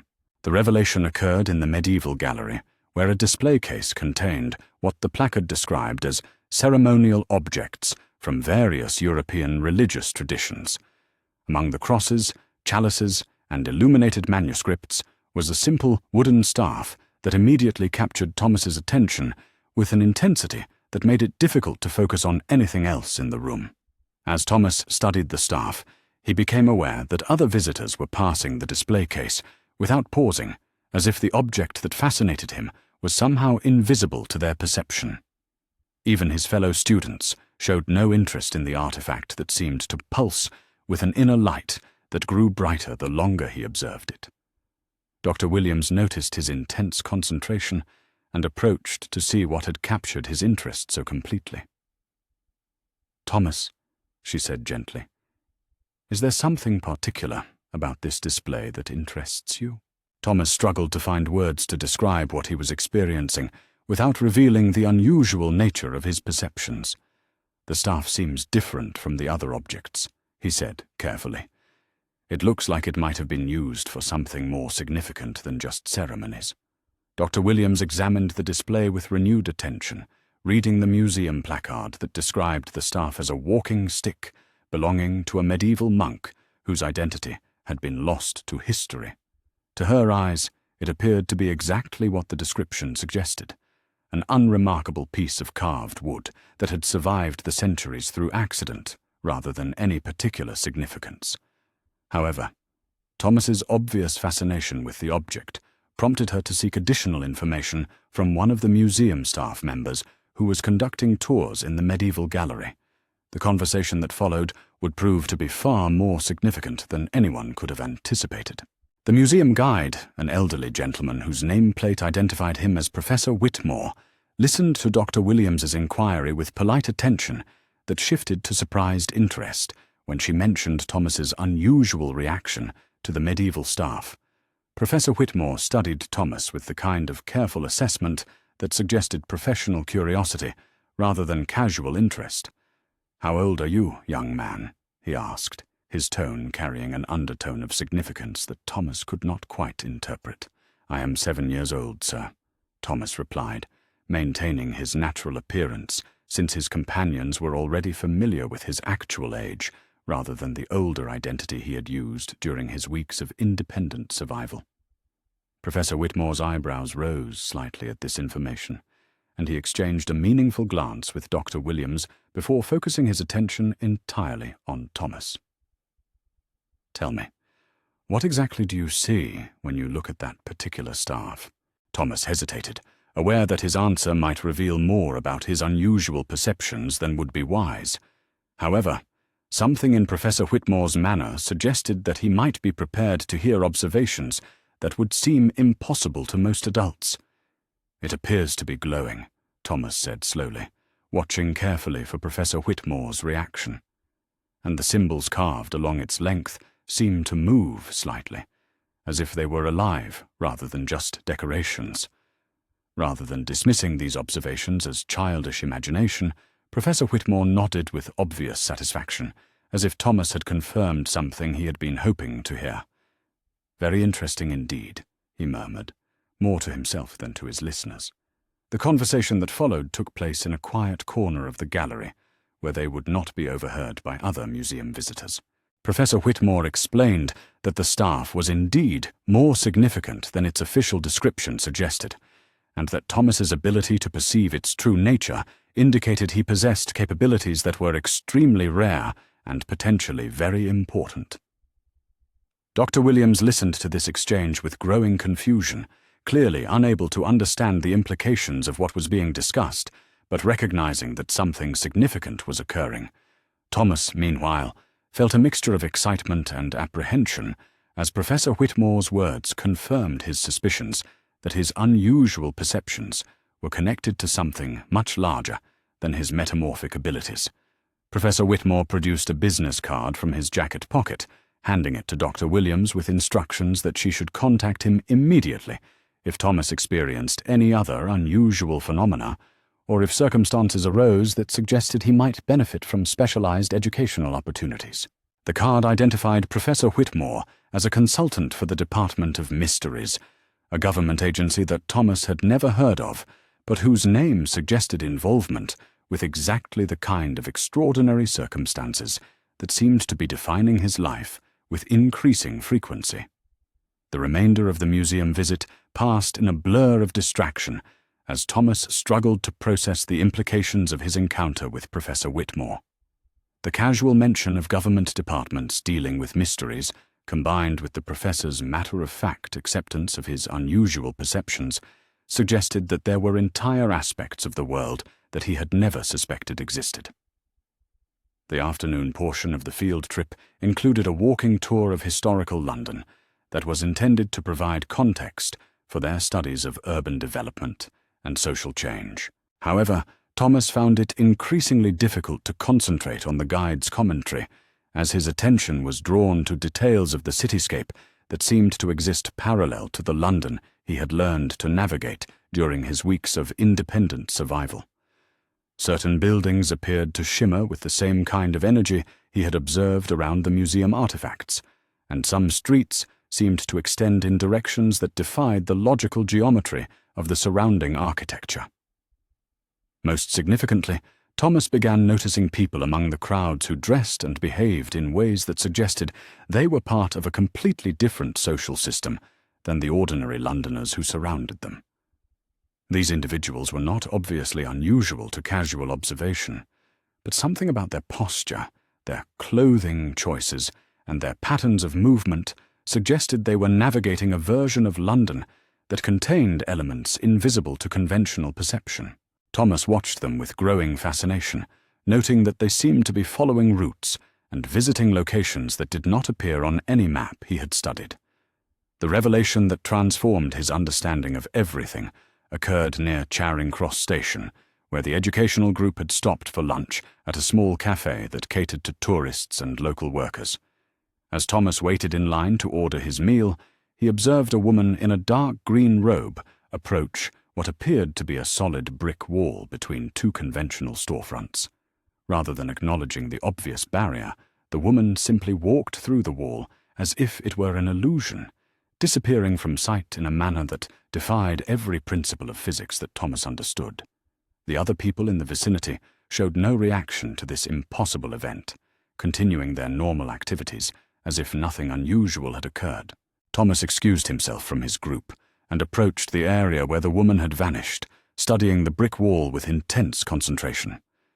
As he focused his attention on the barrier, he began to perceive subtle distortions in its appearance that suggested it was not quite as solid as it appeared to conventional observation. The breakthrough came when Thomas remembered his experience with the museum artifacts and consciously tried to perceive the wall in the same way he had observed the glowing staff. As his perspective shifted, the solid brick facade became transparent, revealing an opening that led to a narrow alleyway filled with shops and people that existed in a space that could not possibly fit between the surrounding buildings. The sight that greeted Thomas as he stepped through the concealed entrance was beyond anything his imagination could have prepared him to encounter. The hidden alley was filled with shops, whose windows displayed goods that defied logical explanation, books whose pages turned themselves, cauldrons that stirred their own contents, and robes that moved with no apparent source of wind to animate them. The people walking through this concealed marketplace dressed in the kind of robes and pointed hats that Thomas associated with fairy tale illustrations, but their conversations and behavior suggested they were conducting ordinary business rather than participating in some kind of elaborate theatrical performance. Children ran between the shops with the casual familiarity of young people in their own neighborhood, playing games that involved objects floating through the air and sparks of colored light emanating from wooden sticks. Thomas stood at the entrance to this hidden world, overwhelmed by the realization that everything he had believed about the nature of reality was fundamentally incomplete. The magical abilities that he had discovered within himself, the metamorphic gifts that had enabled his escape from the Dursleys and his survival in London, were not unique aberrations, but rather manifestations of a broader system of extraordinary capabilities that was shared by an entire hidden community. The implications of this discovery were staggering. If magic was real, if there were people who possessed abilities like his own, then perhaps there were explanations for his unusual nature that went beyond the simple assumption that he was somehow defective or abnormal. More importantly, there might be others who could help him understand and develop his gifts rather than forcing him to navigate their complexities entirely alone. Thomas spent nearly an hour exploring the magical alley, observing the various shops and their extraordinary merchandise, while trying to understand the social and economic systems that governed this hidden community. The bookshop proved particularly fascinating, as it contained volumes on subjects that Thomas had never imagined could be studied systematically: the theory and practice of transformation, the history of magical creatures, and detailed instructions for accomplishing tasks that would be impossible according to conventional understanding. The proprietor of the bookshop, an elderly wizard whose beard was longer than he was tall, noticed Thomas's intense interest in the transformation texts and approached with the kind of professional curiosity that booksellers displayed when encountering a potential customer with specialized interests. "Looking for something in particular, young man?" the wizard asked, his voice carrying the slight accent that Thomas had learned to associate with educated speakers from Scotland or northern England. Thomas hesitated, uncertain how to explain his circumstances to someone who clearly possessed knowledge about the magical world, but whose trustworthiness remained unknown. "I am interested in learning about transformation magic," he said carefully, "specifically the kind that allows someone to change their physical appearance." The wizard's eyes sharpened with obvious interest at this request. "That is quite advanced magic for someone your age to be studying," he observed. "Are you enrolled at Hogwarts, or perhaps one of the foreign schools?" The reference to Hogwarts meant nothing to Thomas, but the wizard's assumption that magical education occurred in specialized schools suggested that there were formal systems for training young people with extraordinary abilities. This possibility opened entirely new avenues for Thomas's future planning, as it implied that his unusual gifts could be developed through legitimate educational channels rather than simply through trial and error. "I am not currently enrolled anywhere," Thomas admitted.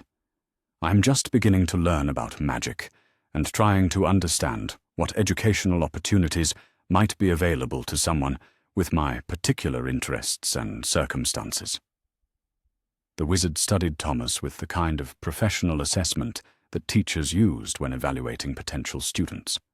"Your interest in transformation magic suggests you may possess natural talents in that area," he said thoughtfully. "Such gifts typically manifest early and require proper guidance to develop safely and effectively." The conversation that followed provided Thomas with his first systematic introduction to the structure and institutions of the magical world. The wizard, who introduced himself as Mr. Ollivander, explained that most young wizards and witches attended specialized schools where they learned to control and develop their magical abilities under expert supervision. Hogwarts School of Witchcraft and Wizardry was the primary magical educational institution for children from Britain and Ireland, accepting students at age 11 and providing 7 years of intensive training in all aspects of magical theory and practice. However, Mr. Ollivander also mentioned that there were provisions for younger children who showed exceptional talent or whose circumstances required early intervention.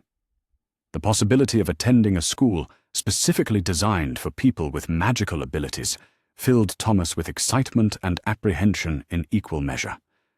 Such an institution would provide him with the education and guidance he needed to fully understand and develop his metamorphic gifts, while also offering the opportunity to meet others who shared his unusual nature. However, attending Hogwarts would require revealing his true identity and background, which could potentially lead to his return to the Dursleys or other unwanted complications.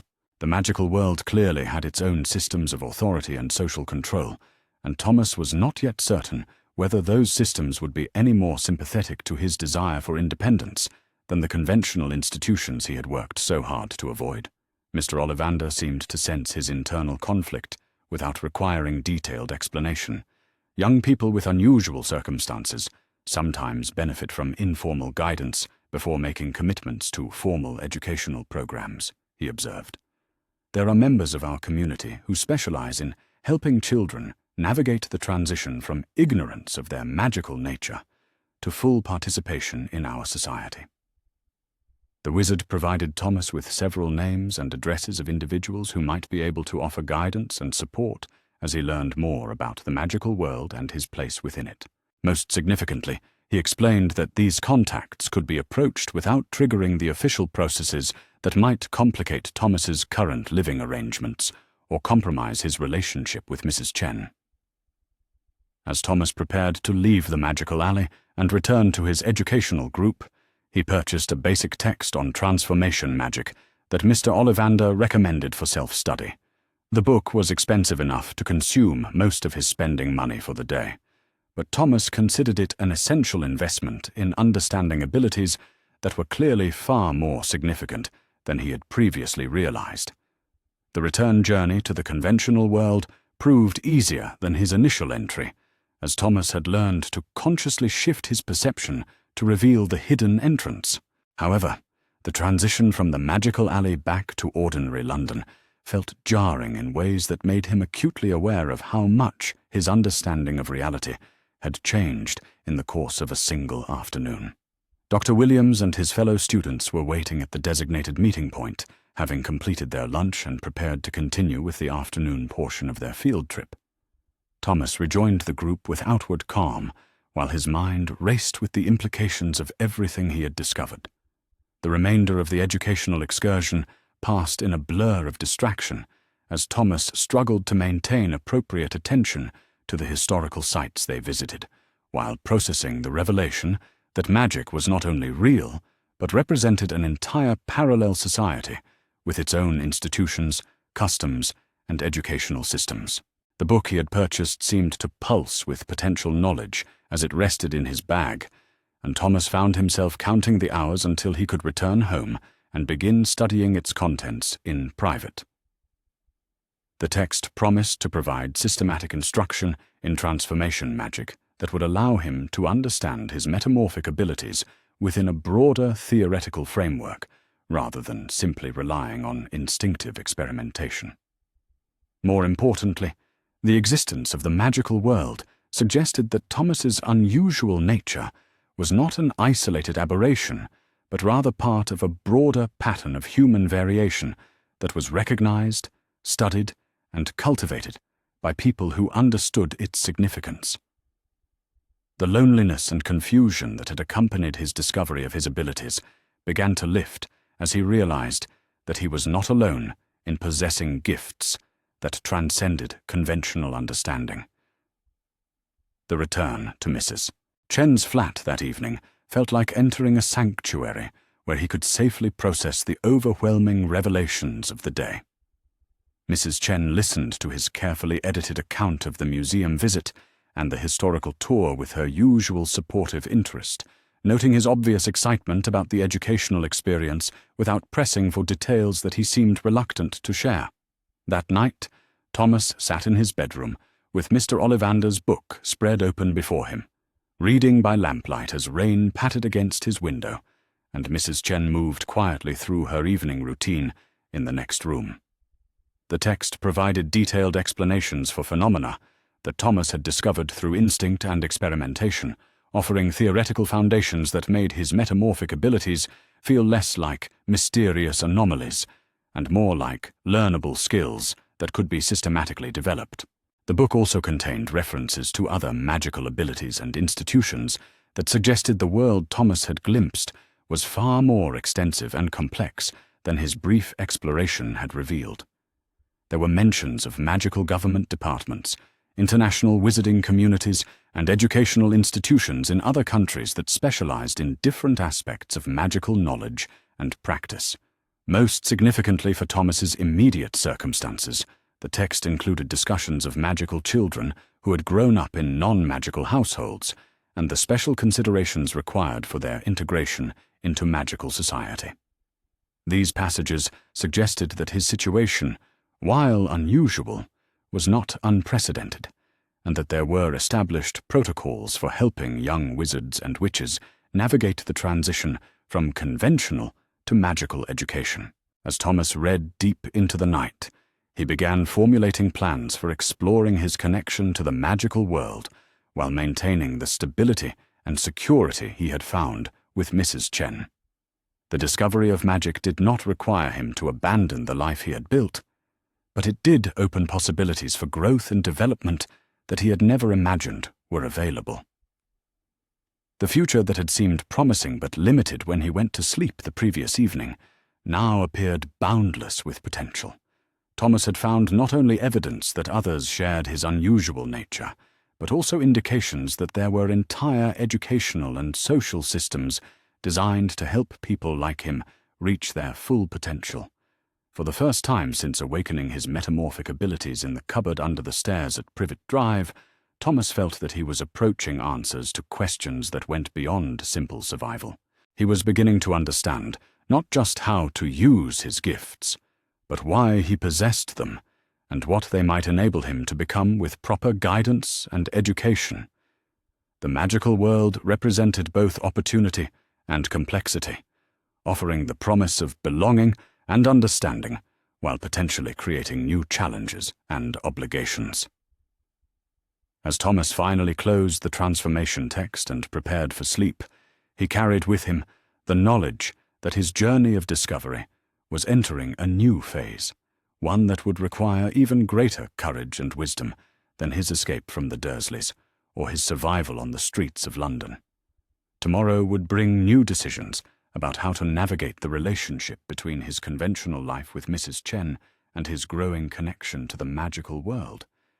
But tonight Thomas allowed himself to simply marvel at the extraordinary revelation that he was part of something far larger and more wonderful than he had ever dared to imagine. The emergency meeting in Albus Dumbledore's office at Hogwarts School of Witchcraft and Wizardry convened at precisely midnight on November 15th, exactly 4 months and 3 days after Harry Potter had vanished from Privet Drive without leaving so much as a footprint to mark his departure. The assembled figures represented the highest levels of magical authority in Britain, their faces illuminated by flickering candlelight that cast long shadows across the circular chamber, lined with portraits of previous headmasters. Dumbledore sat behind his ornate desk, his usually twinkling blue eyes dulled with exhaustion and something approaching despair. The phoenix feathers in his magnificent beard seemed limp, and his hands, normally steady despite his advanced age, trembled slightly as he shuffled through the stack of reports that detailed the complete failure of every search effort undertaken since Harry's disappearance. Minister Cornelius Fudge occupied the chair directly across from Dumbledore, his bowler hat resting uneasily on his knees as he struggled to maintain the political composure that his office demanded. The pressure from the wizarding press and public had grown increasingly intense as news of the missing boy who lived spread throughout magical society, and Fudge's approval ratings had plummeted to levels that threatened his continued tenure as Minister for Magic. Beside Fudge sat Amelia Bones, head of the Department of Magical Law Enforcement, her stern features reflecting the professional frustration of someone accustomed to solving cases through methodical investigation and logical deduction. The Potter disappearance had defied every conventional investigative technique, leaving her department with no leads, no evidence, and no theoretical framework for understanding how a 7-year-old child could simply vanish without triggering any of the magical detection systems designed to monitor underage wizards. Arthur Weasley had been assigned to coordinate the Muggle liaison aspects of the investigation, working with local police authorities while maintaining the secrecy statutes that prevented full disclosure of magical involvement. His naturally optimistic disposition had been severely tested by months of fruitless searching, and his red hair appeared more grey than usual under the weight of his unsuccessful efforts.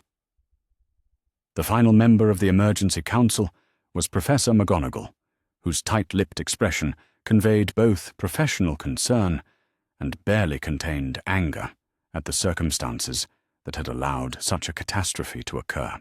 As Deputy Headmistress of Hogwarts and the person responsible for monitoring prospective students, she had been among the first to realize that something was seriously wrong when Harry failed to appear on the magical detection systems that tracked young wizards approaching their 11th birthday. Dumbledore opened the meeting with a gravity that reflected the unprecedented nature of the crisis facing the wizarding world. "My friends," he began, his voice carrying none of its usual warmth and authority, "we gather tonight to confront a failure of such magnitude that it threatens not only the safety of young Harry Potter, but the very foundations upon which our society has built its hopes for the future." The old wizard gestured toward the reports spread across his desk, each document representing a different aspect of the massive search operation that had consumed enormous resources while producing no useful results. Every magical detection method in our considerable arsenal has failed to locate any trace of Harry since his disappearance from Privet Drive. Our tracking charms find nothing, our scrying attempts encounter only darkness, and our most sensitive location spells suggest that he has somehow passed beyond the reach of conventional magical surveillance. Minister Fudge shifted uncomfortably in his chair, the political implications of Dumbledore's words weighing heavily on his mind. "The public demands answers, Albus," he said, his voice carrying the strain of months of defending policies and decisions that had proven catastrophically inadequate. "The Prophet runs headlines about our incompetence every morning, and the International Confederation of Wizards is beginning to question Britain's ability to protect its most important magical children. Amelia Bones leaned forward, her professional demeanour masking the personal frustration that had grown with each failed lead and false hope.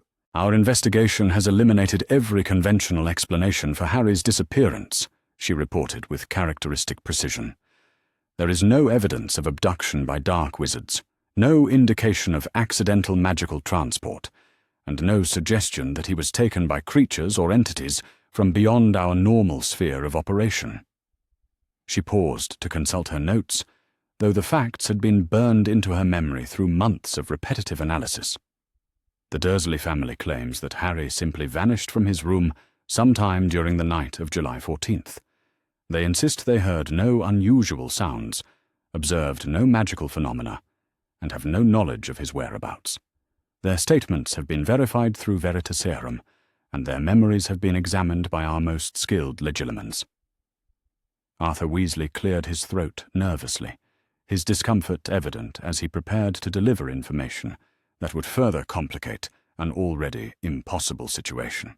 "The Muggle authorities have been equally unsuccessful in their investigation," he said carefully. "Local police conducted extensive searches of the surrounding areas, interviewed neighbours and school personnel, and consulted with social services about Harry's welfare prior to his disappearance."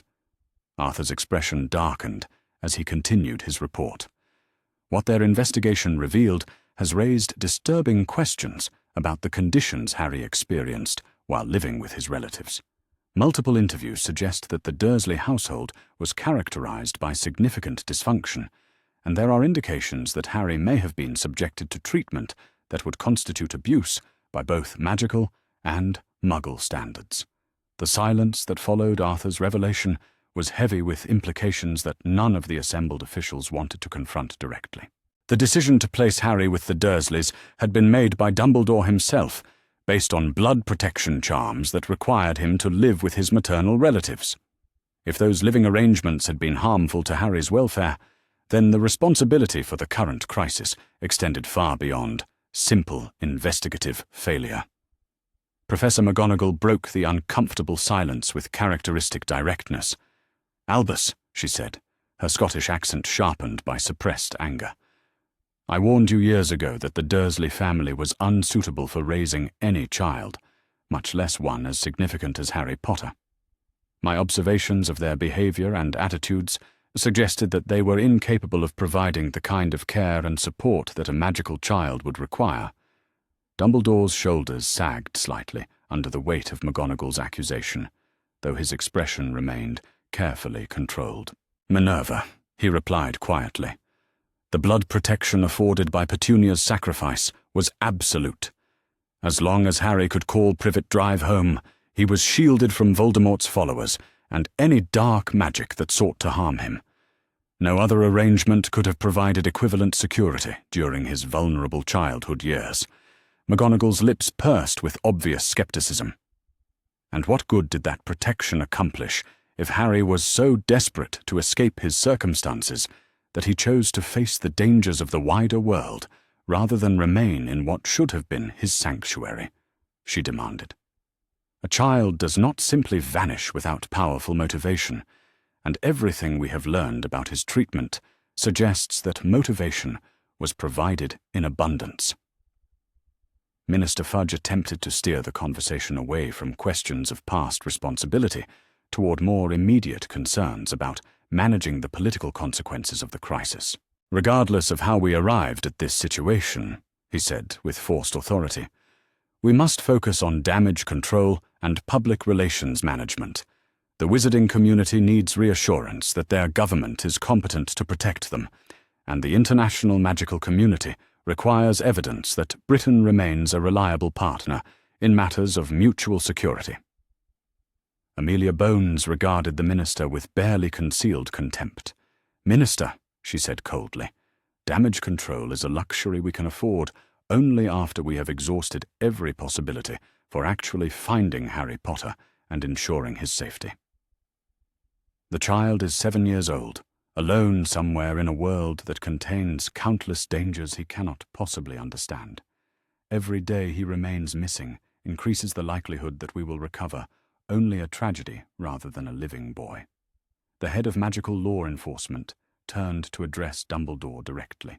Albus, there are investigative approaches we have not yet attempted, because they require authorization at the highest levels and carry significant risks of exposure to the Muggle world.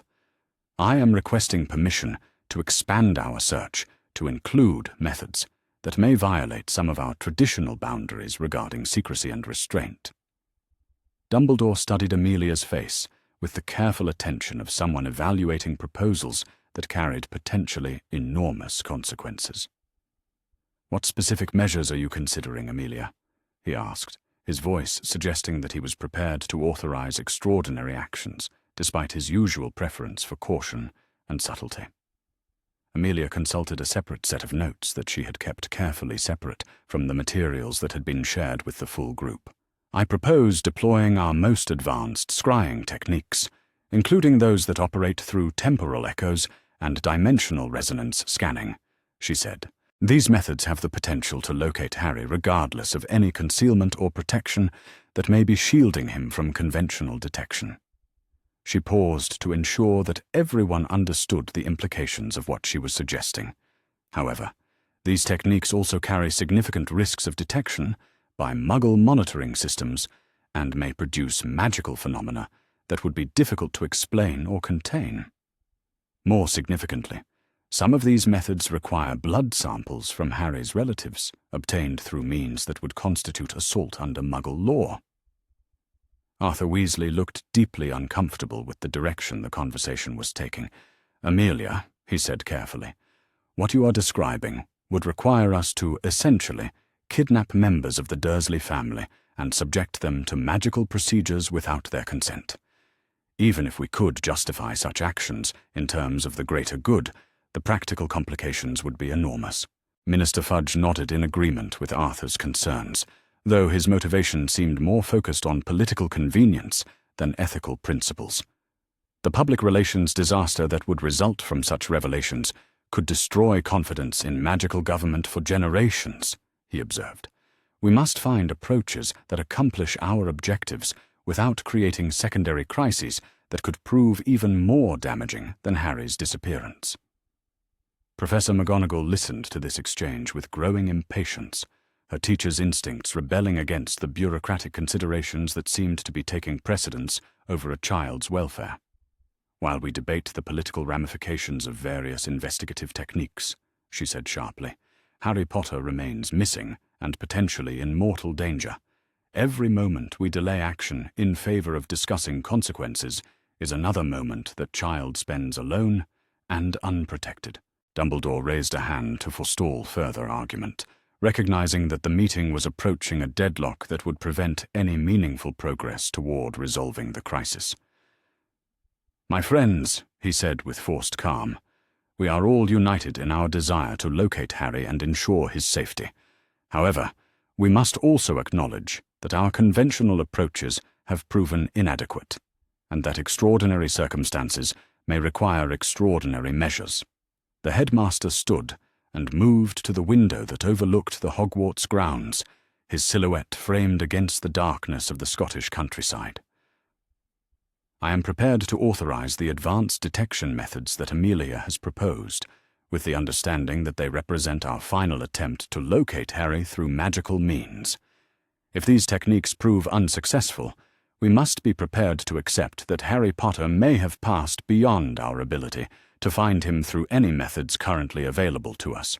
The implications of Dumbledore's statement sent a chill through the assembled officials, as it represented the first acknowledgement that their search might ultimately prove futile.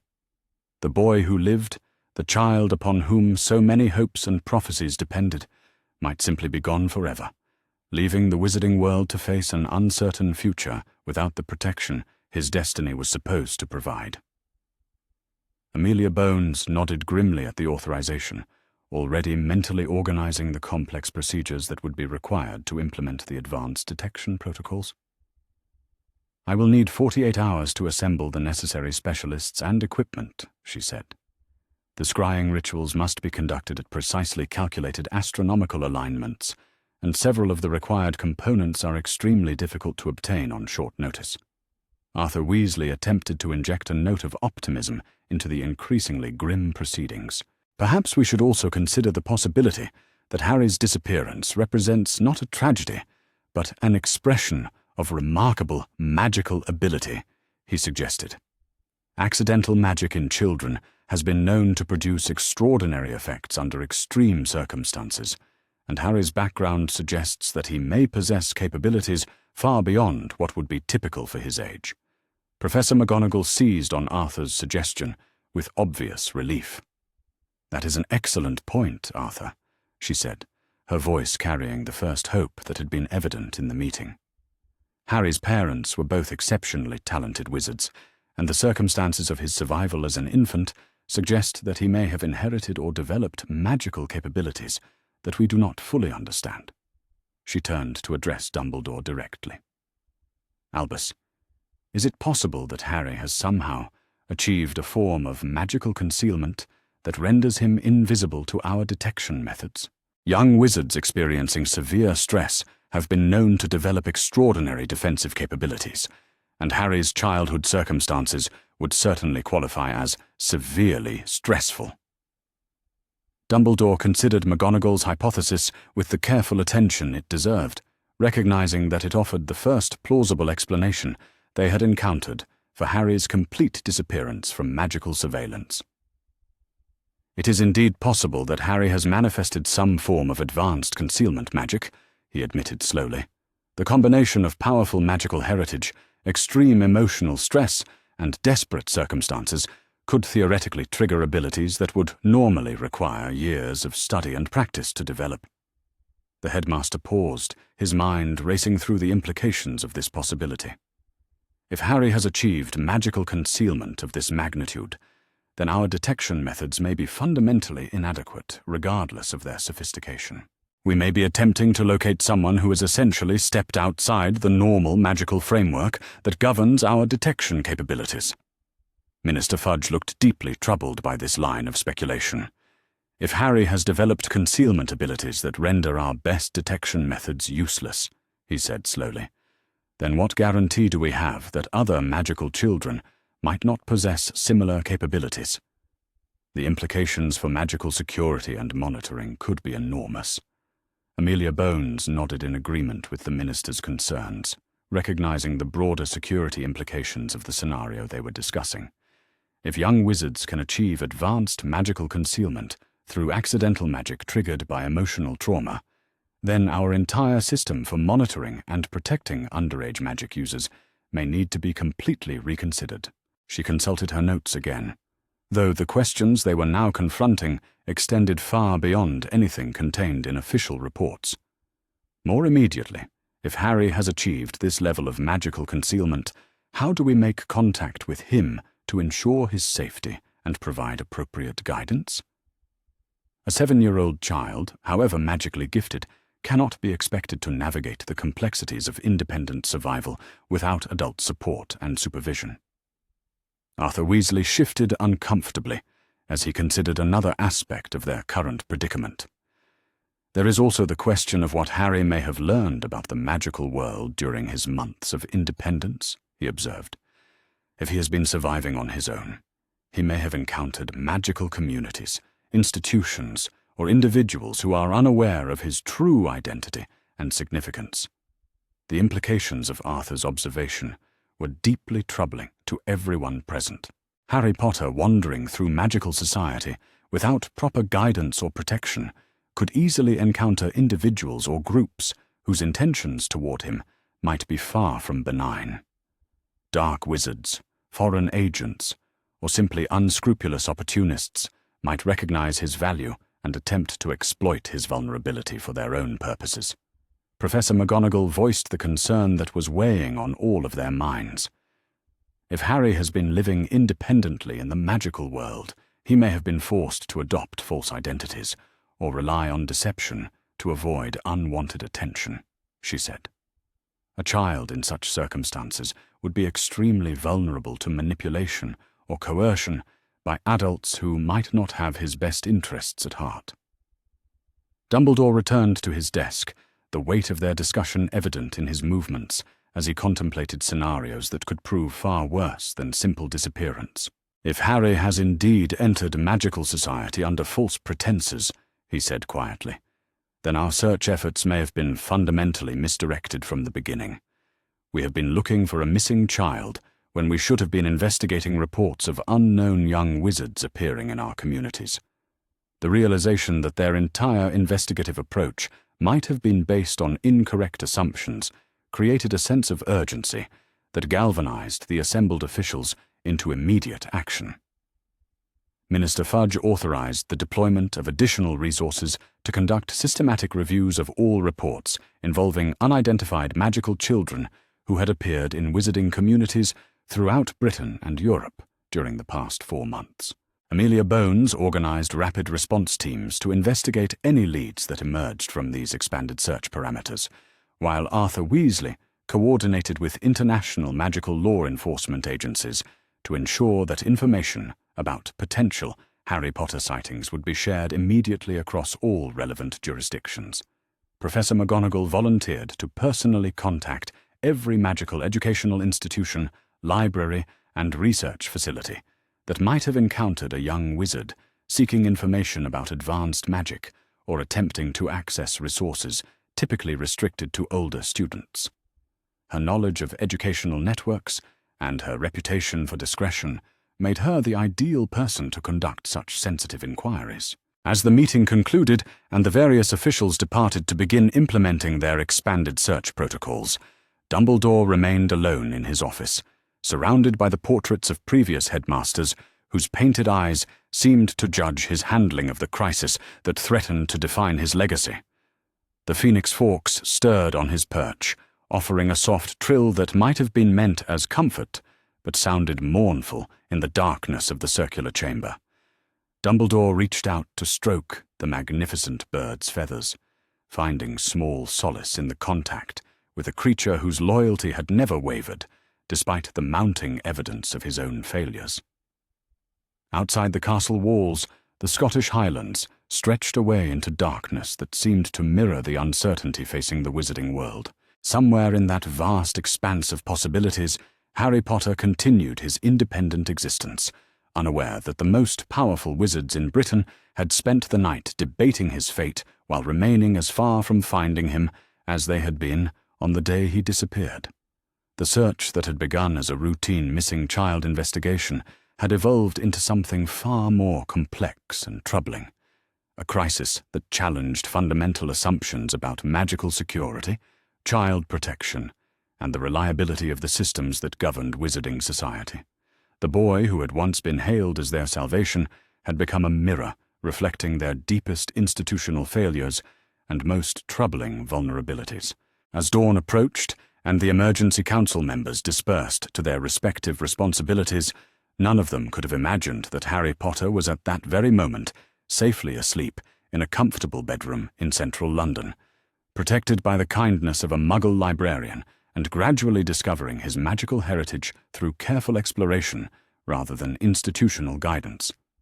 The irony that their most intensive search efforts were focused on the magical world, while Harry remained hidden in plain sight among Muggles, would continue to frustrate their investigations for months to come.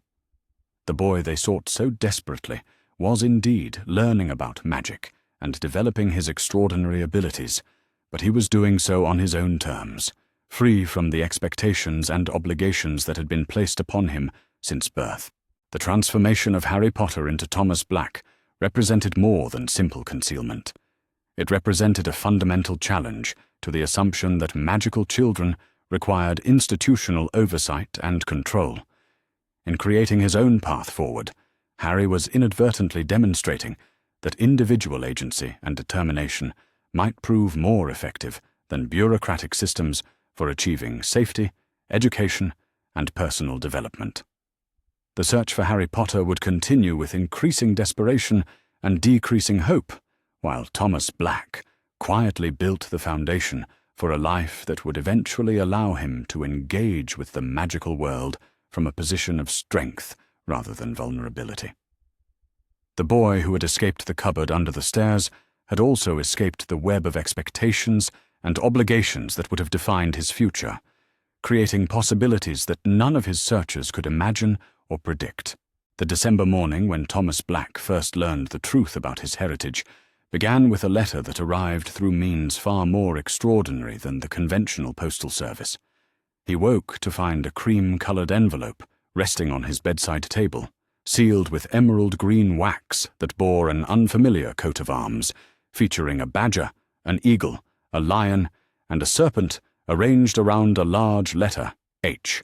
Thomas had grown accustomed to the small magical phenomena that occasionally manifested in Mrs. Chen's flat as his abilities developed under more stable conditions. Books sometimes opened themselves to relevant pages when he was researching particularly challenging topics, and his metamorphic transformations had become so natural that he occasionally shifted appearance slightly in his sleep, responding to dreams or emotional states.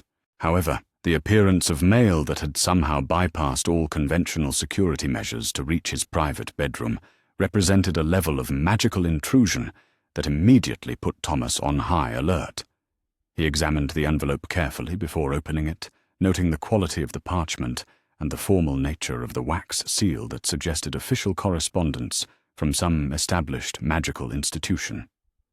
The letter inside was written in elegant script that seemed to shimmer slightly as Thomas read the words that would fundamentally alter his understanding of his place in the magical world. Dear Mr. Potter, we are pleased to inform you that you have been accepted at Hogwarts School of Witchcraft and Wizardry. Please find enclosed a list of all necessary books and equipment. Term begins on September 1st. We await your owl by no later than July 31st. Yours sincerely, Minerva McGonagall, Deputy Headmistress. The shock of seeing his original name in formal correspondence was immediately overshadowed by the implications of what the letter represented. Hogwarts was the magical school that Mr. Ollivander had mentioned during their conversation in Diagon Alley, the premier educational institution for young British wizards and witches. The arrival of an acceptance letter suggested that, despite his successful concealment from magical detection systems, some aspect of his true identity had been discovered by the school's administration. Thomas read the letter several times, trying to understand how Hogwarts had located him when the most sophisticated magical detection methods had apparently failed to trace his whereabouts. The correspondence was addressed to Mr. Potter rather than Thomas Black, indicating that the school was fully aware of his real identity, despite the metamorphic concealment that had protected him for months. More troubling was the implication that his acceptance to Hogwarts might not be optional. The phrasing of the letter suggested an expectation of attendance rather than an invitation to consider enrollment, and Thomas had learned enough about magical institutions to understand that they operated according to different principles than the conventional educational systems he had been navigating with Mrs. Chen's help. The discovery of the Hogwarts letter forced Thomas to confront questions about his future that he had been postponing while focusing on building stability in his current circumstances. His life with Mrs. Chen had provided the safety and support he needed to develop his abilities and explore his connection to the magical world, but it had also allowed him to avoid making definitive decisions about how he wanted to engage with magical society. The arrival of the acceptance letter suggested that those decisions could no longer be delayed indefinitely. If Hogwarts was aware of his true identity and location, then other magical authorities might possess similar information, potentially compromising the independence and security he had worked so hard to establish. Thomas spent the morning researching Hogwarts through the magical texts he had acquired during his visits to Diagon Alley, trying to understand the school's history, educational philosophy, and the extent of its authority over young British wizards. What he discovered both impressed and concerned him, as Hogwarts appeared to be an institution with remarkable educational resources, but also significant control over the lives of its students. The school's curriculum covered every aspect of magical knowledge and practice, from basic spell work and potion brewing to advanced subjects like transfiguration, charms, and defense against dark arts. The faculty included some of the most renowned experts in their respective fields, and the castle itself was described as a wonder of magical architecture containing centuries of accumulated knowledge and artifacts. However, Hogwarts also operated as a boarding school that required students to live on campus for most of the year, separating them from their families and previous social connections while immersing them in the school's particular culture and value systems. The level of institutional control over students' daily lives, social relationships, and even correspondence raised questions about how much individual autonomy students retained once they entered the school's systems. Most concerning from Thomas's perspective was the indication that Hogwarts attendance was not merely recommended, but essentially mandatory for young British wizards. The magical education laws apparently required all magical children to receive formal training at approved institutions, and Hogwarts held a virtual monopoly on such education in Britain. This legal framework suggested that Thomas's careful construction of an independent life might be considered illegitimate by magical authorities, regardless of how successful his alternative approach to education and development had proven. The arrival of the acceptance letter might represent not just an educational opportunity, but the beginning of official pressure to conform to institutional expectations that would compromise the freedom he valued so highly. Thomas discussed his concerns with Mrs. Chen that evening, sharing the Hogwarts letter and explaining its implications for his future plans. Her reaction demonstrated the wisdom and perspective that had made her such an invaluable guide during his transition from street survival to stable independence. Mrs. Chen examined the letter with careful attention to its formal language and official presentation, recognizing immediately that it represented correspondence from a powerful institution that expected compliance with its directives. However, her response focused on Thomas's needs and preferences rather than the authority of the organization that had issued the invitation. "Thomas," she said thoughtfully, "this letter represents both an opportunity and a challenge for you.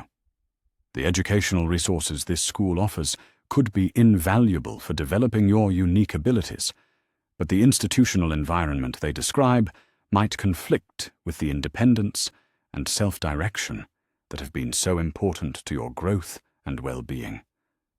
She paused to consider the broader implications of the situation they were confronting. "We need to understand more about this school and the magical world's expectations before you make any commitments. It would be wise to gather additional information about your options and the consequences of different choices before responding to their invitation." Mrs. Chen's measured approach to the Hogwarts letter reflected her professional experience with institutional systems and her personal commitment to protecting Thomas's autonomy. She understood that powerful organizations often presented limited choices as inevitable necessities, and she was determined to ensure that Thomas made decisions based on complete information rather than institutional pressure. The research that followed occupied several weeks as Thomas and Mrs. Chen worked together to understand the magical world's educational requirements, legal frameworks, and available alternatives to traditional schooling. Their investigation revealed a complex system that was both more flexible and more restrictive than Thomas had initially understood. While Hogwarts held a dominant position in British magical education, there were alternative institutions in other countries that might accept British students under certain circumstances. Additionally, the magical world did recognize forms of private tutoring and apprenticeship that could satisfy legal educational requirements while allowing greater individual flexibility. However, accessing these alternatives required navigating bureaucratic processes that would inevitably expose Thomas's true identity and circumstances to magical authorities who might have their own agenda regarding his future. The same concealment that had protected him from unwanted attention would need to be partially abandoned if he chose to engage formally with magical educational systems. Most significantly, Thomas's research revealed information about his parents and their place in magical society that transformed his understanding of his own significance within that world. The books and records he consulted contained references to James and Lily Potter that portrayed them as important figures in recent magical history, heroes who had sacrificed their lives in a war against dark forces that had threatened the entire wizarding community. The discovery that his parents had been murdered rather than killed in the car accident that the Dursleys had described filled Thomas with a complex mixture of grief, anger, and pride that took weeks to process fully. The knowledge that they had died protecting him and the broader magical world created a sense of legacy and responsibility that was both inspiring and overwhelming. More troubling were the references to prophecies and expectations surrounding Harry Potter's eventual role in completing his parents' work by confronting the dark wizard who had killed them. These sources suggested that magical society viewed Harry Potter not simply as an orphaned child who deserved protection and education, but as a prophetic figure whose destiny was considered crucial to their collective security and well-being. The implications of this revelation were staggering for Thomas's future planning. If magical authorities believed that Harry Potter was destined to play a specific role in their society's defense, then they might not accept his desire to chart his own course, independent of their expectations and obligations. The same heritage that connected him to powerful magical abilities might also bind him to responsibilities that would compromise the freedom he had fought so hard to achieve. Thomas shared these discoveries with Mrs. Chen through a series of careful conversations that revealed the full complexity of his situation for the first time. Her response demonstrated both the depth of her care for his well-being and her commitment to supporting his autonomy, regardless of external pressures or expectations. Mrs. Chen listened to Thomas's account of his parents' sacrifice and the prophecies surrounding his future with the kind of serious attention that validated the magnitude of what he was facing. Her questions focused on his feelings about these revelations rather than the political or social implications for the magical world, maintaining her consistent priority of his personal development over institutional demands. "Thomas," she said, after he had finished explaining everything he had learned about his heritage and its implications. "This information changes our understanding of your circumstances, but it does not change our fundamental approach to your education and development. You are still the same remarkable young person who deserves the opportunity to make choices about your own life based on your values and interests, rather than other people's expectations." She paused to ensure that Thomas understood the full scope of what she was offering. Regardless of what prophecies or destinies other people may believe apply to you, your primary obligation is to yourself and your own growth as a human being. Any other responsibilities you choose to accept should be the result of thoughtful decision-making rather than external pressure or assumed obligations. Mrs. Chen's unwavering support provided Thomas with the emotional foundation he needed to begin making informed decisions about his response to the magical world's expectations. Her perspective helped him understand that acknowledging his heritage did not require accepting predetermined roles or surrendering the independence that had become central to his identity. The solution that emerged from their discussions represented a compromise between Thomas's desire for autonomy and the practical necessity of engaging with magical institutions to develop his abilities fully. Rather than simply accepting or rejecting the Hogwarts invitation, Thomas decided to use the letter as an opening for negotiating alternative arrangements that would meet his educational needs while preserving his freedom to make independent choices about his future. The first step in this process involved direct communication with Professor McGonagall, whose signature on the acceptance letter identified her as the appropriate contact for discussing enrollment concerns. Thomas composed a carefully worded response that acknowledged his interest in magical education while raising questions about alternative arrangements that might accommodate his particular circumstances. The letter Thomas sent was a masterpiece of diplomatic communication that revealed enough about his situation to justify special consideration while maintaining the privacy protections he needed to preserve his independence. He explained that family circumstances had required him to live independently, and that he had been receiving educational support through alternative channels that had proven highly effective for his learning style and development. Thomas requested information about the possibility of modified enrollment arrangements that would allow him to access Hogwarts educational resources while maintaining his current living situation and continuing his relationships with the support network he had established. He emphasized his commitment to magical education while making clear that traditional boarding school arrangements would not be compatible with his circumstances or well-being. The response from Professor McGonagall arrived within 3 days of Thomas's inquiry, delivered through the same mysterious postal system that had brought the original acceptance letter. Her reply demonstrated both professional interest in his unusual situation and personal concern for his welfare that suggested she had considerable experience working with students from complicated backgrounds. Professor McGonagall's letter acknowledged that Thomas's circumstances were indeed unusual, and that Hogwarts had provisions for accommodating students whose family situations required special consideration. She invited him to visit the school for a personal meeting, where they could discuss his educational needs and explore options that might satisfy both his requirements and the school's academic standards. Most importantly, Professor McGonagall's letter was addressed to Thomas Black rather than Harry Potter, indicating that she was prepared to respect his chosen identity rather than insisting on the formal recognition of his birth name. This detail suggested that Hogwarts might be more flexible about individual autonomy than Thomas had initially feared. The invitation to visit Hogwarts created both excitement and anxiety for Thomas as he contemplated his first direct engagement with the premier institution of magical education. The visit would represent a significant step toward formal participation in magical society, but it would also provide invaluable information about his options and the extent to which his independence could be preserved within institutional frameworks.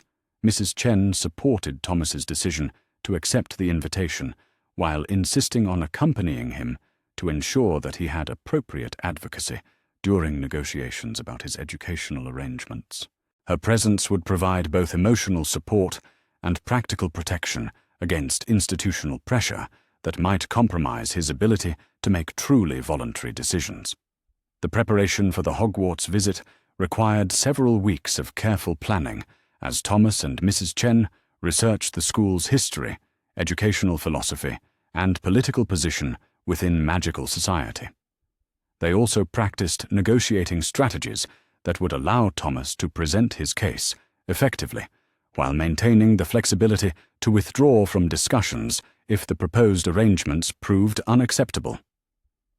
Most importantly, Thomas spent considerable time developing his understanding of his own priorities and non-negotiable requirements for any educational arrangement he might accept. The process of articulating his values and goals helped clarify what he was willing to compromise on, and what elements of his independence were essential to his continued well-being and development. The journey to Hogwarts took place on a crisp morning in early January, when the Scottish Highlands were covered in snow that transformed the landscape into something approaching the magical realms described in the books Thomas had been studying. The castle itself proved even more impressive than the descriptions he had read, rising from its island setting like something from the most ambitious architectural fantasies. Professor McGonagall met them at the main entrance with a combination of professional formality and genuine warmth that immediately put Thomas at ease. Her first priority was ensuring that both he and Mrs. Chen felt comfortable in what was obviously an overwhelming environment, and her approach demonstrated the kind of sensitivity to individual needs that suggested positive possibilities for their negotiations. The tour of Hogwarts that followed provided Thomas with his first direct experience of magical education at its most sophisticated level. The classrooms were equipped with resources that made his independent study seem primitive by comparison, and the library contained collections that dwarfed even the remarkable holdings he had accessed through Mrs. Chen's connections. More impressive were the opportunities for practical magical development that the school offered. The laboratories, practice rooms, and specialized facilities provided access to equipment and materials that would be impossible to obtain through individual resources, and the faculty represented expertise in magical subjects that could not be matched through any alternative educational approach. However, the tour also revealed aspects of Hogwarts culture that concerned Thomas about the compatibility between the school's environment and his personal values. The house system that divided students into competitive groups seemed designed to encourage loyalty to institutional structures rather than independent thinking, and the emphasis on tradition and authority suggested limited tolerance for students who questioned established practices. The meeting with Professor McGonagall that concluded their visit addressed these concerns directly, as Thomas presented his case for modified enrollment arrangements that would allow him to access Hogwarts educational resources while maintaining his independence and continuing his relationship with Mrs. Chen. Professor McGonagall listened to Thomas's proposals with careful attention that suggested she was taking his concerns seriously rather than simply going through the motions of consultation before imposing predetermined arrangements. Her questions focused on practical issues like academic assessment, safety protocols, and integration with existing school communities, rather than challenging his fundamental right to seek alternative arrangements.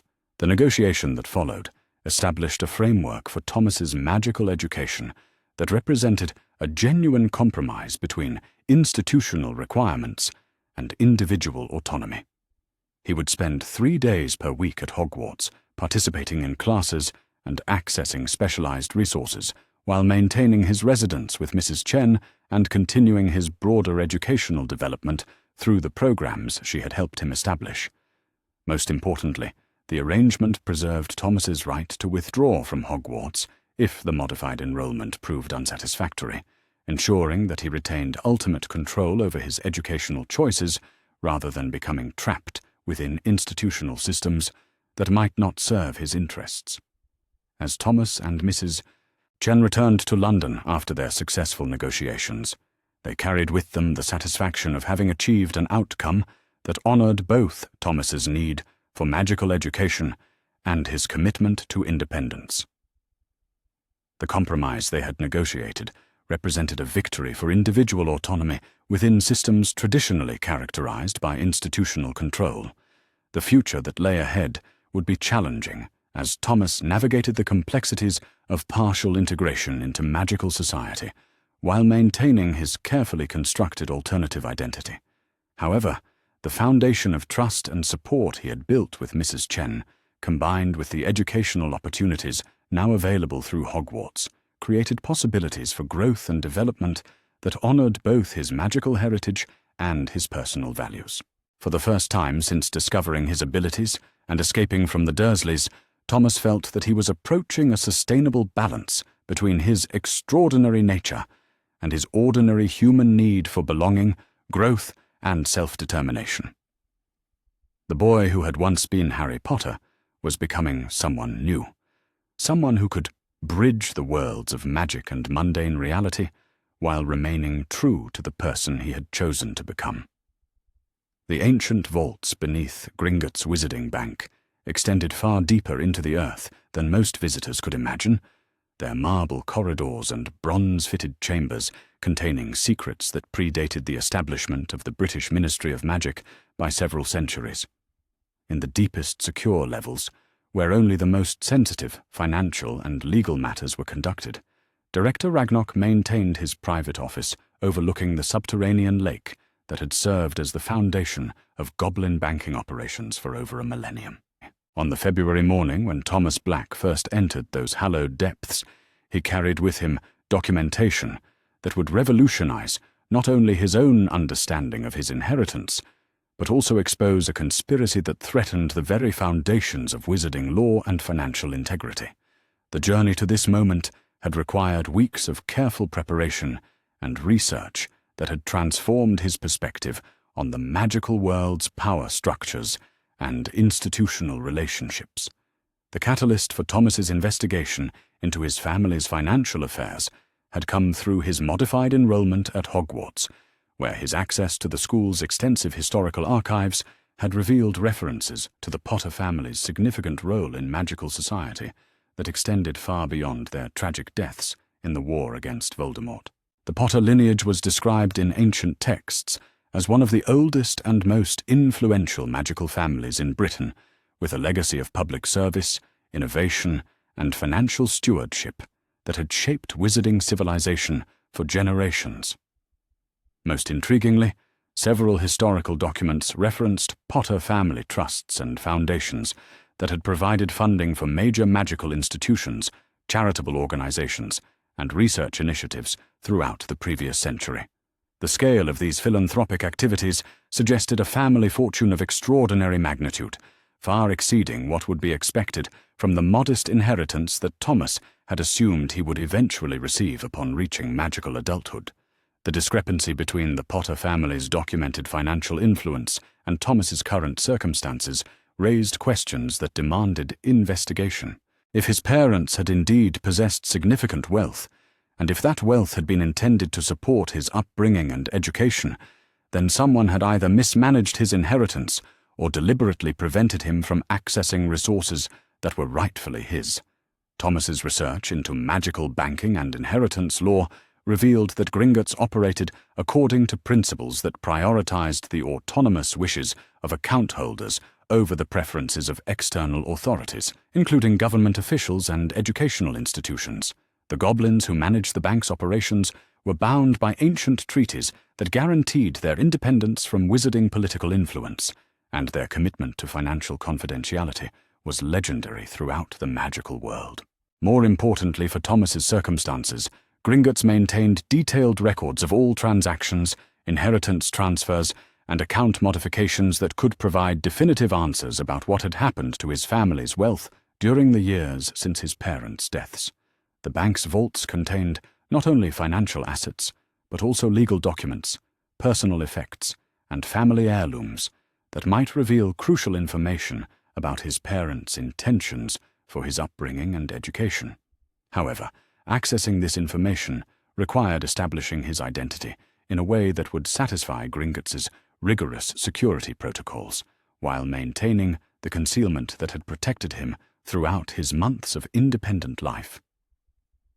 The goblin bankers possessed magical detection abilities that could see through most forms of deception, including the metamorphic transformations that had allowed Thomas to avoid detection by wizarding authorities. The solution to this challenge required a level of trust and vulnerability that Thomas hadn't been willing to consider until his relationship with Mrs. Chen had provided him with the emotional foundation necessary to take such risks. After extensive discussion and careful planning, they had developed an approach that would allow him to reveal his true identity to Gringotts, while maintaining protective measures that would prevent unwanted exposure to other magical authorities. The key insight had come from Thomas's research into goblin culture and banking practices, which revealed that Gringotts operated according to customer confidentiality principles that were even more stringent than those maintained by conventional financial institutions. The goblins had no obligation to share information about their clients with wizarding government authorities unless presented with specific court orders that met extremely demanding legal standards.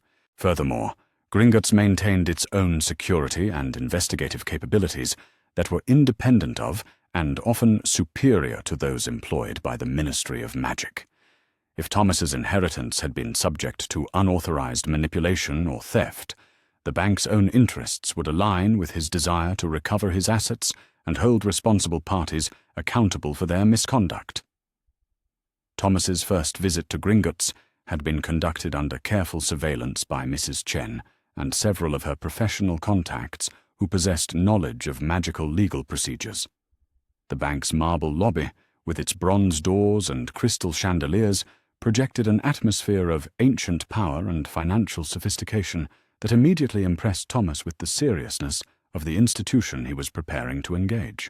The goblin teller who initially received Thomas's request for a private consultation had studied him with the kind of penetrating assessment that suggested immediate recognition of his unusual nature.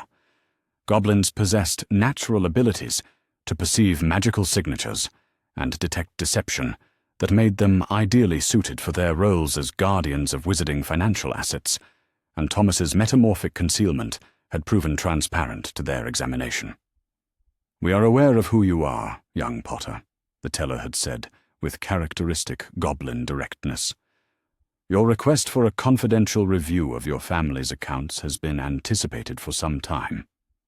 Director Ragnarok has issued instructions that you are to be provided with immediate access to all relevant documentation and given full cooperation in recovering any assets that may have been improperly transferred or withheld." The escort to Director Ragnarok's private office had taken Thomas through corridors lined with portraits of previous goblin bankers, whose painted eyes seemed to assess his worthiness to access the deeper secrets of Gringotts' operations.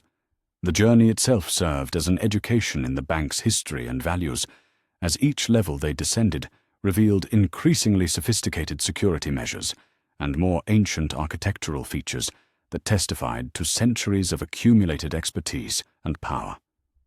Director Ragnarok proved to be a goblin of imposing intelligence and obvious authority, whose office reflected both the practical requirements of managing a vast financial empire and the aesthetic sensibilities of someone who appreciated the finer aspects of material craftsmanship. Ancient ledgers bound in dragon hide shared shelf space with modern magical accounting equipment, while goblin-forged weapons and jewelry displayed the artistic traditions that had made their race legendary throughout the magical world. The director's greeting had combined professional courtesy with personal interest that suggested Thomas's case represented more than simply routine customer service. "Mr. Potter," he had said, settling behind his desk with movements that conveyed both grace and barely contained power. "Your arrival at Gringotts has been long overdue. The irregularities surrounding your inheritance have been a source of considerable concern for our institution, and we are prepared to provide you with complete documentation of all transactions affecting your family's assets since your parents' deaths."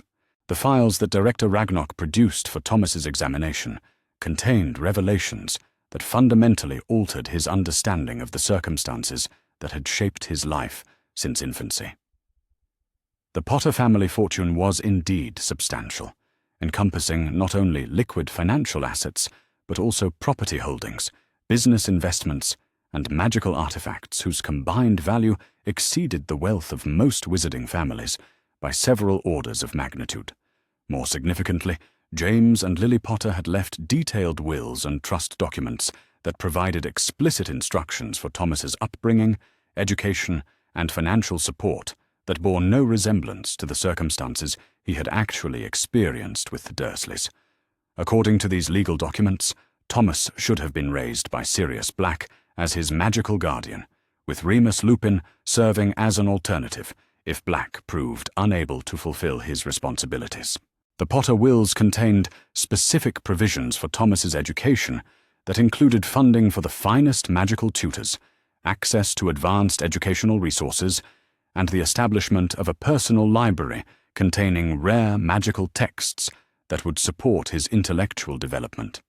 Additionally, the documents outlined substantial financial allowances for his living expenses, clothing, recreational activities, and other aspects of childhood that would ensure he experienced the kind of privileged upbringing appropriate to his family's status and wealth. Most damaging to Thomas's previous understanding of his circumstances was the discovery that his parents had explicitly forbidden his placement with the Dursley family, having assessed them as unsuitable guardians who lacked both the magical knowledge and personal character necessary to raise a child with Thomas's heritage and potential.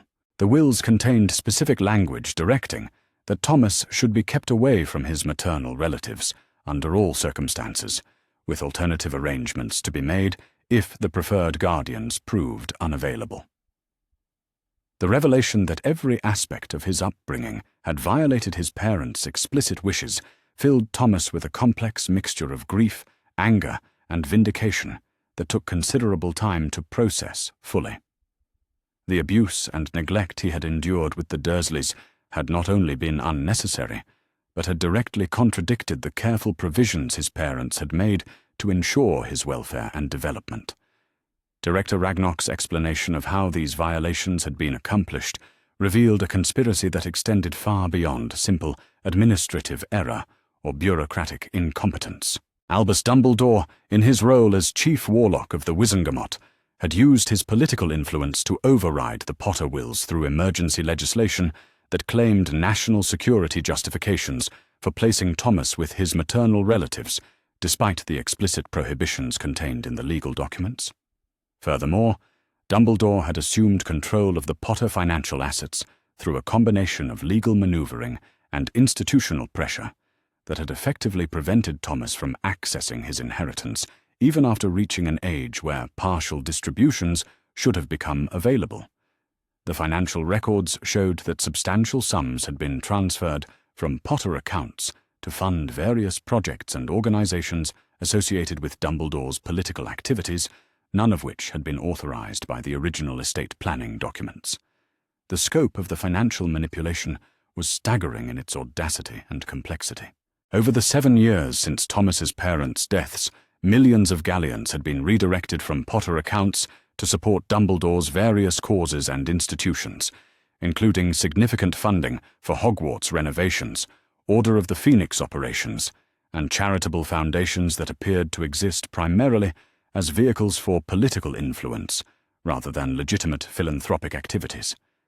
Most personally significant for Thomas was the discovery that monthly payments had been made to the Dursley family throughout his residence with them, ostensibly as compensation for his care, but actually representing a form of bribery to ensure their cooperation with Dumbledore's placement decision. The financial records revealed that the Dursleys had received substantial sums for housing and feeding Thomas, while simultaneously subjecting him to abuse and neglect that violated every standard of acceptable childcare. Director Ragnarok's presentation of this evidence was accompanied by legal analysis that made clear the extent to which wizarding law had been violated through these unauthorized transactions and improper guardianship arrangements. The Goblin banking community had been monitoring these irregularities for years, but their traditional policy of non-interference in wizarding political affairs had prevented them from taking direct action to protect Thomas's interests. However, Thomas's personal appearance at Gringotts and his explicit request for information about his inheritance had fundamentally changed the legal situation by providing the bank with clear authorization to pursue recovery of misappropriated assets and restoration of proper financial controls. The Goblins possessed both the legal authority and practical capability to freeze unauthorized account transfers, demand restitution of improperly used funds, and initiate formal proceedings against individuals who had participated in the conspiracy to violate the Potter estate planning.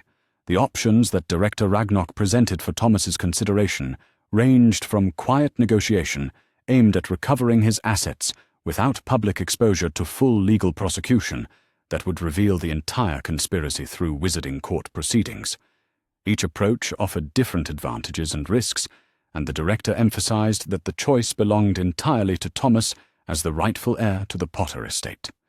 The decision-making process that followed required Thomas to carefully consider not only his personal interests, but also the broader implications of his choices for the magical world's political stability and institutional integrity. Exposing Dumbledore's manipulation of his inheritance would inevitably lead to questions about other aspects of the headmaster's conduct and decision-making that might destabilize important magical institutions during a time of ongoing security concerns. However, allowing the conspiracy to continue unchallenged would essentially endorse the principle that powerful individuals could violate legal protections and property rights when they believed such violations served some greater good. Thomas's own experiences had provided him with direct knowledge of how such paternalistic decision-making could cause tremendous harm to the very people it claimed to protect. After extensive consultation with Mrs. Chen and careful consideration of the ethical principles that had guided his development since escaping the Dursleys, Thomas chose a course of action that balanced his desire for justice with his commitment to constructive rather than destructive approaches to social change. Rather than pursuing immediate public prosecution, he authorized Gringotts to begin formal proceedings aimed at recovering his assets while providing Dumbledore with an opportunity to explain his actions and negotiate a resolution that would prevent future violations. The letter that Director Ragnarok dispatched to Dumbledore on Thomas's behalf was a masterpiece of legal precision and diplomatic pressure that made clear the serious consequences he faced while offering a pathway toward resolution that could minimize damage to his reputation and institutional standing. The communication demanded complete disclosure of all unauthorized transactions involving Potter assets, immediate cessation of any ongoing financial improprieties, and the establishment of proper legal safeguards to ensure Thomas's inheritance remained under appropriate protection. Most importantly, the letter required Dumbledore to provide a detailed explanation of his decision-making process and the justifications he believed authorized his override of the Potter family's explicit wishes regarding Thomas's upbringing and education. This requirement would force Dumbledore to articulate publicly the paternalistic assumptions and institutional loyalties that had led him to substitute his own judgment for that of Thomas's parents. The response from Dumbledore arrived within 48 hours of Director Ragnarok's initial communication, delivered through the same official channels that carried correspondence between major magical institutions. The headmaster's letter represented a careful balance between acknowledgement of the irregularities that had been exposed and justification of his actions based on circumstances that he claimed superseded normal legal and ethical considerations. Dumbledore's explanation centered on his assessment that the threat posed by Voldemort's followers required extraordinary protective measures that took precedence over conventional inheritance and guardianship procedures. He argued that placing Thomas with his maternal relatives had been necessary to maintain blood protection charms that provided security guarantees unavailable through any alternative arrangement, regardless of the preferences expressed in the Potter wills. Furthermore, Dumbledore claimed that his management of Potter financial assets had been motivated by the need to prevent those resources from falling into the hands of Death Eaters or other hostile forces who might use the family's wealth to fund operations against the Wizarding World's security. The transfers of funds to various organizations and causes had been intended as temporary protective measures rather than permanent appropriations. While Dumbledore's letter contained expressions of regret about the necessity of these decisions and acknowledgement that they had caused unintended hardship for Thomas, it also made clear that he believed his actions had been justified by circumstances that ordinary legal frameworks were not equipped to address. The headmaster's position essentially argued that protecting the magical world from existential threats legitimized violations of individual rights and property protections when such violations served the greater good. Director Ragnarok's analysis of Dumbledore's response revealed both the legal weaknesses and political implications of the headmaster's justifications. From a purely legal perspective, Dumbledore's claims about emergency authority and protective necessity would be difficult to sustain under careful judicial examination, as wizarding law contained specific provisions for managing endangered estates that had not been followed in Thomas's case.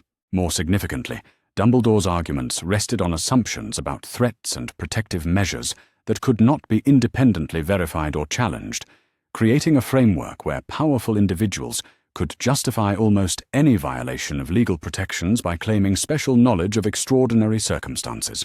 Accepting such justifications would essentially place individuals like Dumbledore above the law whenever they claimed that normal rules conflicted with their assessment of social necessities. The negotiations that followed between Gringotts and Dumbledore's representatives extended over several weeks as both parties maneuvered for positions that would protect their core interests while avoiding public controversies that might damage important magical institutions. Thomas remained involved in all discussions through Director Ragnarok's regular briefings, but his role was carefully structured to prevent direct confrontation with Dumbledore that might compromise future relationships or educational opportunities. The resolution that eventually emerged represented a compromise that satisfied Thomas's primary objectives while providing Dumbledore with face-saving measures that preserved his political position and institutional authority. The headmaster agreed to transfer control of all Potter assets back to properly constituted trusts that would be managed by Gringotts according to the original estate planning documents, ensuring that Thomas would have access to his full inheritance under appropriate legal protections.